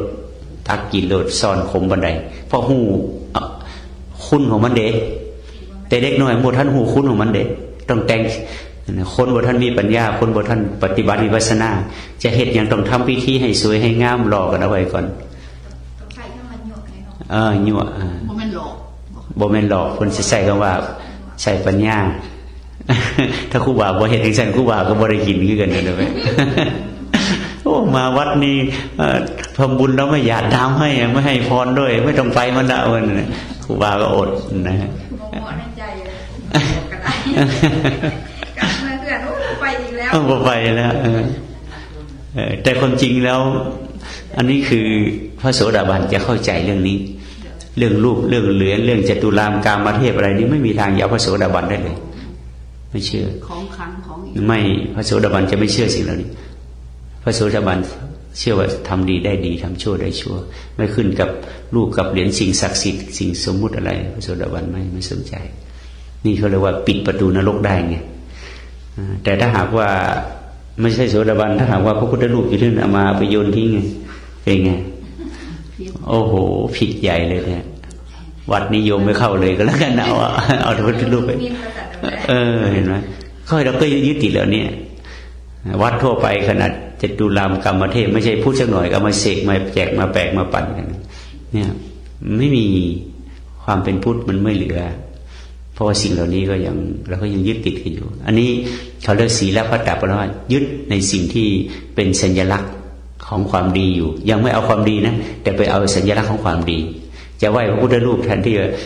พุทธรูปคืออะไรก็คือผู้รู้ผู้ตื่นเบิกบานก็เอาในแล้วแต่เอารู้ความเป็นผู้รู้ผู้ตื่นเบิกบานไปไหว้ที่พุทธรูปไปกราบพุทธรูปแทนที่จะกราบตัวเองใช่ไหมแทนที่จะไหว้ตัวเองแทนที่จะเคารพตัวเองแต่กลับไปเคารพข้างนอกนั่นพระโสดาบันไม่ทำแต่ก็ทำเป็นแบบอย่างเขาแต่ในใจของเขาไม่มีพาลูกพาหลานกราบพระพาลูกพาหลานทำพิธีกรรมพาลูกทำแต่ในใจของท่านไม่แต่ว่าท่านทำเป็นแบบอย่างได้นะแต่ท่านไม่ปฏิเสธแต่ในใจของท่านก็ยังไงก็ได้เอาครูบาฉันเข้าแล้วว่าเอาผมมาเนี่ยบ่ต้องไปเสียเวลาว่าอิมานี่มันยังวันเตยหยาดน้ำอัตน้ำบ่ต้องเอานิมนต์ฉันโดยครับพระโสดาบันแต่ถ้ามีผู้ติดตามมานํนี่ยังบ่ท่านมีคุณธรรมก็ต้องพาคนผู้นั้นว่าก่อนให้ศีลให้พรนะครับพาวาถวายนะครับเพื่ออยากเกาะคนเขานำมาสู่ทางดีพระโสดาบันเพิ่นก็มีเมตตาเด้แต่สัมพังของเพิ่นนั้นเพิ่นบ่ต้องการแล้วแต่เพื่อเมตตาคนที่บ่ทันรู้เพิ่นก็เอื้อเฟื้อนี่เด้เพิ่นมีเมตตากรุณาอยู่โสดาบันมีคนเบิ่งผู้หรือว่าผู้ตัวเองเฮาฮู้เฮาเองบ่ให้คนอื่นมาตัดสินเด้เฮาเช็คเบิ่งเจ้าของเนี่ยว่าเขาด่าเครียดน้อยเครียดหลายแล้วเวลาเฮานี่ยังสงสัยเรื่องโลกนี้โลกหน้าชาตินี้ชาติหน้าอยู่ว่าสวรรค์มีจริงบ่นรกมีจริงบ่นิพพานมีจริงนี่เฮาเช็คใจเจ้าของได้เด้แม่นบ่แต่เฮายังมีสิ่งเหล่านั้นอยู่ก็ยังบ่ทันถึงแล้วก็ไอ้การยึดติดสัญลักษณ์ของคนงามความดีพิธีรีตองทั้งหลายเนี่ยเฮายึดติดอยู่บ่ถ้ายึดติดมันก็ยังบ่ทันไปแต่ถ้าบ่ยึดติดแล้วยังใดก็ได้เองสินะไปดูยามดูยังก็บ่แม่นบ่แม่นบ่มียามพระพุทธเจ้ามันเฮ็ดดียามใดยามลายมือลายนั่นน่ะบ่แม่นหมดอ่ะบ่แม่นพุทธศาสนาสำนักหมู่นั้นน่ะเบิ่งยามดูหม้อเนี่ยแล้วเป็นยังพระเฮ็ดก็พระบ่แม่นพระพุทธพระพราหมณ์เนาะแต่กินข้าวของพระพุทธเจ้าซื่อๆเป็นพราหมณ์พุทธศาสนาในไทยเฮานี่เป็นพราหมณ์ 90% มีพุทธอยู่สัก 10% กันลาวแห่งหลายแห่งคักพราหมณ์พิธีหลายแท้ๆของลาวเฮานี่เชื่อจะได้กินข้าวนะโอ้ยพระหิวแล้วนี่เองเมื่อว่าหิวรดน้ำก็เป็นพราหมณ์ล่ะพ เพราะเขาเป็นภาพมาก่อนแล้วมันก็เอาพูดไปสวมซื้อ พ่อแม่เคยพาเห็นหนึ่งสั้นอันนี้เราพูดกันตรงๆหน่อยเนาะที่พูดในเรื่องเวทนาลามไปถึงเรื่องอะไรไม่รู้ มันลามลึกไปหน่อยไม่เป็นไรลามลึกไปหน่อยเรื่องสุขเวทนาทุกขเวทนาเพราะฉะนั้นวันนี้เรื่องเวทนาไม่จบได้สุขเวทนาตัวเดียวหมดเวลาแล้วนี่ เอาแค่สุขเวทนาตัวเดียวกันวันนี้นะก็เอาไปดูตัวรู้สึกของเราเนี่ยว่านั่งนานมันเป็นสุขหรือเป็นทุกข์เป็นทุกขเวทนาถ้าพาครูบานั่งพานั่งต่อไปอีกแทนที่ได้สวรรค์ได้นิพพานกลายเป็นอะไรครูบาได้เป็นอเวจีเป็นนรกก็จมให้ครูบาเมื่อไหร่จะเลิกครูบาเนี่ยเกิดคนนี้พอมันเกิดทุกขเวทนาดิฉันปวดขาจะตายแล้วเนี่ยแทนที่จะได้สวรรค์นิพพานกลายเป็นนรกไปเลยเห็นไหมเนี่ยเวทนามันเปลี่ยนใจของเราได้ตลอดถ้าเรารู้ไม่ทันมันนะแต่ถ้าคนไหนมีปัญญารู้ทันอ๋อทุกข์สักแต่ว่าปวดสักแต่ว่าปวดเราไม่ได้ปวดขาไม่ได้ปวดแต่ความรู้สึกมันหลอกเราเฉยๆทำไงอ่ะเราก็แก้ไขมันไปดิใช่ไหมเปลี่ยนทุกขเวทนาให้เป็นนิพพานได้นี่เนี่ยที่ว่าเอามาว่าวิปัสสนามันดีอย่างนี้สามารถเปลี่ยนในสิ่งที่มันเป็นทุกข์เนี่ยให้เป็นนิพพานได้เปลี่ยนสุขให้เป็นนิพพานได้แต่ถ้าคนไม่ปฏิบัติวิปัสสนาหรือปฏิบัติวิปัสสนายังไม่เป็นเนี่ยมันเปลี่ยนไม่ได้มันก็ไปยึดสุขยึดทุกข์แล้วมันก็ติดอยู่นั้นนะเนี่ยเวทนามันมีอิทธิพลมากเราจะเห็นว่าในพุทธศาสนาเนี่ยเป็นศาสนาที่วิเศษมากๆเลยนะในศาสนาอื่นไม่มีให้เราภูมิใจว่าเรานับถือพุทธศาสนาเนี่ยวิเศษมากแต่ถ้าเราไม่เข้าถึงคำสอนของพระพุทธเจ้านะเราก็กอดพุทธศาสนาเอาไว้เหมือนกับลิงได้แก้วใช่ไหมไม่มีประโยชน์อีกเหมือนลิงได้มะพร้าวอ่ะมันก็อุ้มไปอุ้มมาอย่างนั้นแหละมันปอกมะพร้าวไม่เป็นเพราะฉะนั้นเราส่วนใหญ่ก็เป็นอย่างนั้นเราถือพุทธศาสนาอุ้มพุทธศาสนาคัมภีร์ต่างๆแต่ว่าเราไม่เคยมาวิเคราะห์วิจัยเข้าใจให้แจ่มแจ้งเราก็ยังติดอยู่อย่างสิ่งเหล่านั้นดังนั้นเรื่องของสุขเวทนาตัวเดียวเนี่ยก่อให้เกิดหลายอย่างก่อให้เกิดกามภพก่อให้เกิดกามฉันทะก่อให้เกิดความหลงก่อให้เกิดราคะก่อให้เกิดความโลภก็ให้เกิดกามาสวะเวทนาตัวเดียวนี่นะสุขเวทนาตัวเดียวดูดิมันไปไกลถึงขนาดนั้นนะแต่ถ้าหากว่าเราจัดการสุขเวทนาได้ตัวเดียวพวกนั้นก็โลกออกให้หมดเลยเพราะอันตัวลากมันไปจากตัวนี้ตัวเมล็ดตัวนี้เมล็ดมันอยู่ที่สุขเวทนาจัดการตัวนี้ให้ดีนะจัดการตัวนี้ให้ดีเวลาสุขมาก็อย่าไปเอากับมันเวลาทุกข์มาก็อย่าไปเอากับมันบ่ยึดเนี่ยนะจะแก้ไขเป็นแปลงปล่อยไปทนได้ก็ทนแต่ทุกเวทนาทางกายเนี่ยให้มันก่อให้เกิดทุกเวทนาทางจิตแต่ถ้าเรามีวิปัสสนาเข้าไปเห็นทุกข์ซะก่อนมันก็เข้าไปไม่ถึงจิตเมื่อมันเข้าไปถึงจิตไอ้ตัวทุกเวทนาก็จะเป็นนรกไม่ได้เพราะมีตัววิปัสสนาเข้าไปแก้ตัวสุขเวทนาก็จะเป็นสวรรค์ไม่ได้เพราะมีวิปัสสนาเข้าไปแก้เพราะนั้นวิปัสสนาตัวนี้เองมันจะเป็นตัวแปลงสุขแปลงทุกข์ให้เป็นนิพพานแต่ถ้าไม่วิปัสสนาแล้วมันก็ต้องท่านใช้เรียกว่าวัฏฏะสงสารก็เวียนสุขเวียนทุกข์เวียนตายเวียนเกิดอยู่งั้นนะตายแล้วเกิดแล้วตายแล้วเกิดแล้วเพราะเวทนานั้นเวทนาจึงเป็นเรื่องใหญ่นะพระสารีบุตรเข้าใจเรื่องนี้อย่างแจ่มแจ้งโอ้ปัญญาเป็นเลิศในทางปัญญาเลยท่านพิจารณาเวทนาตลอดแล้วก็แตกฉานสามารถพระพุทธเจ้าไว้วางใจเทศแทนพระพุทธเจ้าได้เลยนะเวลาใครมาถามอะไรท่านไม่ว่างสารีบุตรไปจัดการให้ดีนะเพราะนั้นถ้าหากว่าเราจะเป็นผู้ฉลาดแตกฉานในธรรมพิจารณาสุขเวทนาทุกขเวทนาบ่อยๆศึกษาเรื่องเวทนามากๆนะ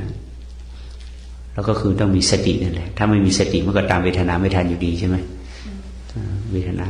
ตั้งแต่หัวจนเท้าเนี่ยมีอะไรบ้างเท่าที่มันมีอยู่เนี่ยนะถ้าเราไม่แสวงหาสุขเวทนาไม่ปฏิเสธทุกขเวทนาแล้วก็ไม่หลงในอทุกขมสุขเวทนานั่นแหละตัววิปัสสนาแต่ส่วนใหญ่เราแสวงหาสุขเวทนาถ้ามันลาวได้เอาพระอุ่นมาเอาพระโฮมมาอีกดูสูมันบ่พอเปิดหินอีกจักน้อยแน่นั่นแหละ ถ้ามันห่อนหลายหายแอร์มาแน่หาพัดลมมาแน่จำเป็นนี่เนาะมันบ่ได้ถ้าหากว่าหนาวน้อยนี่ก็บ่ได้เอาไปเอามาสุขเวทนาทำให้คนอ่อนแอใช่ไหม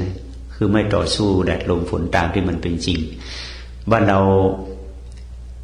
หน้าหนาวก็ไม่มีฮีทหน้าร้อนก็ไม่มีแอร์เอาไปมากับว่าคนเอเชียเราแข็งแรงกว่าเข้มแข็งกว่าอดทนกว่าเพราะอะไรเพราะต่อสู้โลกตามความเป็นจริงใช่ไหมแต่ว่าคนทางยุโรปทางอเมริกาเนี่ยอากาศบังคับหนาวก็หนาวสิตายห้อนก็ห้อนสิตายมันบ่พอดี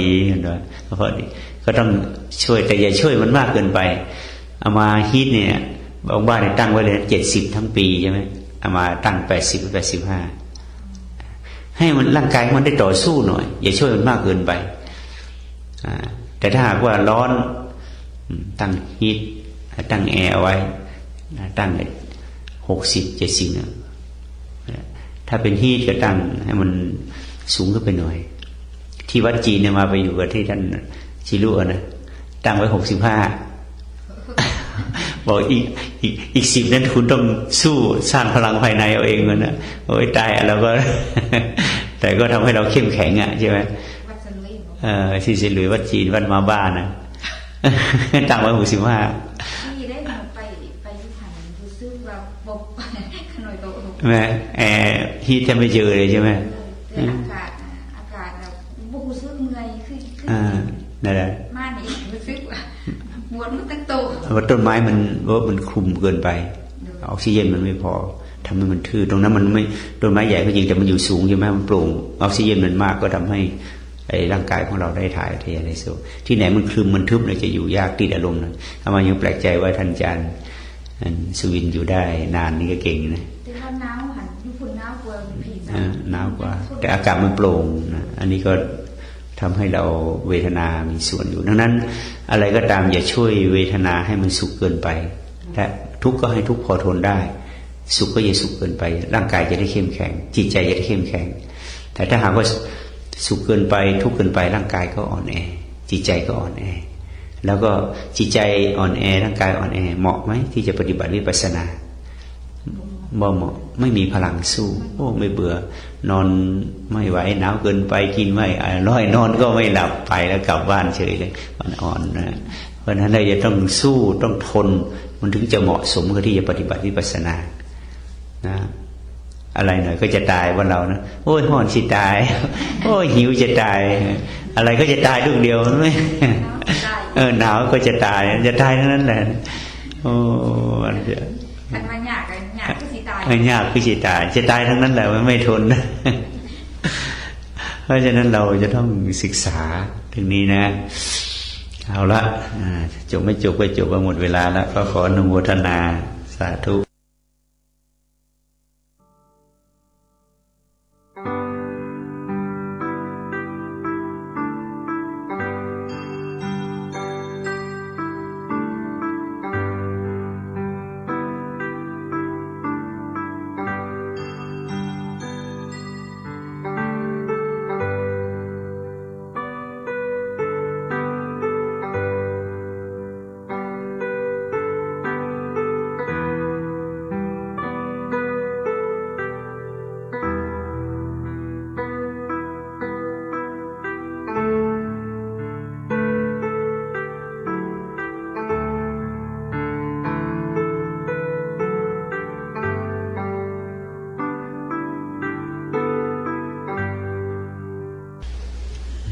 ก็วันนี้เรา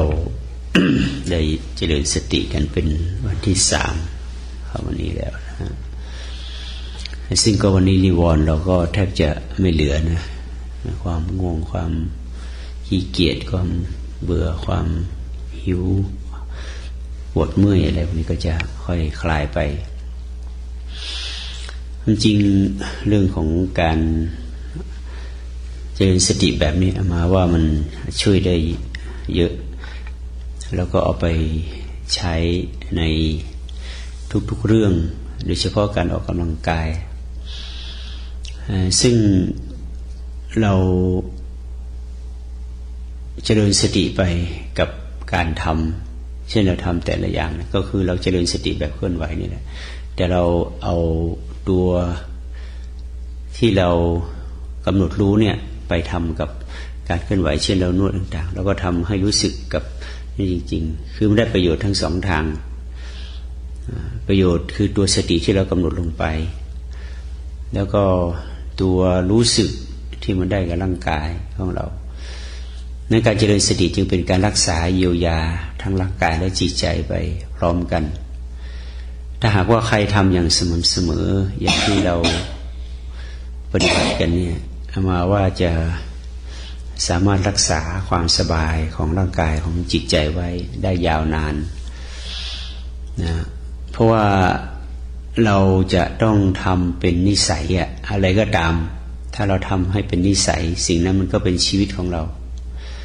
แต่เมื่อก่อนมาเนี่ยเราจะส่งใจออกนอกส่งใจไปในเรื่องของความคิดอดีตอนาคตไม่ค่อยได้มาสนใจกับตัวชีวิตเราก็จะไปสนใจแต่เรื่องของคนอื่นเรื่องของลูกของหลานของบ้านของช่องของอะไรต่างๆซึ่งจะลืมตัวเองลืมดูตัวเองว่าตัวเราเป็นอย่างไรนะจนกระทั่งว่ามันได้เจ็บได้ป่วยได้ไข้ได้หนาวได้เป็นนั่นเป็นนี่ขึ้นมาแล้วลืมดูบางสิ่งบางอย่างเราก็ไปเรียกว่ารู้เท่าไม่ถึงการอย่างสมมุติว่าเรากินยาบางชนิดเป็นยาบำรุงยาแก้นั่นแก้นี่แต่เราลืมดูความรู้สึกของตัวเองว่าเป็นอย่างไรบางทีสิ่งที่ดีๆเนี่ยเราทำไปเยอะๆมันก็กลายเป็นสิ่งที่ไม่ดีหรือบางทีสิ่งที่ดีๆอีกที่หนึ่งเราไปทำอีกที่หนึ่งมันกลับไม่ดีอย่างสมมติว่าน้ำยานางเนี่ยถ้าเรากินทางลาสเวกัสทางเมืองไทยเรากินทุกวันได้แต่มากินอย่างนี้ทุกวันไม่ได้เพราะที่นี่อากาศมันเย็นอยู่แล้วถ้าเราเติมเย็นเข้าไปอีกเราก็จะเป็นหวัดเลยทีนี้เพราะภูมิต้านทานเราจะลดลงไปเราก็ต้องดูนะมันดีจริงเนี่ยแต่ว่าถ้ามันผิดที่ผิดอากาศผิดอะไรต่างๆก็เปลี่ยนไปนี่เราต้องสังเกตดูตัวเองดังนั้นการเจริญสตินี่ตั้งแต่มาที่ทำมาเนี่ยมาไม่เคยเจ็บเคยป่วยไม่เคยไข้เคยหนาวอะไรเลยนะสบายมาตลอดในช่วงเกือบ20 ปีเนี่ยนะแล้วก็ทำอย่างเงี้ยแล้วต่อมาก็เอาวิธีการของการแพทย์ทางเลือกเข้าไปช่วยเหลือตัวเองอีกนั้นการเจริญสติคือการรักษาเยียวยาการสร้างตัวเองให้เป็นหมอของตัวเองโดยที่ไม่ต้องใช้หมอใช้ยาอะไรเลยนะอันนี้เรียกว่าเราพระธรรมรักษาเราแต่ถ้าเราปฏิบัติธรรมไม่ถูกเนี่ยพระธรรมก็ไม่รักษาเราเมื่อก่อนมาพุทธภาษิตที่ว่าธรรมย่อมรักษาผู้ประพฤติธรรมเป็นนิจก็เมื่อก่อนเราไม่ได้ปฏิบัติเราก็เจ็บก็ป่วยไปนั่นเป็นนี่ปวดหัวปวดท้องมีปัญหาด้านจิตใจเราก็ทำดีนะเราก็รักษาศีลประพฤติทำดีแต่ทำไมเราจึงไม่สบายนี่เขาเรียกรักษาทำไม่ถูกทำก็ไม่ได้ช่วยเราก็ไปตำหนิก็รักษาปฏิบัติธรรมมาทำไมมันไม่ดีไม่สบายก็เพราะรักษาไม่ถูกนะนี่การเข้าใจอะไรไม่ถูกเนี่ยมันไม่เป็นประโยชน์ที่ใช้ว่ามิจฉาทิฏฐินะเพราะว่าสัมมาทิฏฐิเนี่ยท่านจึงเป็นมรรคเบื้องต้นเลยในการคำสอนของพระพุทธเจ้าในมรรคมีองค์8ส่วนใหญ่เราว่าเขาว่าดีเราก็ทำตามเขาว่ามันดีแต่เราไม่ได้พิสูจน์ด้วยตัวเองมันดีอย่างไรอย่างมีอยู่ครั้งหนึ่งมาปฏิบัติธรรมแล้วล่ะมาเคยได้ยินโบราณเขาว่าวันหนึ่งมันคิดยังไงมันขึ้นมาว่าสมัยปู่ย่าตายายพ่อแม่ของเราเนี่ยมันไม่มีไฟฟ้าไม่มีไม้ขีดมันไม่มีไฟแช็กหายากเวลาเขาจะติดไฟแต่ละทีเนี่ยเอาไม้ไผ่2 ชิ้นมาถูกันแล้วมันจะเกิดไฟแล้วก็ฟังมาอย่างนี้ตลอดใช่ไหมแล้วแต่เราไม่เคยเห็นเขาทำหรอกแต่เราก็ฟังอย่างนี้มันตลอดวันหนึ่งมันนึกขึ้นได้ว่าโบราณเขาว่าเอาไม้ไผ่มาถูกัน2 ชิ้นแล้วมันจะเกิดไฟมันจะเกิดแบบไหนลองทำดูแล้วก็ไปหาไม้ไผ่มานะ ไม้ไผ่กลมๆแล้วก็มานั่งถูกันเอาหลังมันถูกันนะถูกันถูกันตั้งชั่วโมงก็แล้วครึ่งชั่วโมงไม่เห็นมันเกิดไฟตรงไหนเลยนะก็นึกว่าถูไปมันจะเกิดไฟแป๊บๆๆๆอย่างนั้นไม่เกิด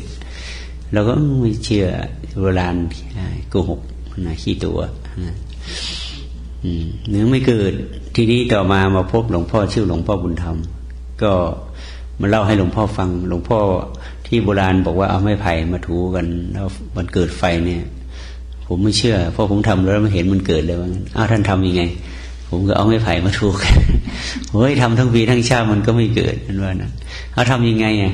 หลวงพ่อให้ทำผมให้ผมดูหน่อยสิท่านก็มาเอามีดมาเอาไม้ไผ่แห้งมาผ่าเป็น2 ชิ้นใช่ไหมมันก็อีกอันหนึ่งมันก็เป็นนั่นท่านก็มาปากหลังมันไปรูเล็กๆใช่ไหมแล้วก็เจาะหัวเจาะท้ายแล้วไปปักลงที่ดินแล้วก็เอาหลักขนาบหัวขนาบท้ายอีกชิ้นหนึ่งท่านก็จะมาเหลาเป็นบางๆเหมือนมีดนะแล้วก็เอาคมแล้วท่านเอาไอ้ปลายมีดเนี่ยขูดไอ้ท้องร่องของไม้ไผ่อีกอันหนึ่งมันเป็นฝอยนะขูดมาเป็นฝอยแล้วฝอยเนี่ยไปกระจุกไว้ท่านที่เจาะเป็นปากบาดนั่นนะใต้มันเสร็จแล้วท่านก็เอาไอ้ไม้ไผ่อีกชิ้นหนึ่งที่เป็นใบมีดไปจ้ำไอ้ตรงที่เป็นปากบาดเนี่ยสีลงไปตรงเนี้ยไอ้ตรงร่องนี่มันเป็นขี้ฝอยใช่ไหมสีไปไม่ถึง2 นาทีควรขึ้นกุ๊บเลยนะควรขึ้นแล้วท่านก็เอาจับไม้ดึงขึ้นมาฟัดกับไฟก็ลุกปั๊บอ้าวทำไมมันง่ายขนาดนั้นวะฝอยมันติดใส่ฝอยเนี่ยบอกว่าเนี่ยเขาทำกันอย่างเงี้ยแล้วท่านทำยังไงทำอย่างเงี้ยโอ้เสร็จแล้วท่านบอกท่านทำดูทีนี้เราก็ไปทำดูเดี๋ยวก็ติดเหมือนกันอ๋ออันนี้แสดงว่าเราฟังเข้ามาแต่ว่าเราไม่เคยทำให้มันถูกว่าเราทำอย่างนี้มันจะเป็นไงแล้วก็ทำแต่ว่าเราไม่เคยไปหาคนผู้รู้จริงไม่พบท่านผู้รู้จริงแล้วก็ทำไปอามาถ้าไม่พบหลวงพ่อบุญธรรมอามาก็จะเชื่ออย่างนั้นตลอดใช่ไหมว่าไอ้การเอาไม้ไผ่มาสีกันเกิดไฟนั้นไม่จริงหรอกนะชั้นใดก็ดีเรานับถือพุทธศาสนาก็เป็นแบบนั้นเขาบอกพุทธศาสนาดีอย่างนั้นรักษาศีลมันดีอย่างนี้ภาวนามันดีให้ทานมันดีอย่างนั้นแต่ว่าเราทำไปแล้วมันทำไมมันมีปัญหาเหมือนเดิมก็เจ็บป่วยบ้างมีปัญหาทะเลาะเบาะแว้งขัดแย้งถกเถียงไม่สบายใจมันก็ยังมีอยู่ทำไมเป็นอย่างนั้นก็เพราะเราทำตามเขาว่าแต่เราไม่ได้พิสูจน์ลงไปด้วยตัวเองว่ามันดีอย่างไรให้ทานที่มันดีอย่างไรให้ทานแล้วก็ให้เยอะๆยิ่งให้ยิ่งดีที่ไหนได้ยิ่งให้มันก็ยิ่งยุ่งใช่ไหมยิ่งให้ยิ่งยุ่งมีปัญหาเยอะแยะแล้วเขาบอกว่าให้ทานเยอะๆมันจะได้เงินเป็นแสนเป็นล้านให้ล้านได้10 ล้านอย่างเงี้ยโอ้ให้จนไปหลายครอบครัวแล้วเนี่ยให้10 ล้านเสร็จแล้วร้อยลายเนี่ยไอ้คนในสำเร็จมาสัก2 ลายเขาไอ้2 ลายเนี่ยมาโปรโมทแต่อีก99 ลาย98 ลายเขาไม่พูดถึงนี่คือการที่เราไม่ได้วิจัยด้วยตัวเองพระพุทธเจ้าบอกว่าวิจัยยะทานังการจะให้ทานนะต้องวิจัยซะก่อนวิจัยว่ายังไงสมัยหนึ่งมีคนเอาผ้าจีวรใหม่มาถวายให้พระให้พระสงฆ์สมัยครั้งพุทธกาลนะทีนี้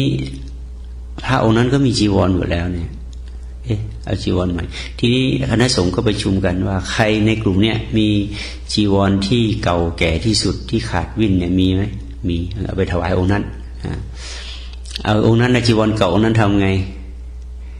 บอกว่าเอาไปเป็นผ้าเช็ดเท้าไอ้ส่วนที่ดีก็จะตัดออกไปเป็นผ้าปะผ้าชุนต่อไปอีกเพราะมันหายากใช่ไหม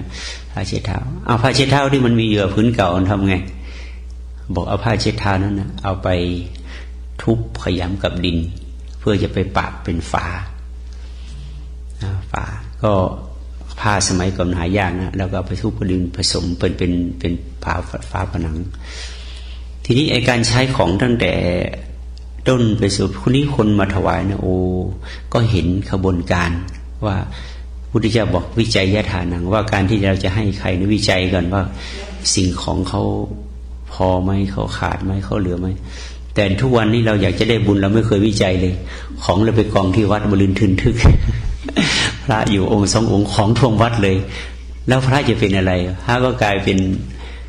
เป็นกิเลสที่เรียกว่าโอ้โหเสวยของอะไรหนักๆแล้วก็พระก็เลยไปเสียเวลาดูแลเก็บของเลยนะก็เนี่ยเราจะเห็นว่าปัจจุบันยุควัตถุนิยมเราก็โปรโมทโฆษณาให้คนเอาบุญคนก็อยากจะได้บุญด้วยการให้ชวนมานั่งภาวนามารักษาศีลก็ไม่ได้บอกไม่มีเวลานะฉะนั้นเราก็เลยไม่ได้วิจัยแล้วความขาดแคลนของโลกก็เกิดขึ้นอย่างที่เห็นไอ้คนที่จนก็จนแบบไม่มีกินไอ้คนที่รวยก็รวยจะมีเหลือเฟืออย่างเงี้ยมันก็เกิดความไม่สมดุลแล้วการรักษาศีลก็เหมือนกันเราเห็นว่าเขารักษาศีลดีแล้วก็ไม่อยากไปรักษาศีลอีกแหละนะรักษาศีลกินเจนะอย่างที่เราเห็นเสร็จแล้วก็เราก็ไปตำหนิคนไม่มีศีลทีเนี้ยฉันมีศีลมากกว่าแกนี่ไม่รักษาศีลเลยฉันถือศีลกินเจรักษาศีล8ได้รักษาศีล5ได้เนี่ยเขาว่ามันก็เลยทำให้เกิดอัตตาตัวตนขึ้นมาแล้วคนไหนให้ทานมากก็มาอวดกันว่าฉันให้ทานแล้วก็ไปดูถูกคนไม่ให้ทานพอมารักษาศีลเคร่งแล้วก็ไปดูถูกคนไม่รักษาศีลอีกเห็นไหมมันก็เลยเป็นทุกข์เพราะเราทำไม่เป็นทีนี้พอมาภาวนาก็เหมือนเอาพอมาภาวนากลับไปบ้านเราไปมองคนที่ไม่ภาวนาชักตาชักเอียงแล้วก็โอ้ยแกนี่ไม่ไหวแล้วไม่มีสติเลยเนี่ยก็ไปบังคับให้เขาไปเจริญสติดูไม่ได้เลยกันดูคนที่บ้านไม่ได้เลยอะไรมันก็ทำผิดหมดอ่ะไอ้เราถูกอยู่คนเดียวใช่ไหมที่ได้คนในบ้านก็เดือดร้อนไปปฏิบัติทำยังไงมาเดือดร้อนกันเนี่ยเราไปบังคับคนปฏิบัตินี่ก็เกิดอัตตาตัวตนอีกใช่ไหมดังนั้นพระพุทธเจ้าบอกท่านบอกให้ศึกษาซะก่อนจะทำอะไรเนี่ยให้ทานก็ต้องศึกษาว่าทานเนี่ยเป็นประโยชน์กับใครบ้างแทนที่ทานเนี่ย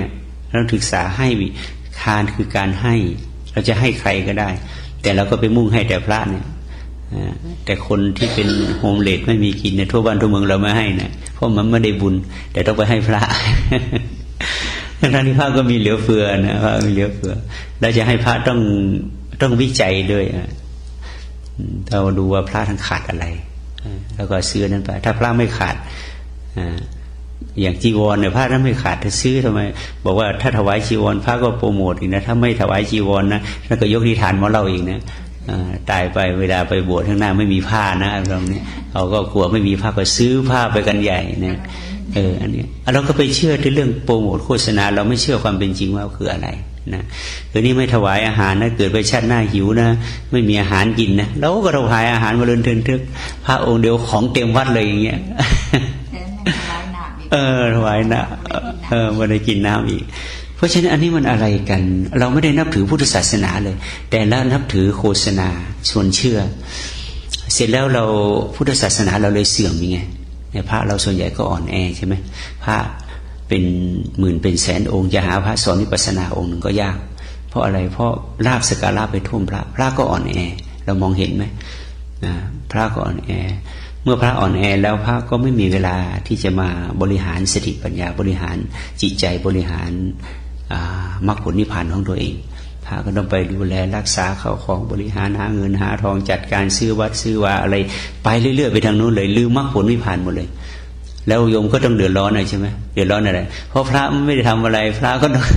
มันไปทำงานแต่พระได้เงินอย่างนั้นก็ได้อย่างโยมนั่นแหละนะโยมก็ต้องติดลบกันละที่นี่ไอ้นั่นวัดนั่นก็จะถวายวัดนู่นก็จะเช่าวัดนี้ก็จะสร้างวัดนู่นก็จะทำแล้วก็ต้องจ่ายไปตามวัดต่างๆเนี่ยแล้วก็เดือดร้อนทีนี้เสร็จแล้วอันนี้เราพูดถือความจริงให้กันฟังนะถ้าเราไม่พูดความจริงให้ฟังมันก็ไม่ใช่ธรรมะนี่ความจริงทีนี้เราจะวิจัยอย่างไรเราจะศึกษาอย่างไงก็ศึกษาอย่างที่ว่าเราจะได้ให้ทานก็วิจัยเสียก่อนว่าขาดอะไรเหลืออะไรจำเป็นไหนคนที่ขาดที่เหลือก็มีลูกเราหลานเราขาดอะไรญาติพี่น้องของเราขาดอะไรเพื่อนฝูงเราขาดอะไรคนที่ไม่มีเขาขาดอะไรต่างโรงพยาบาลเขาขาดอะไรพม่ามันขาดอะไรจีนมันขาดอะไรไทยมันขาดอะไรลาวก็ส่งไปทางนั้นนะการให้อันนี้ก็จะเป็นบุญการให้ที่คนที่เขาต้องการขาดแคลนก็เป็นบุญทีนี้การที่เราคิดว่าให้ผู้อื่นไม่ได้บุญเพราะว่าเขาพูดไม่เป็นเขาโฆษณาไม่เป็นแต่พระอันพูดเป็นโฆษณาเป็นก็เหมือนว่าจะได้บุญนะถ้ามีนิทานอะไรเยอะแยะเรามาเล่าให้เราฟัง เพราะฉะนั้นเรื่องนี้เป็นเรื่องที่เอามาพูดไม่ได้ในเมืองเรานะพูดแล้วเราจะหาว่าไปโจมตีกันเข้าเนื้อตัวเองนะแต่ว่าใครล่ะถ้าว่าเราไม่พูดให้กันฟังใครจะมาพูดให้เราฟังตรงนี้เราต้องช่วยกันคิดพิจารณาโดยเฉพาะเราปฏิบัติวิปัสสนาเนี่ยเราจะมองอะไรตามความเป็นจริงไม่ใช่ไปเชื่อตามที่เขาโฆษณาเมื่อเขาโฆษณาแล้วเราก็ไม่เห็นความจริงมันก็เลยขาดความพอดีการรักษาศีลก็เหมือนกันรักษาศีลไม่ใช่ว่าจะมานั่งรักษาศีล 5 ศีล 8ที่วัดศีลแปลว่าอะไรศีลแปลว่าปกติเราในบ้านของเราอะไรที่มันผิดปกติเรารักษาลูกของเราผิดปกติไหมอยู่ที่บ้านมันไปนอนค้างที่อื่นหรือเปล่ามันไปกินไปเล่นไปสนุกที่ไหนมันผิดปกติหรือเปล่าเราก็ดูเมื่อเราดูลูกของเราผิดปกติใจเราเป็นยังไงบ้างใจเราสบายไหมใจเราก็ไม่สบายใจเราผิดปกติแล้วใช่รักษาใจให้ปกติแต่ถ้าใจเรายังไม่ปกติไปเห็นลูกมันทำผิดทำพลาดทำไม่ดีใจเราผิดปกติไอ้สิ่งที่พูดเอาไปปกติไหมไม่ปกติผิดปกติมันก็เป็นอารมณ์ใช่ไหมทีนี้เราก็ไปสอนลูกเราด้วยอารมณ์มันจะรับไหมมันก็ไม่รับแทนที่จะเป็นคำสอนมันกลายเป็นคำด่าทุกคำเลยลูกมันก็เตลิดเปิดเปิงออกจากบ้านไม่นอนแล้วที่บ้านนะไม่นอนแล้วทีนี้เราก็มาดูจิตของเราปกติกันรักษาจิตให้ปกติกันเมื่อรักษาจิตปกติเราจะเกิดปัญญาใช่ไหมลูกมันเป็นอย่างเงี้ยเราก็น่าเห็นใจมันนะสังคมมันก็ไม่ดีแล้วก็มันก็ยังรู้เท่าไม่ถึงการแล้วก็เมตตาสงสารใจปกติมันจะเกิดเมตตาแล้วค่อยพูดรูปหลังรูปหน้าค่อยพูดไปที่ใช่ไหมไอ้หนูอันนั้นผิดไปแล้วก็ไม่เป็นไรนะกูก็เคยผิดมาเหมือนกันมึงก็อย่าผิดมากเหมือนกู ก็คุยมันไปจับเขาคุยกันใช่ไหมวันนี้ลูกไม่เชื่อวันต่อไปอาจจะเชื่อแต่ว่าถ้าหากว่าเห็นว่ามันอยากจะทำก็ทำไปแต่เวลาทุกข์มาอย่ามายุ่งกันแม่นะเราก็เฉยๆที่จิตปกติได้ใช่ไหมแต่ถ้าจิตเราผิดปกติมีอารมณ์เราเป็นไงเราก็โอ้โหเก็บเอาไว้เก็บไม่มีโอกาสได้พูดพอพูดทีก็ระเบิดออกมาเลยลูกมันก็รับไม่ได้จิตปกติอันนี้คือจิตนะผิดปกติถ้าเราทำอะไรลงไปมันก็ผิดทีนี้ในบ้านในการรักษาศีลในบ้านบ้าง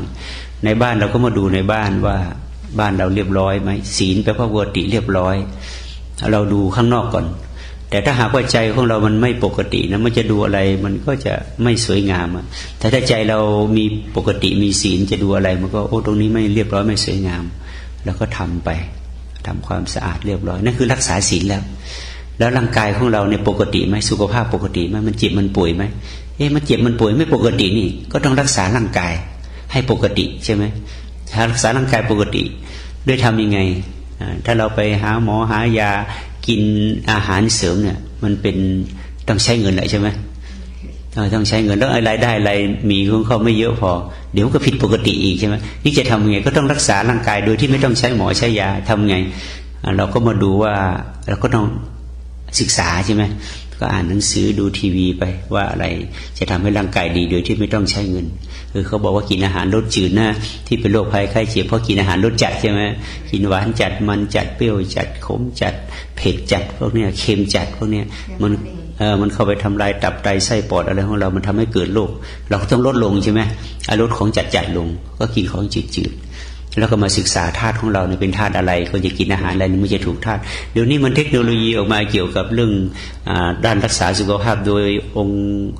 รวมโดยแพทย์ทางเลือกอะไรออกมาเยอะแยะมากมายถ้าเราไม่ศึกษาเราก็ยังรักษาตัวเองไม่เป็นใช่ไหมเวลาจะเป็นอะไรขึ้นมาเนี่ยเราก็ไปหาหมอหายาทั้งที่หมอที่ยามันไม่รู้เรื่องอะไรกับเราเลยนะ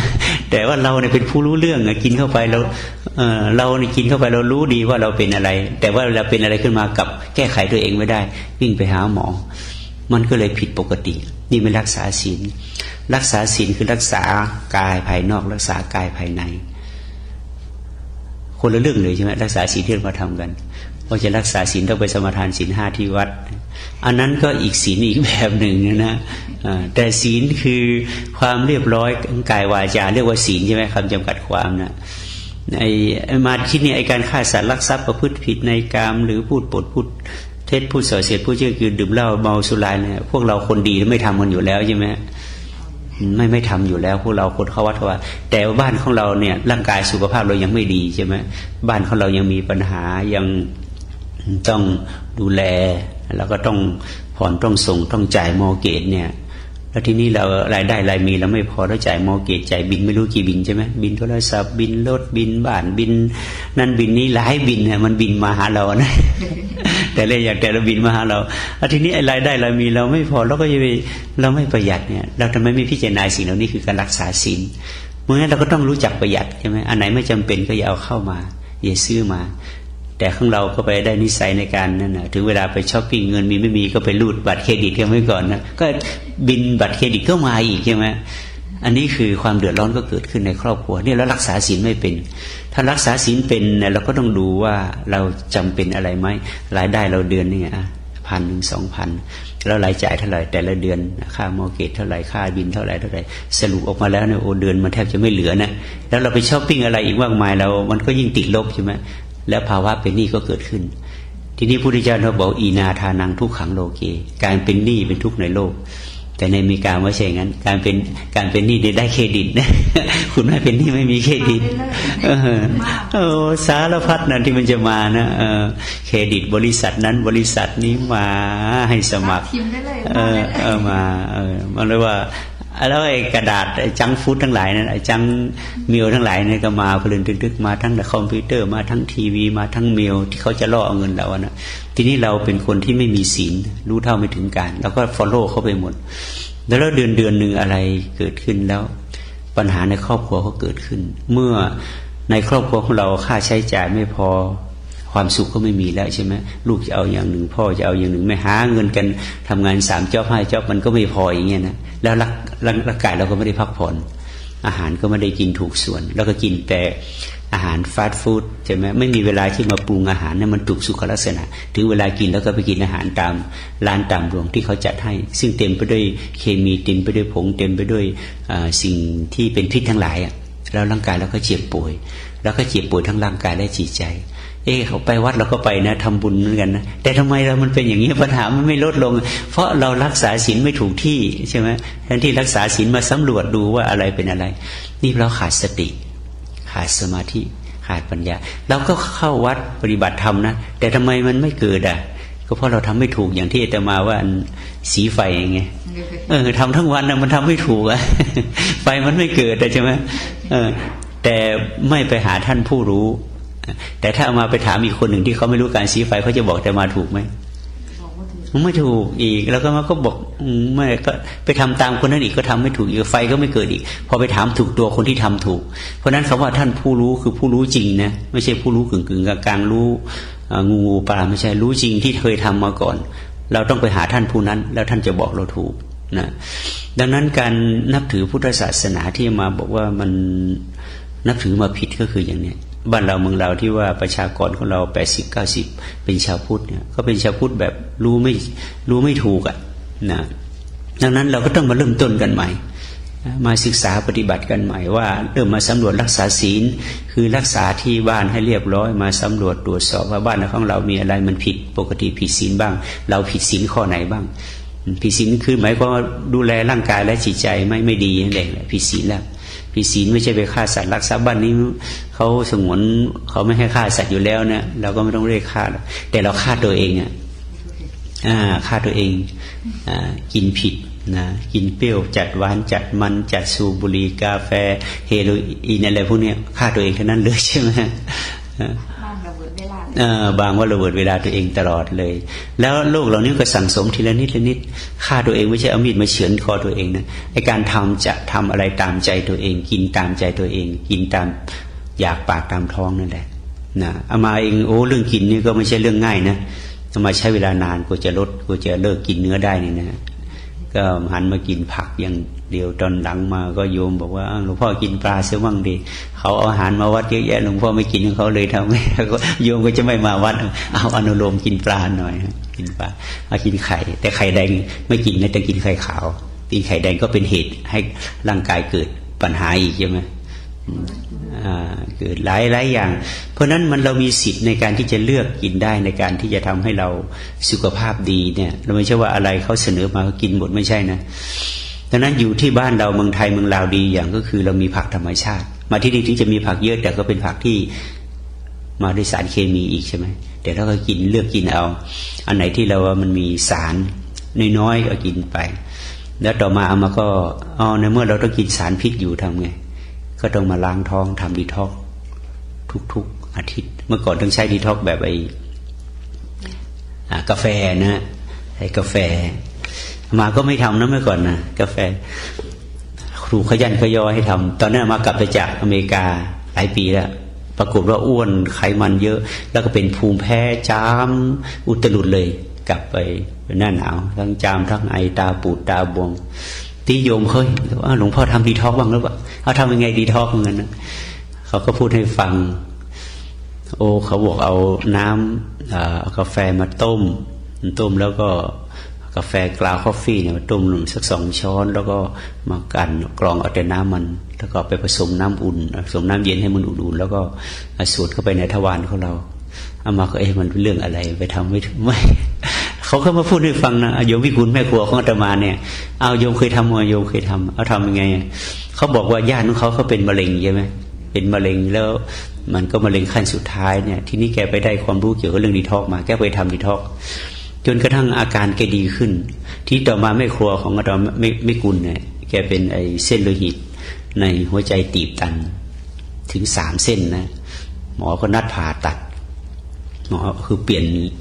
เขาเรียกว่าทำใบพาสนะไอ้ค่าผ่านี่มันตั้งเกือบ200,000นะที่เมืองไทยเราเสร็จแล้วไอ้พี่สาวของแกที่ว่าญาติของแกที่เป็นมะเร็งแกบอกแกที่ก่อนที่ไปผ่าเนี่ยแกลองทำดีท็อกดูนะก็แกก็ทำปรากฏแกทำได้เดือนเดียวเนี่ยไอ้ใบพาสที่ว่า3 เส้นมันหายเลยไม่ต้องผ่าตัดเลยทีนี้แกก็บอกเนี่ยเขาทำอย่างนี้หายเขามาเล่าให้อาตมาฟังมาก็ไม่ทำนะเพราะมันประหลาดนะไม่ยอมทำทีนี้วันหนึ่งแกก็หิ้วถุงกาแฟมาให้อาตมาแล้วจะทำหรือไม่ทำว่างั้นเนี่ยบังคับเลยนะพอเห็นเนี่ยอาตมาต้องบังคับอาตมาก็เลยทำนะทำต่อเนื่องกัน3 วันโอ้โหในท้องของเราที่เรากินของสะสมมาแต่เล็กจนโตจนป่านนี้อายุ50-60มันสั่งสมของที่เหมือนกับตุ่มที่เราใส่น้ำไว้นานๆแล้วบ้านเราแค่ขี้เถ้ามันขึ้นนะขี้เถ้ามันขึ้นก็ตุ่มในท้องเราก็เป็นอย่างนั้นแหละของที่เรากินไปตั้งตลอดชีวิตในท้องเราก็ขังพวกสกปรกเอาไว้พอเราทำ3 วันนี่มันออกมาเป็นน้ำข้นน้ำเคี่ยวเหม็นระเบิดเลยว่าทำอยู่3 วันหลังจากนั้นก็ทำอาทิตย์ละครั้งหลังทำมา5-6 ปีแล้วพอมาได้ผลปรากฏภูมิแพ้ก็หายความดันก็หายไขมันก็หายอ้วนอะไรก็หายหมดเลยทีนี้มาก็เลยเอาเรื่องนี้มาโฆษณาที่ลาสเวกัสเดี๋ยวนี้หลายคนลาสเวกัสทำไปดีท็อกหมดเลยนะแต่บางคนก็ทำได้เร็วบางคนก็หลังรับไม่ได้ก็ทำช้าก็สุขภาพดีขึ้นแล้วต่อมาก็มาศึกษาเรื่องแพทย์ทางเลือกของหมอเขียวใช่ไหมเรื่องทำดีท็อกก็มาก็ไปศึกษามากขึ้นหมออาลีเนี่ยหมออาลีที่เขาทำดีท็อกเขาเป็นมะเร็งที่ต่อมลูกหมากขั้นที่4แล้วเขามาทำดีท็อกเขาก็หายแล้วเขาทำทุกวันเลยนะหมออาลีเนี่ยหมอเขียวหมอสุทธิวัฒน์ก็ว่าสูตรเดียวกันต่อมาก็มาศึกษาแพทย์ทางเลือกว่าจะกินอะไรอาหารตามธาตุตามกรุ๊ปเลือดมันก็ละเอียดขึ้นเรื่อยๆการรักษาดูแลสุขภาพก็ดีขึ้นเรื่อยๆมันก็เลยสบายทีนี้ต่อมาก็แต่เรื่องโยคะเนี่ยมาทำมานานแล้วแต่ว่าทำบ้างไม่ทำบ้างแต่หลังจากที่มาศึกษาสูตรหมอเขียวนั่นก็ทำทุกวันก็ทำให้สุขภาพเราดีอันนี้ศีลเรามีศีลแล้วเราก็สบายทั้งกายและใจเขาบอกสีเลนะสุขติงยันติสีเลนะโพคสัมปทาสีเลนะนิพุติงยันติตัสมาสีลังมิโสทะเยแล้วก็รับก็อยู่อย่างนั้นนะสีเลนะสุขติงยันติบอกว่ามีศีลแล้วจะมีความสุขต้องหลักศีลแบบนี้มันถึงจะมีความสุขสีเลนะโพคสัมปทามีศีลแล้วถึงจะรวยคือรวยไม่ได้มาถึงมีเงินมีทองนะเราสบายนะมันร่ำรวยแล้วใช่ไหมเราสบายสุขภาพดีร่ำรวยแล้วเป็นลาภอันประเสริฐแล้วเป็นลาภยอดของลาภแล้วเนี่ยสุขภาพดีแต่ถ้าเรามีเงินเป็นแสนเป็นล้านแต่ว่าสุขภาพไม่ดีมัวหาเงินหาทองมันรวยแบบนั้นก็เรียกว่ารวยแบบไม่มีศีลนะรวยแบบมีศีลอย่างพระเนี่ยท่านสบายสุขภาพดีไม่มีเงินแม้แต่บาทเดียวท่านก็ร่ำรวยกว่าคนที่มีเงินเป็นแสนล้านถึงไม่สบายใช่ไหมเนี่ยคำว่ารวยในพุทธศาสนาคือความรวยความสุขรวยความสุขภาพดีสุขภาพกายดีสุขภาพจิตดีไม่ได้หมายถึงรวยเงินรวยทองแต่ว่าเรามาสอนกันผิดๆนะคุณไม่ร่ำรวยเพราะคุณไม่ได้รักษาศีล มันก็เลยศึกษาพุทธศาสนากันผิดมาอย่างเงี้ยเราก็ไปแก้เขาไม่ได้นะเพราะพระท่านก็ฝังหัวทุกวันน่ะท่านก็พระก็ท่านก็มีนิทานอ้างไปเลยว่างั้นโยมก็เชื่อเพราะโยมไม่ได้ศึกษาจากของจริงโยมก็ต้องเชื่อหลังจากเอามาศึกษามาอย่างนี้แล้วก็เลยเผยแพร่ทั้งสองอย่างเรื่องสุขภาพกายก็เราเอาตัวของเราเป็นประสบการณ์ของเรานะไม่ใช่ว่าไปสอนโดยที่ไม่มีประสบการณ์เอาประสบการณ์ของเราไปบอกเนี่ยเลยต่อมาเราทำดีท็อกแบบกาแฟเนี่ยมันหิ้วไปหิ้วมาเรามาที่นี่แล้วก็จะมานอนทำดีท็อกในห้องน้ำก็ไม่สะดวกใช่ไหมต่อมาก็ปรากฏว่าหมอที่เขาคิดค้นสูตรดีท็อกโดยที่ไม่ต้องใช้น้ำกาแฟเนี่ยเขาใช้สมุนไพรพอของดร.เช้าอันนี้แม่ชีสุรางนำมาเผยแพร่มาก็ลองทำดูก็ปรากฏว่าดีกว่ากาแฟอีกดีกว่ากาแฟอีกเพราะอะไรเพราะกาแฟเนี่ยเราล้างแต่ส่วนล้างลำไส้ใหญ่ใช่ไหมแต่ว่าเม็ดไอ้ดีท็อกที่ของดร.เช้ามันเราทานเข้าไปมันจะคลีนอัพลำไส้น้อยลำไส้ใหญ่ทุกส่วนเลยออกไปทานวันละ2 เม็ดเนี่ยก็รู้สึกอันนี้ไม่ใช่มาโฆษณายานะ บอกไว้ก่อนนะแต่ว่าหมายความว่าฮะหาซื้อที่ไหนเข้าไปดูเว็บไซต์นะเอามาจะให้ชื่อเว็บไซต์ของดร.เช้าอยู่แคลิฟอร์เนียนี่นะก็ปรากฏว่าปัจจุบันก็เลยไปที่ไหนก็ทานอะไรเข้าไปแล้วก็คลีนอัพนะก็สบายไม่มีปัญหาเรื่องแต่กาแฟนี่นานๆถ้าทำไปนานๆมันก็เสียอย่างคือว่ามันจะถ่ายเองลำบากเพราะมันชินด้วยการทำแล้วมันจะถ่ายเองลำบากแต่ว่าของดร.เช้านี่ถึงเราไม่ได้ทานมันก็ถ่ายปกตินะก็เลยทำให้ร่างกายและใจของเราสบายทีเนี้ยนี่คือวิธีการศึกษาเพื่อดูแลตัวเองเขาเรียกศึกษาศีลศึกษาก่อนที่จะมีศีลศึกษาก่อนจะสบายแต่คนส่วนใหญ่เราไม่ชอบศึกษาใช่ไหมว่าเขาบอกมันง่ายดีแต่ไปศึกษาตัวเองมันอะไรไม่รู้เราไม่มีเวลาเราบอกไม่มีเวลาแต่ความจริงเนี่ยเวลาเราไม่สบายทำไมมีเวลาไปหาหมอเมคอัพพอยเมนต์ทำไมมีเวลาล่ะใช่ไหมรอเท่านั้นวันทำไมรอได้ทำไมมีเวลาล่ะแล้วสละเวลาวันนี้นิดหน่อยแล้วมาดูแลตัวเองวันนี้นิดหน่อยทำไมไม่มีเวลาซึ่งเป็นเรื่องประหลาดนะใช่ไหมหมอแห่งเสียเวลายิ่งเสียเวลาไปหาหมอยิ่งติดคิวยิ่งชุลันอะไรเยอะแยะไปหมดอามาอยู่ที่วัดพระศรีเนี่ยตามปกติพระต้องมีอินชูรันแต่ปรากฏว่าอามาบอกไม่ต้องทำอาตมาเขาตามอาตมา2 ครั้งแล้วนะบังคับไปตรวจเลือด2 ครั้งแล้วยังไม่ทำเลยป่ะนี่อามาก็เฉยๆเพราะเราประกันตัวเองได้ว่าเราจะไม่ป่วยแต่ท่านถ้าเกิดอุบัติเหตุขึ้นมาเอานั้นอีกเรื่องหนึ่งเป็นกรรมของอาตมาเหมือนกันนะถ้าเกิดอุบัติเหตุเป็นกรรมของอาตมารับรองว่าจะไม่เกิดง่ายๆหรอกยังไงบุญกุศลที่ปฏิบัติเนี่ยจะต้องรักษาเราก็เราจะพิสูจน์ว่าการดูแลรักษาตัวเองดีกว่าบริษัทประกันมารักษาให้เราแต่ถ้ารักษาตัวเองไม่เป็นนะก็จำเป็นจะต้องให้คนอื่นมารักษาให้หมอรักษาให้บริษัทประกันมารักษาซึ่งเป็นเรื่องที่เยอะแยะมากมายเลยต้องเสียเงินเท่านั้นเท่านี้ดังนั้นการดูแลรักษาตัวเองเป็นศิลปะเป็นการปฏิบัติธรรมนะถ้าเราไปปฏิบัติธรรมอยู่ที่วัดทั้งวันทั้งคืนแล้วไม่ดูแลตัวเองมันถูกไหมเราไม่ถูกนะนี่คือต้องศึกษาซะก่อนเราจะให้ทานก็ต้องศึกษาเราจะให้ศีลก็ต้องศึกษาเราจะเจริญภาวนาก็ต้องศึกษาไม่ใช่ว่าเขาสอนแล้วเอาหมดนะโดยเฉพาะพระสอนถ้าไม่เชื่อพระก็เป็นบาปอีกใช่ไหมแล้วก็กลัวไปอีกที่นี่เนี่ยเราก็เชื่อบุญเชื่อบาปกันมาผิดอย่างเงี้ยเลยทำให้เราหมอพูดไม่เชื่อหมอนะแต่พระพูดเชื่อพระอย่างงี้นะทั้งพระไม่รู้เรื่องของหมอเลยนะดังนั้นอันนี้ต้องพิจารณานะเราเอาเหตุเอาผลมาว่ากันหลังจากที่อาตมาได้มาศึกษาเรื่องนี้ก็เลยการปฏิบัติการอะไรก็ได้บุญกุศลเยอะแยะว่ามาช่วยพายมเจริญสติก็ดีพายมออกกำลังกายก็ดีบอกก็ดีเอามาก็ได้บุญเยอะแยะใช่ไหมเอามาต้องบอกว่าไม่รู้ว่า200 ปีจะอยู่ไม่อยู่ไม่รู้โยมอาจจะเป็น300ก็ได้นะมันบุญเยอะเลยต่ออายุไปเรื่อยๆบุญมันเยอะบุญไม่หมดสักทีแล้วถ้าหาอาตมาอยู่อย่างนี้อามาก็จะช่วยโยมไปอย่างนี้ใช่ไหมแล้วมันจะตายเป็นหรือเปล่าไม่รู้เนี่ยเพราะฉะนั้นอันนี้คือการรักษาศีลแล้วมันได้ความสุขจริงๆแล้วร่ำรวยจริงๆโภคสัมปทาเราไม่ต้องการรวยเงินทองพระรวยเงินทองได้ไงพระรวยเงินทองเป็นอาบัติอ่ะใช่ไหมพระพุทธเจ้าท่านหนีเงินทองออกมาบวชอ่ะพุทธเจ้าท่าน2,000 กว่าปี2,000 กว่าปีแล้วพระพุทธเจ้าท่านหนีสมบัติลงบวชแล้วพระจะสั่งสมสมบัติได้ไงพระจะเรียกเงินเรียกทองจากโยมได้ไง ใช่ไหมเราต้องพิจารณาความจริงนี้จะถ้าหากว่าเราจะเชื่อพระเราต้องมีปัญญานะถ้าเรามีปัญญาไม่สั่งสมปัญญาพระพูดอะไรมาเราเอาตามพระหมดไม่ได้เราก็ต้องมาวิจัยว่าบุญบาปอยู่ที่ใจของเราไม่ใช่อยู่ที่พระพูดแต่พระพูดจะเป็นถูกเป็นผิดก็ตามถ้าใจเราไม่ดีใช่ไหมพระพูดดีขนาดไหนถ้าใจยังไม่ดีมันก็ไม่ได้บุญแต่ถ้าพระพูดผิดพูดถูกพระด่าเราแต่ใจเราดีอยู่เราก็ได้บุญใช่ไหมมันก็ได้บุญเพราะนั้นนี่ต้องศึกษานะดังนั้นพุทธศาสนาของเรามันก็ไม่ได้ผลเท่าที่ควรเพราะว่าเราขาดการศึกษาพระพุทธเจ้าบอกว่าสิกขา3ใช่ไหมศีลและสิกขาให้ศึกษาก่อนที่จะมีศีลจิตสิกขาให้ศึกษาเรื่องจิตก่อนที่จะทำสมาธิท่านไม่ใช้คำว่าสมาธิสิกขานะท่านใช้คำว่าจิตสิกขาให้ศึกษาเรื่องใจตัวเองซะก่อนแล้วถึงจะทำสมาธินี่เราไปนั่งทำสมาธิแต่ไม่รู้เรื่องใจเลยว่าใจวันมันคิดกี่ครั้งมันคิดอย่างไรมันไปยังไงมันมาอย่างไรมันทำไมจึงคิดเรื่องความโลภความโกรธทำไมมันจึงคิดเราไม่ได้ศึกษามันเลย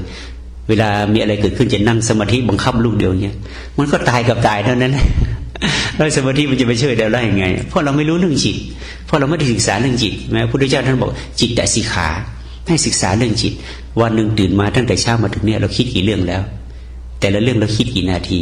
และแต่เรื่องนั้นเป็นเรื่องดีกี่เรื่องเรื่องไม่ดีกี่เรื่องต้องดูต้องศึกษาจะได้เอาละวันหนึ่งเราคิดกี่เรื่อง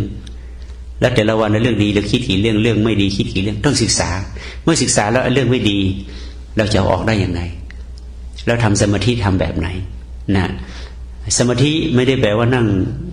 หลับตาดูนะสมาธิแปลว่าจิตตั้งมั่นเมื่อเราจิตเราตั้งมั่นในอารมณ์ปัจจุบันแล้วนั่นเรียกว่าสมาธิแต่ส่วนใหญ่เราสอนกันขาขวาทับขาซ้ายมือขวาทับมือซ้ายตั้งตัวตรงดำรงสติมั่นกำหนดสติว่าเฉพาะหน้ากำหนดรู้ลมหายใจเข้าอันนี้มันเป็นสูตรของมันเลยนะเราก็เชื่อตามสูตรนั่นแหละแต่เราไม่ได้ดูว่าเหตุการณ์มันเป็นยังไงเราอยู่ที่ไหนโลกเป็นยังไงเขาทำยังไงสมาธิอารมณ์ตั้งมั่นจิตตั้งมั่นเราจะทำยังไงก็ตามอารมณ์ตั้งมั่นจิตตั้งมั่นเป็นสมาธิได้หมดเราจะทำอยู่ในโรงงานในห้างร้านในตลาดที่ยุ่งก็มีสมาธิได้แต่ขอให้อารมณ์อยู่ในปัจจุบันแต่ถ้าเราไปนั่งทำสมาธิสะกดจิตตัวเองในป่าในเขาในถ้ำในเหวก็สะกดจิตตัวเองใช่ไหมเวลาออกมาถูกอารมณ์กระทบข้างนอกจิตก็ไม่ตั้งมั่นแล้วไปเตลิดกับอารมณ์นั่นนี่เลยไม่มีสมาธิไปทำสมาธิแต่ไม่มีสมาธิ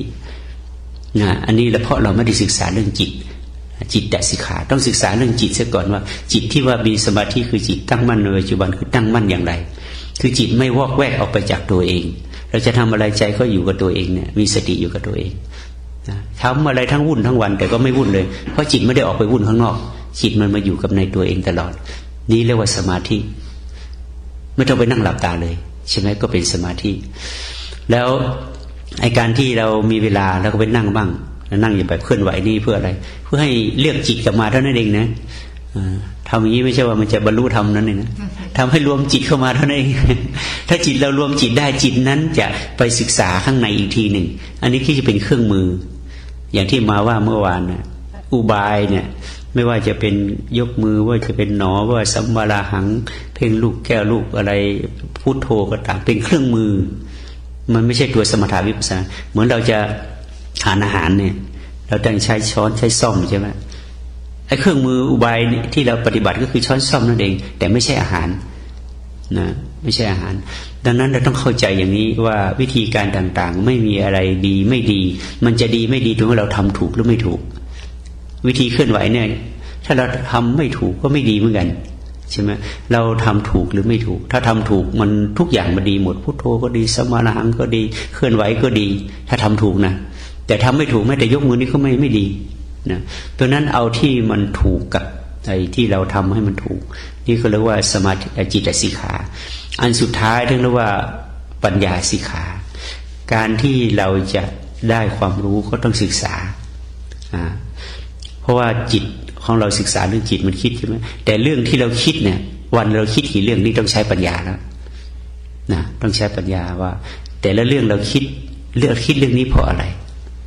คิดไปทำไมคิดแล้วมันได้อะไรคิดเราจะคิดกี่นาทีจึงจะหยุดแล้วหยุดแล้วเราจะเอาจิตไปไว้ตรงไหนต้องใช้ปัญญาแล้วเดี๋ยวนี้ต้องศึกษาอีก เนี่ยพอมาศึกษาแล้วเราก็สามารถหยุดจิตของเราได้เมื่อเราหยุดเหมือนเราไฟเราไม่จำเป็นเรื่องใช้เรากดออฟได้ใช่ไหมต้องการใช้เมื่อไหร่ออนได้แต่จิตของเราสั่งได้อย่างนั้นไหมบ่ได้เพราะอะไรเพราะเราไม่ได้ศึกษามันมันจะคิดมันก็ไปเลยนะเวลามันหยุดคิดเราก็ไม่รู้เลยนะไปเพราะอะไรเราไม่ได้ศึกษามันตัวนี้เขาเรียกปัญญาสิกขาถ้าเราศึกษาแบบนี้เราก็สามารถจะสั่งจิตได้แล้วว่าเมื่อไรต้องการให้มันหยุดคิดก็ออฟทันทีเมื่อไรต้องการคิดก็ออนทันทีได้นี่เขาเรียกว่าได้ศึกษาถ้าหากว่าศึกษาพุทธธรรมแบบนี้เนี่ยชีวิตของเราก็สั่งได้ดูแลได้จัดการเองได้ตรงนี้บุญก็เกิดมหาศาลเลยใช่ไหมแต่ถ้าหากว่าไม่ศึกษาอย่างนี้โอ้ไปทำบุญกี่วัดกี่วาสร้างโบสถ์กี่หลังก็ตามอย่างที่หลวงพ่อเทียนที่เล่าให้ฟังเมื่อวานนะทอดกฐินตั้งปีหลายกองสร้างโบสถ์ก็มาหลายหลังแต่พอภรรยาพูดผิดใจเดี๋ยวโหโกรธไปตั้งหลายวันตกนรกเลยว่าทอดกฐิน 4-5 กองตกนรกกับแฟนท่านแม่บ้านท่านว่าเอาท่านก็เลยบอกถ้าฉันไม่หายโกรธฉันไม่กลับเข้าบ้านเลยนะแล้วก็เรื่องเกิดเป็นหลวงพ่อเทียนขึ้นมาย้อนจังสันแล้วคนจะคอยได้ถ้าไม่ตั้งใจงั้นก็ไม่ได้เพราะฉะนั้นเวลาเราทำภาวนาไปเนี่ยถ้าเรายังโกรธอยู่เนี่ยก็ต้องภาวนามันตรงนั้นแหละไม่ต้องไปไหนดูเวลามันโกรธขึ้นมาอย่าเข้าไปในความโกรธก็ดูอาการว่าเวลามันโกรธขึ้นมาใจเราเป็นยังไงก็ดูเข้าไปตรงนั้นนะเพราะฉะนั้นในการภาวนาต้องทำให้เป็นชีวิตนะอย่างมีใครคิดบ้างไหมว่าอย่างญี่ปุ่นเนี่ยทำไมเขาจึงเป็นประเทศที่ไม่โตแต่ทำไมร่ำรวยครอบงำเศรษฐกิจทั้งโลกได้เพราะอะไรรู้ไหมเพราะพุทธศาสนาแบบเซนเนี่ยแหละคือการทำเอาการทำสมาธิเข้าไปเป็นชีวิตเลยเขาสอนตั้งแต่เด็กๆเลยเด็กอนุบาลนี่เขาสอนได้นั่นเลยนะเขาศาสนาพุทธเซนเป็นเซนเป็นพุทธศาสนาแต่เป็นเซนคือหมายความว่าเพ่งในสิ่งที่มันเกิดเวลาเด็กโกรธขึ้นมาเนี่ยเขาบอกให้เด็กหายใจลึกๆแต่เขาไม่ได้ไปว่าเด็กเขาหายใจลึกๆหายใจลึกๆพอหายใจลึกๆปั๊บเนี่ยออกซิเจนมันเข้าไปละลายไอ้เลือดเสียเวลาโกรธมามันเลือดเสียมันเกิดใช่ไหมพอออกซิเจนเข้าไปเด็กถูกฝึกอานาปานมาตั้งแต่อนุบาลญี่ปุ่นน่ะคนเขาก็เลยมีสมาธิตั้งแต่นู้นคนญี่ปุ่นเขาก็จะเป็นคนที่หัวดีสมองดีและสุขภาพดีใช่ไหมแล้วก็มีประสิทธิภาพนะก็แม้แต่เศรษฐกิจแม้แต่ในอเมริกานี่ถ้าเขาอเมริกากฎหมายมันไม่ดีมันสามารถจะซื้อเอาได้ทั้งอเมริกานะญี่ปุ่นนะเห็นไหมเพราะฉะนั้นเขาฝึกให้มันเป็นชีวิตนะใช้ลมหายใจให้เด็กเนี่ยเขาสอนมาแต่เด็กที่เอามาไปอ่านหนังสือเขานะดังนั้นเราจะเห็นว่าเรื่องภาวนาเนี่ยต้องทำให้มันเป็นชีวิตไม่ใช่ว่านึกจะทำภาวนาก็ทำไม่ใช่ต้องทำให้เป็นชีวิตอย่างเราใช้การเคลื่อนไหวเนี่ยในชีวิตของเราคือการเคลื่อนไหวใช่ไหมพอเรามานั่งเคลื่อนไหวงี้พอเราหยุดเคลื่อนไหวปั๊บเคลื่อนไหวส่วนอื่นก็มาเราก็กำหนดไปทีพับตาอ้าปากหายใจเหลวซ้ายการภาวนากับการเคลื่อนไหวก็กลายเป็นชีวิตของเราชีวิตของเราก็เลยมีความเข้มแข็งมีความสบายขึ้นมาโดยที่ไม่ต้องไปทำอะไรมากดังนั้นเองการปฏิบัติในพุทธศาสนาเนี่ยเราจะทำอย่างไรให้มันได้ประโยชน์ให้ได้บุญต้องศึกษานะรักษาศีลก็ต้องศึกษาถ้าไม่ศึกษาแล้วก็ต้องถูกหลอกให้รักษาศีลนะทำสมาธิก็ต้องศึกษาเรื่องจิตจะสร้างปัญญาก็ต้องมาศึกษาเรื่องความรู้ที่มันเกิดอารมณ์ที่มันเกิดอารมณ์ที่มันเกิดแต่ละขณะอารมณ์โลภมันเกิดยังไงก็ศึกษามันแต่เราไปห้ามไม่ได้อารมณ์เนี่ยมันจะอะไรมากระทบมันโกรธมันก็ต้องโกรธแต่เราศึกษามันเวลามันอยากมันใคร่ขึ้นมาก็ต้องศึกษาที่มันเกิดเวลามันหลงมันชอบสนุกขึ้นมาก็ต้องศึกษาตัวนั้นไม่ใช่ไปตามมันถ้าตามมันเขาเรียกไปตามกิเลสแต่ว่าเราไม่บังคับในสิ่งที่มันเกิดแต่ศึกษาในสิ่งที่มันเกิดศึกษาบ่อยเข้าตอนเกิดมามันก็หมดอำนาจเพราะอะไรเพราะรู้จักมันพอรู้จักมันเกิดบ่อยมันเกิดตอนแรกก็เกิดบ่อยๆต่อไปก็ห่างก็ตอนแรกในที่สุดก็ไม่เกิดเลยก็รู้ว่ามันเกิดได้ยังไงใช่ไหมความโกรธก็รู้มันโกรธรู้บ่อยเข้ามันก็ไม่โกรธความโลภรู้บ่อยเข้ามันก็ไม่โลภความหลงรู้บ่อยเข้ามันก็ไม่หลงโลภโกรธหลงมันก็หมดเห็นไหมก็เราใช้ปัญญาสิกขาเข้าไปลักษณะนี่คือการภาวนาการภาวนาต้องทำให้เป็นชีวิตจิตใจไม่ใช่นึกอยากทำก็ทำหรือไม่อยากทำก็ไม่ทำต้องทำไปเรื่อยๆอย่างนี้แล้วก็ตัวพุทธศาสนาก็เป็นจริงในชีวิตเรามรรคผลนิพพานก็เป็นเรื่องจริงที่มีอยู่ในชีวิตเราไม่ใช่ไปรอพัฒนาสร้างสมบารมี มาเล่าให้ฟังหลายครั้งแล้วเรื่องหลวงพ่อกลุ่มใช่ไหมหลวงพ่อกลุ่มในวิธีการหลวงพ่อเทียนเนี่ยท่านปรารภความเพียรจริงจังนะตั้งปีเศษทีนี้ท่านก็รู้สึกท้อมันไม่รู้ไม่เห็นอะไรทีนี้ก็เข้าไปวันหนึ่งก็เข้าไปหาหลวงพ่อเทียนเขาไปบอกว่าหลวงพ่อผมคงจะไม่มีวาสนาบารมีเพราะว่าทำมาทั้งปีไม่รู้เรื่องอะไรเลยวาสนาบารมีไม่มีผมจะสึกเหมือนกันหลวงพ่อเทียนก็ถามว่าวาสนาบารมีแปลว่าอะไรแปลว่าในสิ่งที่เราสั่งสมมาเป็นความดีเอาทำไมไม่รีบสั่งสมตั้งแต่วันนี้แล้ว ก็รู้วาสนาบารมีบอกทำไมไม่สั่งสมวาสนาบารมีแปลว่าขยันท่านว่านะไม่ได้แปลว่าสิ่งที่สั่งสมมาก่อนแปลว่าขยันเราขยันในทำสิ่งไหนวาสนาบารมีก็เกิดกับสิ่งนั้นถ้าเราขยันที่แล้วมาขยันทำแต่ไม่ได้ขยันรู้ขยันทำหลวงพ่อกรมขยันจริงๆนะขยันทำจริงแต่ว่าอะไรเกิดขึ้นกับกายกับใจไม่รู้ท่านบอกว่าเปลี่ยนใหม่ให้ขยันรู้ในสิ่งที่มันเกิดไม่ต้องขยันทำบ้างไม่ทำบ้างก็ได้แต่ขยันว่ารู้อะไรเกิดขณะนี้นั่งอยู่ตรงนี้เป็นยังไงหลวงพ่อกรมผมรู้สึกปวดขารู้มันไปเลยเวียนว่างั้นนี่ขยันรู้ในขณะที่ใจเป็นยังไงคิดหรือไม่คิดมันไม่คิดก็ให้รู้ว่าขณะไอ้ใจไม่คิดมันเป็นยังไงอธิบายได้ไหมอธิบายไม่ได้ครับอันนี้เป็นปรมัตถ์เวลามันคิดเป็นยังไงให้ดูตรงนี้ขยันรู้ตรงนี้นี่เรียกคือการสร้างบารมีท่านก็ไปทำเก็บอารมณ์ได้14 วันพวกเลยทีนี้หลังจากนั้นมานั้นโอ้เป็นหลวงตาเดี๋ยวนี้อายุ80 ฝ่าแล้วไปตลอดไปยังอยู่80 กว่าก็ท่านบวชตั้งอายุสัก60แล้วนะ60แล้วโอ้ท่านมีลูกมีหลานเยอะแยะแล้วก็ไปเผยแพร่ตลอดนี่หลวงพ่อกลมก็อยู่กับอาตมาไม่อยู่กับอีวัดหลวงพ่อกลมนั้นเราจะเห็นบารมีคือการขยันรู้ในสิ่งที่บารมีที่ท่านเทศนั่นอีกแบบหนึ่งนะแต่บารมีเพื่อที่จะเข้าถึงธรรมเนี่ยก็คือการมารู้ขยันรู้ไม่ใช่ขยันทำแต่ทั้งขยันทำด้วยขยันรู้ด้วยก็ยิ่งดีใช่ไหมยิ่งดีด้วยกันไอ้ขยันทำนี่หมายความว่าทำอะไรก็ตามนะไปอาบน้ำแปรงฟันล้างหน้าถูบาทถูเรือนล้างถ้วยเนี่ยขยันทำแล้วจะไม่มีแล้วใช่ไหมก็รู้เข้าไปทีเนี่ยแต่ส่วนใหญ่ไม่ได้ขยันรู้ขยันทำจริงพอล้างอยู่ด้วยในใจวิคิดเนี่ยไอ้นั้นมันกลับบ้านได้อย่างนออีนี่มันตายจากไหนนอมือก็ทำไปขยันทำแต่ไม่ได้ขยันรู้ตรงนี้กูจะกลับบ้านเมื่อไหร่นอทันรถไม่นอนะเวลาเท่านั้นกูจะไปยังไงนอเนี่ยคิดไปนู่นนี่ขยันทำแต่ว่าไม่ได้ขยันรู้บารมีมันก็ไม่เกิดเพราะกายกับใจไม่ได้อยู่ด้วยกันนะเมื่อกายกับใจไม่อยู่ด้วยกันมันก็ไหลออกไปเรื่อยๆใช่ไหมธรรมะมันก็ไหลออกไปสิ่งที่ไม่ใช่ธรรมมันก็ไหลกลับเข้ามาดังนั้นเรานับถือพุทธศาสนาเนี่ยเราต้องมาศึกษากันเสียใหม่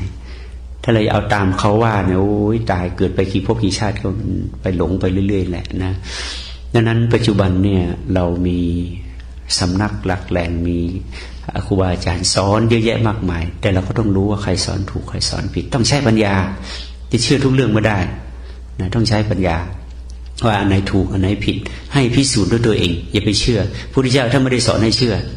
ระพุทธเจ้าสอนให้พิสูจน์ซะก่อนถ้ามันเกิดกับตัวเองได้ดีกับตัวเองแล้วค่อยเชื่อ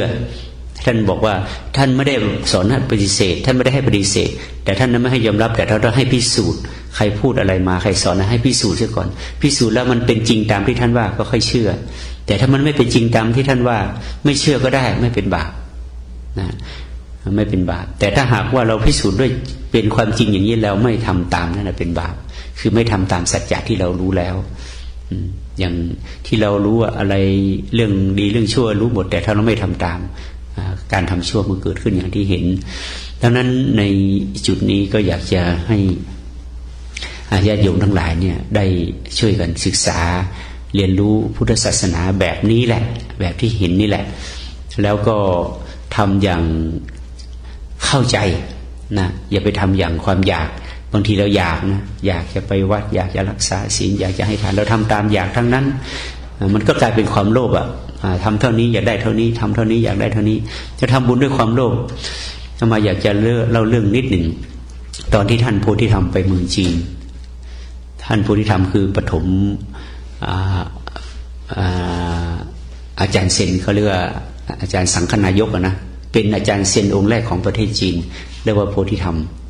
ถ้าเดินทางจากอินเดียไปนะไปเมืองจีนเนี่ย ก็ก่อนที่ท่านพุทธธรรมไปถึงเนี่ยพุทธศาสนาเข้าไปเมืองจีนแล้วประมาณ600 ปีเสร็จแล้วเข้าไปเขาก็ทำพิธีกรรมอะไรอย่างที่เราเห็นทุกวันเนี่ยแต่ว่าท่านพุทธธรรมสอนให้นั่งปฏิบัติอย่างเดียวไม่ต้องทำนั่งดูใจอย่างเดียวทีนี้ปรากฏว่าคนที่เขารับได้เขาก็ปฏิบัติได้ผลนะดูใจแล้วก็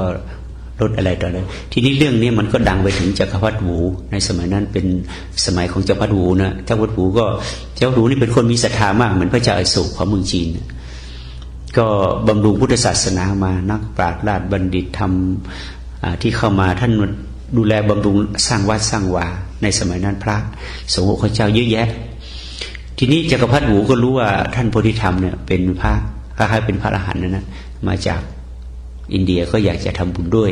แต่อยากจะถามปัญหาด้วยก็ไปถามปัญหาก็ไปพูดให้ฟังว่าข้าพเจ้าเนี่ยดูแลพระสงฆ์องค์เจ้าสร้างวัดสร้างวามามากมายทำบุญแล้วก็ทำพิมพ์หนังสือพุทธศาสนาโบสถ์พระสร้างโบสถ์มาข้าพเจ้าได้บุญมากแค่ไหนถามมันนะอยากจะได้รู้ว่าอานิสงส์ที่ข้าพเจ้าได้รับเนี่ยจะไปเกิดสวรรค์ชั้นไหนจะถามแบบนั้นนะท่านพุทธธรรมตอบว่าไงบอกไม่ได้อะไรเลยนอกจากจะไม่ได้อะไรจะไปตกนรกขุมที่7ด้วยเหมือนกันนะโอ้โหจักรพรรดิโมที่ตกใจอ้าวทำไมพูดอย่างนั้นเนื่องจากท่านมีศรัทธามาก่อนถ้าไม่มีศรัทธามาก่อนก็คงจะชักดาบฟันท่านโพธิธรรมทันทีนะทำไมทำบุญตั้งเยอะแยะทำไมไปตกนรกนะจักรพรรดิก็งง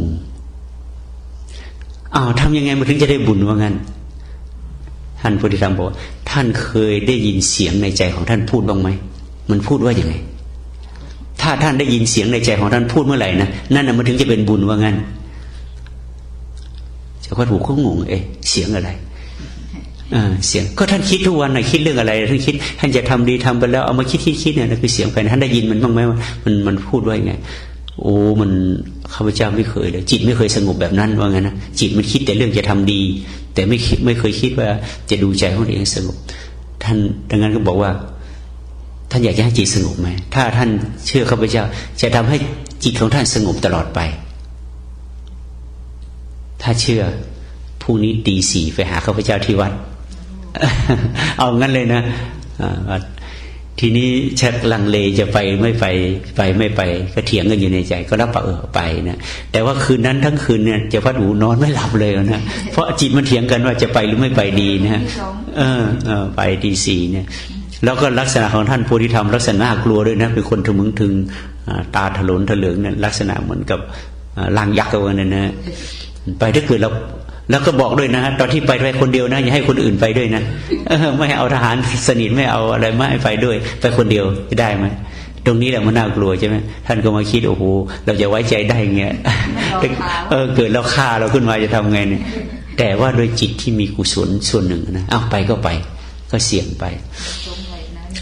ไปถึงตี 4มันสงสัยว่าจะทำให้จิตสงบได้ตลอดไปเนี่ยมันทำยังไงนะพอไปถึงท่านก็ยืนรออยู่หน้ากุฏินะที่ชายเขาพอไปถึงปั๊บบอกนั่งลงว่าไงนะนั่งลงแล้วท่านโพธิธรรมก็มีไม้เท้านึกเอาไม้เท้าวางตักฉันก็จะนั่งเหมือนกันนะนั่งแล้วก็ท่านบอกให้ดูใจหาใจให้เจอใจอยู่นี่ไหนหาใจให้เจอก็นั่งดูตั้งแต่ตี 4ไปถึง7 โมงเช้าท่านโพธิธรรมก็สังเกตจิตของท่านจากหน้าตาที่ยุ่งเนี่ยหน้าตาผ่องใสขึ้นจนนิ่งไปถึง7 โมงแล้วท่านโพธิธรรมก็เลยมาแตะหลังพอแล้วว่างั้นนะขึ้นมาเจอแล้วยังใจบอก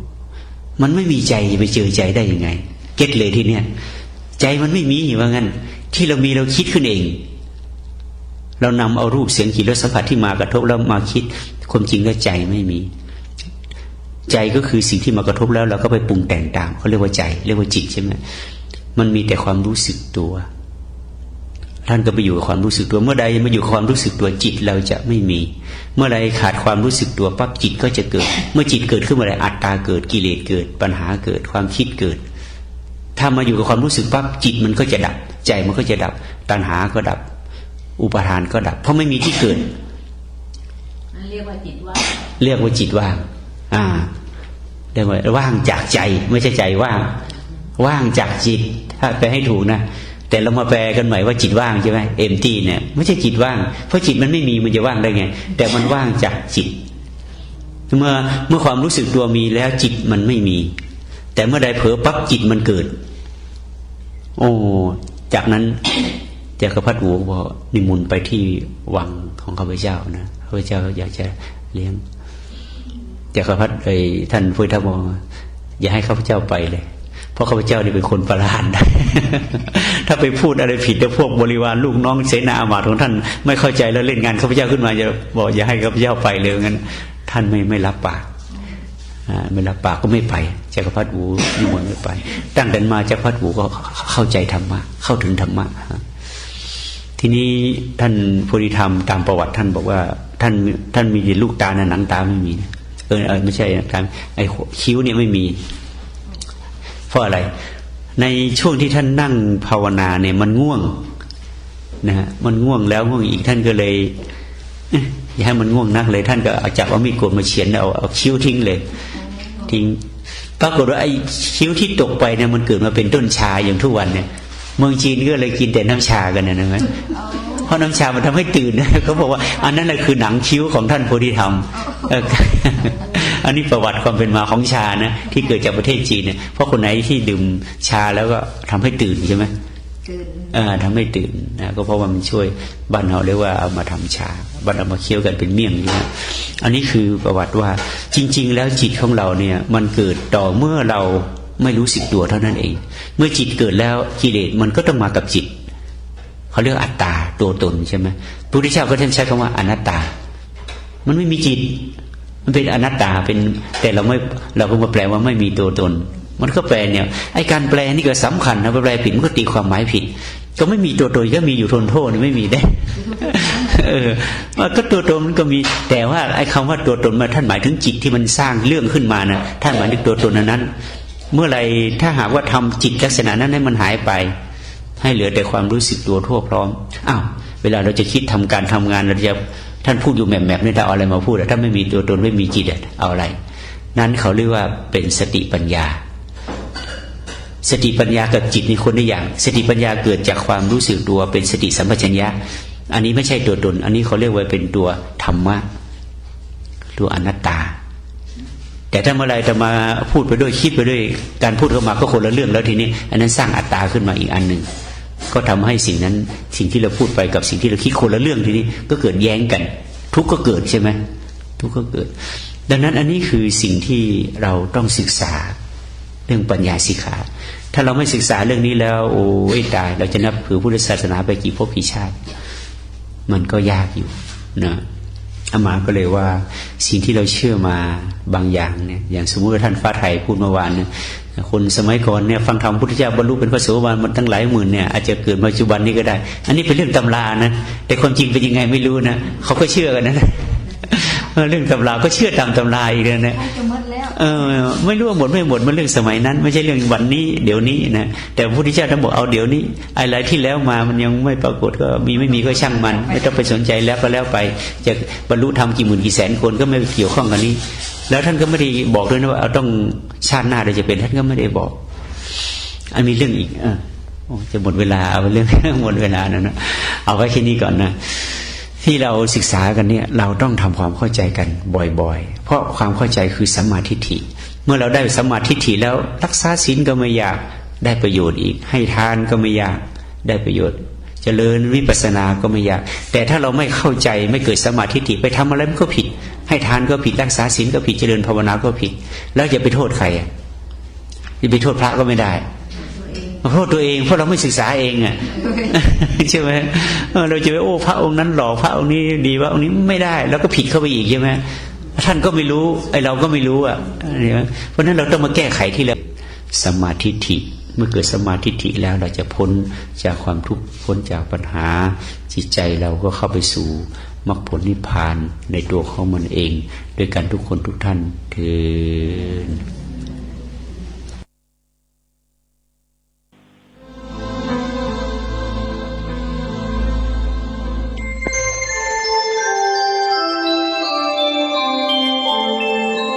ขณะนี้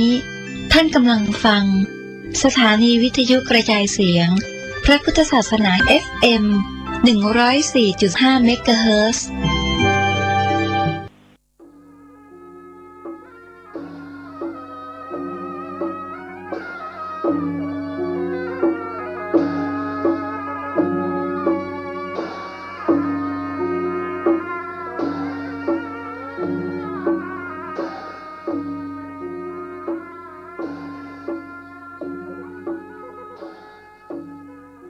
ขอความเจริญในธรรม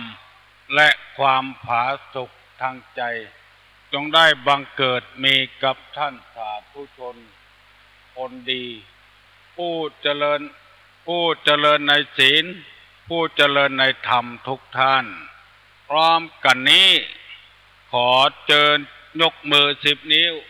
กราบอาราธนาเอาคุณพระแก้วเจ้าทั้ง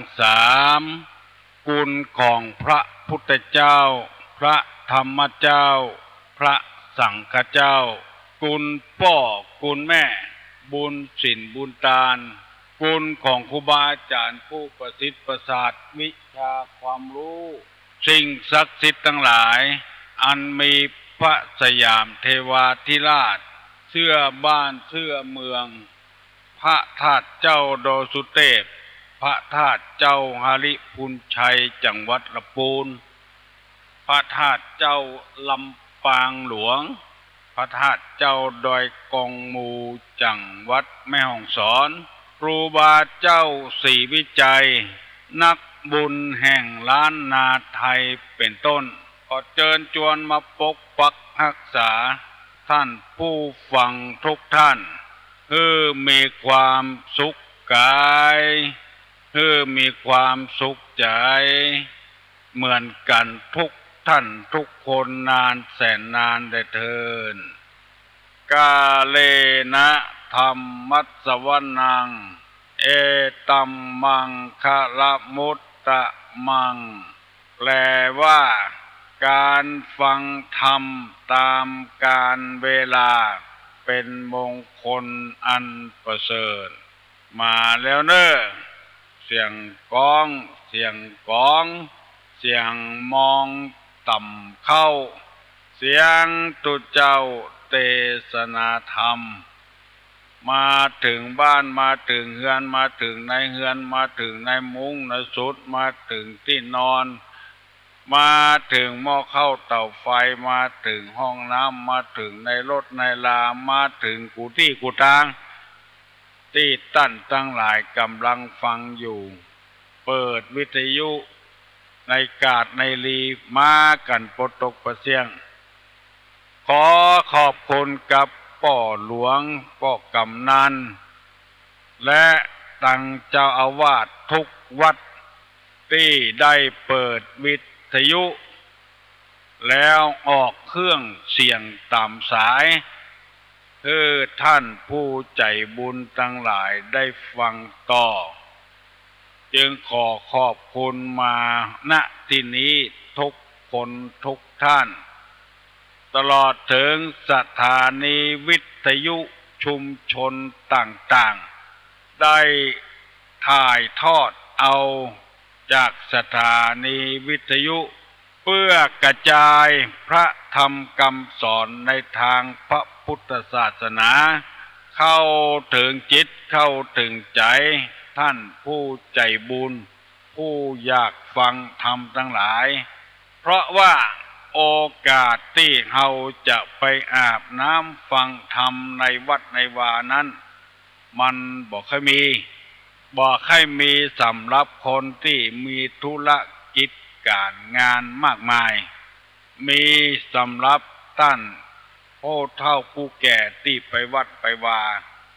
ไปอาบน้ำฟังธรรมต้นไม้ที่เราปลูกถ้าว่า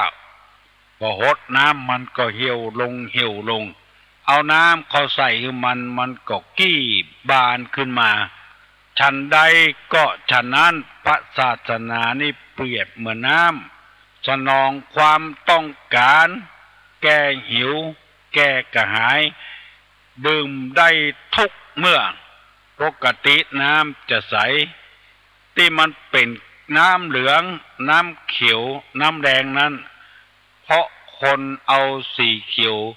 สีแดงสีเหลืองไปใส่มันจะใสสนองความต้องการแก้หิวแก้กระหายพระพุทธศาสนาก็เช่นเดียวกัน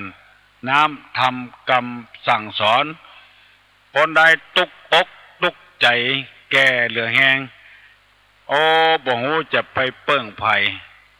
เอาน้ำทำกรรมสั่งสอนมาปฏิบัติเตือน้อยมันก็สามารถแก้หิวแก้กระหายแก้ความอยากไปได้อันนี้เป็นข้อเปรียบเทียบในทางพระพุทธศาสนากล่าวไว้ว่าอย่างนั้นสำหรับคนที่ต้องการแก้หิวแก้กระหายสำหรับคนที่บ่ต้องการธรรมะก็ดีศาสนาก็ดีบ่สามารถที่จะแก้หิวแก้กระหายได้เช่นตุกอกตุกใจก็เดียวจะเข้าวัดเข้าวาปฏิบัติธรรมซ้ำไปเพิ่มเติมแถมไปกินเหล้ากินยาเสส่วนหวนส่วนเสเฮฮากับกันเข้าไปวงเหล้าไปเอี่ยวเมื่อคืนหาว่าตากอากาศเข้าใจผิดบางทีก็ปากันไปเจ็บไปเป็นเหียก็มีแต่ถ้าไผ่ล้นเข้าหาวัดหาศาสนาหาเงื่อมันถูกต้องเนอะรับรองว่าพระพุทธศาสนากรรมสอนของพระพุทธเจ้าเนี้ยแก้หิวแก้กระหายได้อุปมาเหมือนดังนางปตาจลาผัวก็ตายงูคบลูกก็ตายไหลล่องน้ำไปหาไผ่ก็ไล่สดไปหาพระพุทธเจ้าขอเงื่อพระพุทธเจ้าเอาผัวเอาลูกคืนมาในที่สุดมาพระพุทธเจ้าก็จำไปเอาเม็ดผักกาดสำหรับบ้านที่บ่มีไผตายนางไป6 วัน7 วันก็บ่ได้รับมาหาพระพุทธเจ้าพระพุทธเจ้าก็เลยแก้หิว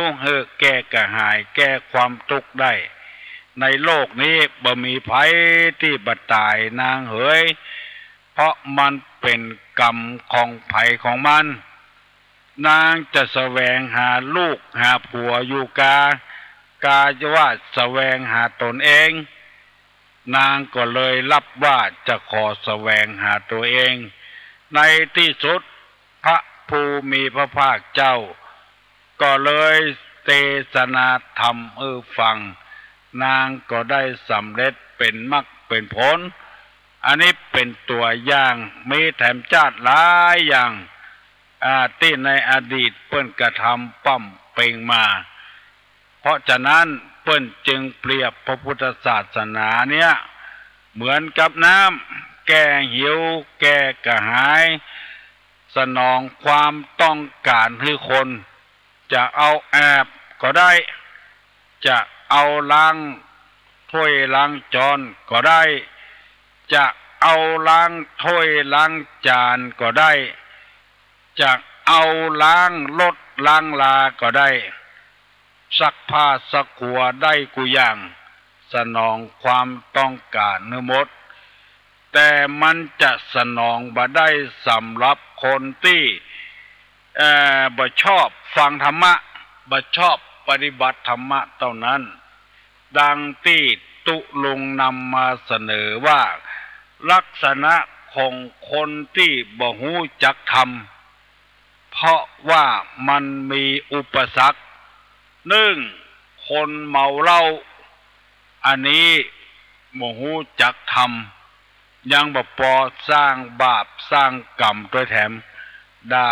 พ่อด่าแม่ด่าจีตีพามตีพ่อตีแม่ได้ข้ามขาลาวีพ่อแม่ได้อันนี้คือคนบ่ฮู้จักทำคือคนเมาสุราสองคนเหลินเล่อเผลอสติบ่มีสติควบคุมอันนี้ก็บ่ฮู้จักทำสามคนบ้าคลั่งกำลังบ้าอยู่เป็นโรคประสาทเป็นบ้าสารพัดอย่างบ้าทรัพย์สมบัติบ้าเมาหาเมียบ้าเมาหาลูกอันนี้ก็บ่สามารถจะฮู้จักทำแล้วข้อต่อไปว่าทุกข์ยากลำบากคับแค้นอกคับแค้นใจคนจะนี้ก็บ่สามารถจะฮู้ทำตุลุงได้นำเสนอไปแล้ว3-4 ข้อตัวกัน วันนี้เมื่อเจ้านี้จะได้นำมาเสนอแถมข้อหนึ่งคือความโกรธเป็นว่าคนขี้โกรธขี้เกียจนี่เป็นคนที่บ่สามารถจะฮู้จักนำธรรมคำสอนเพราะว่าบ่ได้ระงับบังคับจิตใจของตัวเองก่อนมิ่งขึ้นมากันโคตรขึ้นมาแล้วจะทำสารพัดอย่างทำร้ายตัวเองก็มีทำร้ายลูกทำร้ายเมียก็ดีไผสั่งบ่ได้ไผสอนบ่ได้เมื่อนั้นจึงบ่มีโอกาสหันธรรมะหันธรรมโมเปรียบเทียบได้หลายอย่างด้วยกันคนนี่คือคนใจหิ้นคนใจสั้นคนใจบ่ยาวว่าอย่างเฮือน้อยก็โคตรพอโคตรแล้วบ่มีโอกาสได้ฟังธรรมแล้วบางเตื้อเปิ้นบ่ใจว่าอย่างฮือตัวสักน้อยไปกระทบกระเทือนจิตใจตัวเองก็นึกว่าเปิ้นว่าฮือตัวเองก็เลยโคตรมีเรื่องหนึ่งในสมัยอดีตแต่ก่อนนี้เปิ้นตั้งธรรมคือฟังธรรมมหาชาติเวสสันดรชาดก13กันมีเจ้าต่างประเทศคนหนึ่งมาได้เมียคนไทยเมียก็ชวนไปวัดไปฟังธรรมฟังไปธรรมผูกนั้นเป็นธรรมกุมารบันพระเวสสันดรฮืดตาลเจ้าจารีกับน้องกันหาเพื่อแก่ปุพามชูชกมันก็เอาเครือเข่ามามัดเจ้าจารีน้องกันหาลากไปทุบถูไปถูลู่ถูกกลางไปเคี่ยนโดยบุบโดยกุมารทั้งสองก็เวทนาโศกเศร้าดูลาเวสันตาลาผู้เป็นพ่อจงมีใจหม้อพอเล็งดูจูจักะมันมัดเอาสองแขนเจ้าแล้วลากตีไปร้องลำให้มันก็บอกคุณนายทุกถูไปเจ้าต่างประเทศคนนั้นอยู่ในประเทศกัมพูชาเปิ้นฮ้องว่าเป็นขมุได้ยินเจ้าจารีน้องกันหาโอดโอยโอดคางตีพอจำที่จำก็จำเป็นหนองที่ปองก็ปองเป็นเลือดบ่รู้แห้งเหือดสักวันยาม มันฟังเข้ามันโคตรแหละพลาดพเลดลูกเตะขัน กันเป็นลูกห้ากระมอให้จะบอกมั่งมันไอเวทสันดอนก็บลวกว่าบ่พ่อลูกพ่อเต้าปูพามมันลากมันตีไปโคตรเลยบอกฟังธรรมสกรรมสดไปอยู่บ้านปุ่นโอ้เมียมันถามว่าสู้ฟังไหมหยังสู้ไปหู้ยังไอ้พามมันตีจารีกันห้าไปพุ่นกูอดบ่ได้กูกดกูเตะคันจนพอแล้วหมดขี้โคตร ไอ้หยังบ่หยังหมูเปิ้นตีกันปุ้นมันเตะขันคำในวิหารอันเนี้ยคนขี้โคตรขี้เกียจยกตัวอย่างให้ท่านผู้ฟังทั้งหลายได้ฟังบ่ได้มีแถมหลายอย่างแต่ก่อนนั้นเปิ้นแข่งกันหมอหนึ่งเอาทำมาทีหมอหนึ่งเอาทำกุมารบันเป็นเจ้าภาพไปเสาะหาเสียงดีๆบางองค์ไปบางคนไปนิมนต์ตุเจ้าที่เสียงบดีมาการเสียงดีโคตรบักกินบัตตานอย่างสักอย่างหมู่นี้เป็นต้นความโคตรนี่เป็นอุปสรรคกู้อย่างเลยขับรถขับลาถ้ามีความโคตรนักก็เดือดร้อนต้องมีสติปัญญาโคตรลูกโคตรเมียโคตรผัว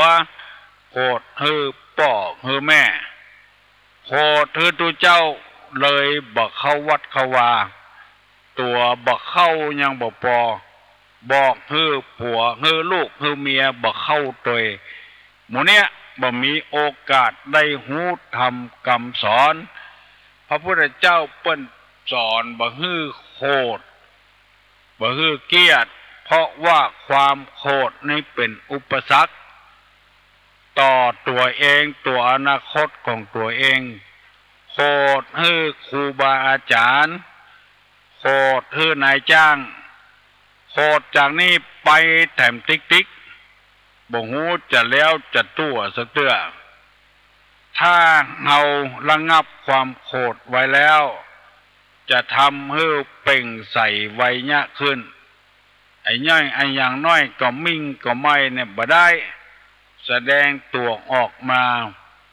เป็นคนที่มีใจบ่สูงใจต่ำใจยอบลงไป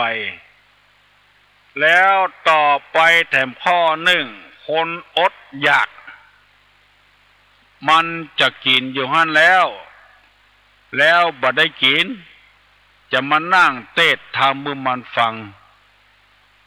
มันบ่มีโอกาสจะฟังแล้วเพราะมันกำลังอดกำลังอยากกำลังจะกินต่างหันใครได้ต้องไม่ใครกินคนจำพวกนี้บ่มีโอกาสนอกจากนั้นยังมีโอกาสไปเสาะลักเสาะจกของเปิ้นแถมที่กรรมบะเก่าที่เล่ามาว่าฟังกรรมทำกินพริกดำกะเพราเนี่ยเพราะว่ามันอดมันอยากมันจะบ่ฟังน้ำฟังธรรมบ่มีโอกาสได้ปฏิบัติในศีลในธรรมเพราะความอดอยากเข้ามาถึงเนื้อถึงตัวมันเกิดทุพพิกภัยอย่างเมืองกะลิงกะลาดธรรมชาติคือฝนนี่บ่ตกฟ้าบ่ห้องแล้งมาได้หลายปีดีดักพญาเจ้าเมืองกะลิงกะลาดเปล่าคนถือศีลปั้มเป่งภาวนาเดินจมกรมนั่งสมาธิทำจะใดก็แห้วฟ้าฝนมันตึงบ่ตกเพราะคนมันอดมันอยากอยู่หั่นแล้วใจมันบ่เป็นสมาธิบ่ฟังกรรมอย่างวุ่นวายในที่สุดมาจนได้จ้างเผือกแก้ว ปัจจัยนาเคนตี้พญาเวสสันตละตาลฮื้อแก่เจ้าเมืองกลิงกราชฝนเช่นจะตกมาชุ่มช่ำน้ำกินน้ำใจอุดมสมบูรณ์ปูป่าในนาในให้ก็งอกงามเจริญขึ้นมาเวลาคนที่กำลังอดกำลังอยากนั้นอย่าไปจวนเปิ้นทำบุญทำทานอย่างเน้อมันเป็นไปบ่ได้แล้วจะไปจวนเปิ้นอาบน้ำฟังธรรมอย่างต้องมันจะกินอยู่หั่นแล้วบ่มีหยังจะกินอยู่หั่นแล้วตัวบ่ได้กินยังบ่พอลูกแถมเมียแถมก็บ่ได้กินด้วยกันแล้วไปห้องขึ้นเปิ้นขึ้นมาฟังเทศน์ฟังธรรมนั่นคนจำพวกนี้ก็บ่มีโอกาสได้อาบน้ำฟังธรรมโดยเปิ้นมีใจหิ้นจะกินอยู่งั้นแล้วนอกจากนั้นยังไปลักไปจกไปขโมยไปปล้นไปจี้ของเปิ้นเพราะความหิวบ่หาธรรมะธรรมโมแล้วไปหาทางที่เป็นอบายมุขไปเข็นไปฆ่าเจ้าเอาของเปิ้นแถมนั่นจะเป็นบุพกรรมของภัยของมันที่ได้สร้างมาตัวลุงจะลืมแต่กรรมว่า1คนเมาสุรา2คนเลินเล่อ3คนบ้าคลั่ง4คนคับแค้น5คนขี้โคตรกำลังโคตร6คนอดอยากได้6ข้อละตึงมวลกันมีอยู่10กว่าข้อจะได้อธิบายไปเตื้อข้อป่อออกแม่ออกปิปานาอาครูบาอาจารย์บ่ต้องฮ้อนใจฟังไปเรื่อยๆจะได้มีโอกาสมาปะมาพบพี่น้องทั้งหลายตึงวันขอเฮือตั้งอกตั้งใจเตอะในฐานะที่เฮาบ่เมาเหล้าเฮาบ่เลินเล่อเฮาบ่บ้าคลั่งเฮาบ่คับแค้นใจเฮาบ่โกรธเฮาบ่อดบ่อยากกับปากันอาบน้ำฟังธรรมไปเรื่อยๆธรรมะเนี่ยมันเป็นกุญแจดอกหนึ่งที่จะแก้ไขได้ความโกรธมันเกิดขึ้นมาเป็นแม่ขแจความโกรธความอดอยากก็เป็นแม่ขแจจะทำอย่างไรให้ขแจนั้นเปิดจะต้องมีธรรมะธรรมโมเนี่ยมาแก้มาไขของภัยของมันคนอดอยากก็ต้องมีลูกขแจมาเปิดความโกรธก็ต้องมีลูกขแจมาเปิดถ้ายังบ่ยินดีกับลูกขแจเมื่อใดมันก็ต้องขำอยู่เมื่อนั้นบ่มีโอกาสได้หันน้ำหันธรรมในทางพุทธศาสนาว่าปัญหามีให้แก้บ่ใช่มีให้กลุ่มเพราะฉะนั้นเฮาแก้บ่ได้เฮาก็จำเป็นต้องอาบน้ำฟังธรรมไปฟังปฏิเสธเตื้อต้องแห้งจะตายแล้วธรรมะแก้ไอ้อย่างได้พ่องไปฟังปฏิเสธเตื้อแก้ได้กูอย่างแต่ขอให้เฮามีจิตใจมีศรัทธาสักหน่อยหนึ่งถ้าว่าเฮาบ่มีจิตใจศรัทธาแล้วก็แก้บ่ได้อย่างความโกรธเนี่ยมีอย่างมาแก้มีเมตตาธรรมมีสติธรรมสะปะสะพื้นมาแก้ความโกรธนี่บางเตื้อเฮาก็ผิดเปิ้นก็ผิดแล้วเฮาไปพอเปิ้นคนเดียวบ่พอตัวเก่าถ้าเฮาบ่พอตัวเก่าไปพอกับเปิ้นอย่างเดียวมันก็โยนความผิดให้เปิ้นอยู่ตลอดลองสังเกตพอเถอะ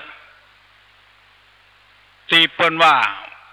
ให้เปิ้นบ่ซ้ำง่อนตัว เตือนนั่งเล่าขวัญประเดแต่โอ้หมอนั้นปากบดีชอบเล่าขวัญเปิ้นเนี่ยไผ่ก็โดนเล่าประตกประเสียงเนี่ยอันเนี้ยคือประโยชน์ความผิดเปิ้นเนี่ยหมดตัวก็กำลังเล่าขวัญเปิ้นอยู่แล้วว่าเฮเปิ้นว่าปากบดีไปเล่าขวัญหมอนั้นน้อยหมอนี้น้อยอันเนี้ยมันบ่พอตัวเก่าไปพอก็คนอื่นอย่างเดียวตาคนนี้มีไว้ให้พอแล้วต้องพิจารณาโดยว่าไผผิดไผถูกพอออกไม่ออกที่ฟังเวลานี้ลองสังเกตพอเถอะประโยชน์ให้เปิ้นเนี่ยประตกประเสียงตัวมีความผิดมีหลายหนึ่งหัวมันจะไปต้มเมียมันก็ปันมูลีฮื้อแปลงซุปมากฮื้อแล้วก็คอดเมียงฮื้อเอาไว้ที่ไหนก็กลัวมันบ่หันเอาไว้ที่ติ่นคันใดหันเพิ่นมีหาวที่โบนหาวคันใดหันมันลงกันใดมันก็จะกำหาวลูกหาวไปแล้วก็ที่หัวหาวคันใดก็มีหันแต่มันจะได้ไปปะใส่เมี่ยงใส่มูลีใส่ซุปมากมันว่าพอสักกำลวดลงไปเหี่ยไปแผ่วที่ไหนที่เบาปิ๊กขึ้นมาด่าเมียมันเนี่ยบ่แปลงเมี่ยงบ่แปลงมูลีคือข้าโอ้ข้าเก่าไว้ติดติ่นคันใดฮัลโหลข้าก็กลัวสู่บหารน่ะ